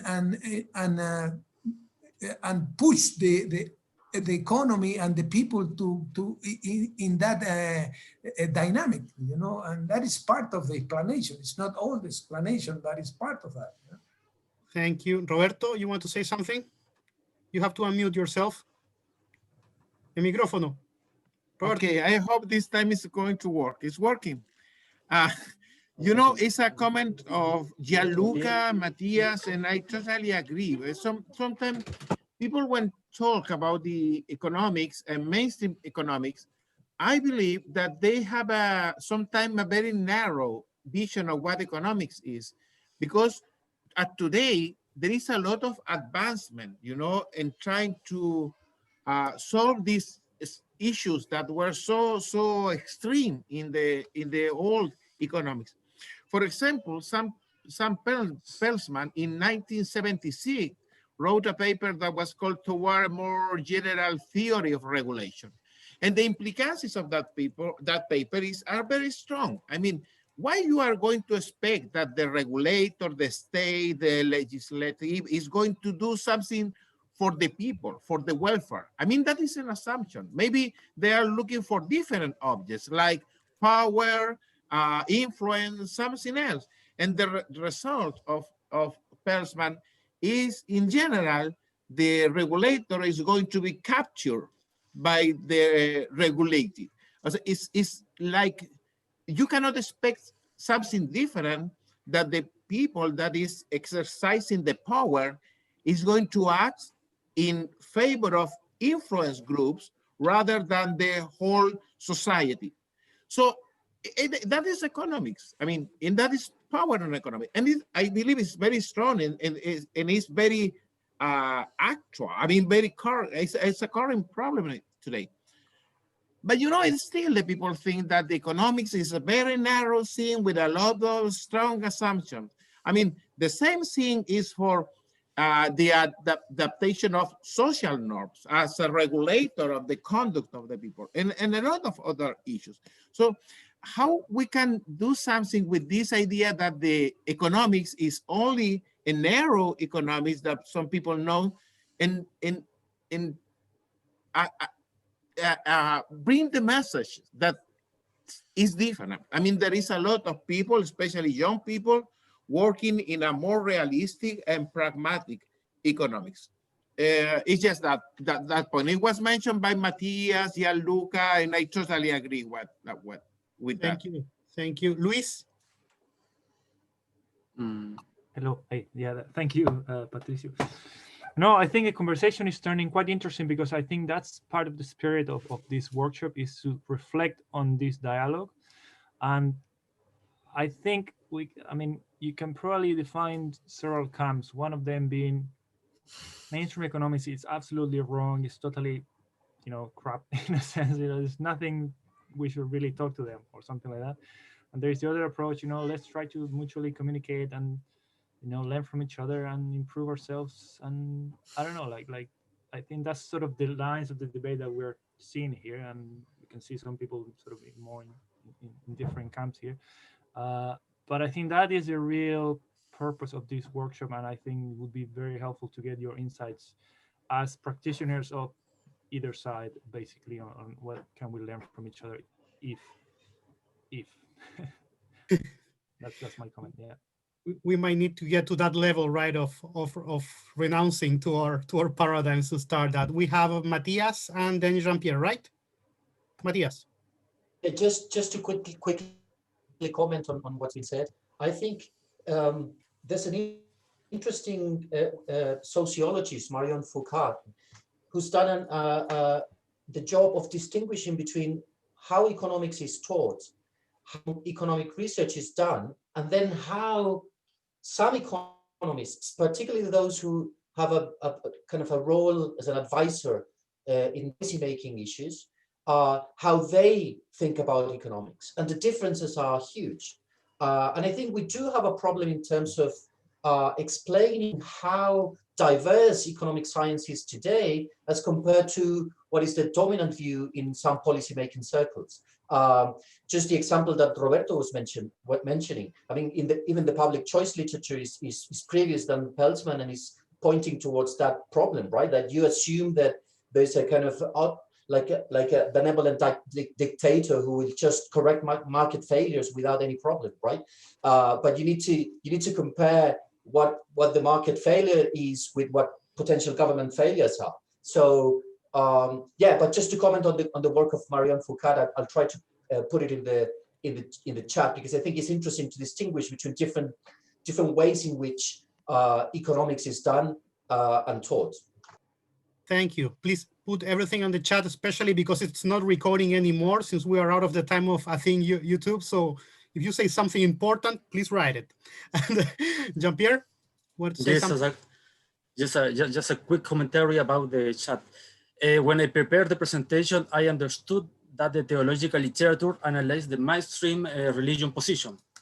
And maybe we need to analyze the other form of spirituality with other framework. And I agree that it is a mistake to analyze all of the spirituality with one method or framework. And so if we apply this way of thinking, it will be a mistake to analyze the COVID effect on the Amazonian people with a similar tool that we use for the urban society. That is a question maybe for Professor O'Connor or for Felix, I don't know. It's a good question now. I'll give you the right to reply in case if someone is interested in replying or commenting about Jean-Pierre's comment.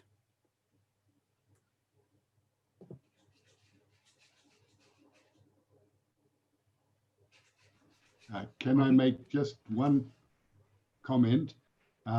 One of the Johns, I think it was not the Jean Van Breda, the other John Clark, he made a comment in the chat about resources that are used up and resources that disappear because they're not used. And I think that rather than just talk about spirituality or transcendence or religion, we have to have the courage to make specific statements about the attributes of different actions or processes and discuss in what ways they can be seen as creative or destructive. And I think that sometimes they're both.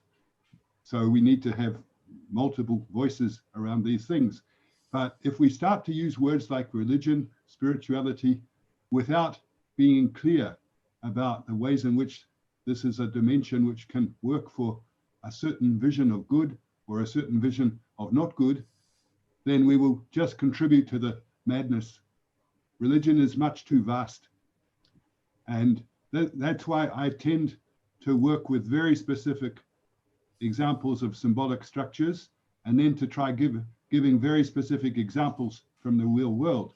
And that means that I'm a sort of barefoot philosopher, because I try to communicate abstract ideas through specific examples, but it's the symbolic structure and the emotional meaning that determines those examples. So let's not talk about religion or spirituality in a completely abstract way. Let's explore the different solutions that are carried by different people in different ways around the world. I think that can be extremely rich, and I would say that that's part of doing real economics today. If we don't do that, we're not being proper economists. And that's a judgment that I make. I'm a professor of economics, so I have to make that judgment explicit. Thank you. John? Comment from our side? Yeah. Yes. Just on this question of religion and spirituality, from the perspective that I've developed, I would say that it's not for us as researchers to decide what is spirituality and religion. We really have to go out and ask people whether they believe in a higher being or whatever they want to believe in. If it's something that's in their heads and in their minds and it moves them, if it's a real object for them, then it becomes important. as a researcher, I can be an atheist. I don't have to believe in what they're believing in. But if it's a real, if God or something, spirits or whatever you want to call it, is real in their lives, then we better go and find out. Then we need to develop our responses, our research responses in a way or in ways that can capture that, so that if we, we have to work with their worldviews. If it's not for us to decide what is spirituality and whether, if it's important for stakeholders or social actors out there, then so be it. Then we need to go and find out. I mean, that's just my short response to this question of whether spirituality should be included or excluded and so on. Thank you, John. Thank you. We're also very grateful to Felix for sparking this interesting discussion. Anyone else would like to comment on this? If not, Luis? Yeah, so I might misunderstood Felix, but I think what he was trying to say is, just like Manfred came up with 9 dimensions, he was trying to theorize exactly about, well, there might be a different dimension for which you don't really might need to. I mean, we do theory without asking people many times, and I think, the categories that you might come up with, of course, you have to test them in practice, but you can very validly, I think, legitimately, you can come up with them from your theorizing without necessarily having to ask people. I mean, I don't know if I make myself clear, but basically, if you have 9 categories, you can have 10, and that seems reasonable to me. Like, why shouldn't you have 10 or maybe 7 or 8? I think that's what the point of Felix was trying to do. Maybe I misunderstood. No, it's I think that is a discussion that goes, right. There are some people who argue that subsistence and security might be one, and others say no, it shouldn't. So in different contexts, you will hear that, and it's a great discussion to have. So thank you to everyone. Just one short thing is Felix wants to say something. Thank you, Luis, for your comment. Actually, that was my point. Point was to say that maybe we should discuss to add this need to the fundamental needs matrix. And of course, there might be many different definitions of spirituality and happiness, but I'm completely convinced, and I was there with on the same level, on the same mind with Manfred. The sense of life is not just money. The sense of life is to do something for the common good. In Christianity, it's called love your neighbor, but in a more general speaking language, is to do something for the common good. You just don't work for money. You should do something that you feel that you're giving a concrete answer to something to help the world, to help the common good. And this is what Manfred said every time at the graduation celebration of our spring master students. He said to them, do what you have to do. And he referred to just this, not just to do something to gain money. Use your talents for the common good. And then you will feel, I'm convinced that then you feel happiness. You feel it's not a happiness like buying a new car or eating a delicious meal. It's the happiness, you feel this inner sense of fulfillment, you feel you do the right thing. And this is very important. And to understand this might be a need. And we could put this on the matrix, but maybe not. Maybe it's a satisfier. Some people said here it's a satisfier, not a need. Yeah, maybe. Well, we have to discuss this. I just wanted to encourage the discussion. Perfect. As John Van Breda said, let's ask more people then, and we might get way more information. Thank you so much to everyone. One short announcement is that the family of Manfred is launching a foundation to spread his work in academia and also other areas. The address of the website is there in the chat. So if you are curious about this initiative that the family is launching, everyone is welcome. As also everyone will be welcome tomorrow. When we have our second session, today was very, very intense, very productive too. And looking forward to see you all. Thank you so much to the people who organized, to those who attended, to the public who is on YouTube and in the we cannot see in here. And we'll see us tomorrow. Take lots of care. Thank you, everyone. Bye-bye. Luis, wait a bit, please. Let's stay at the end. Gracias. Orange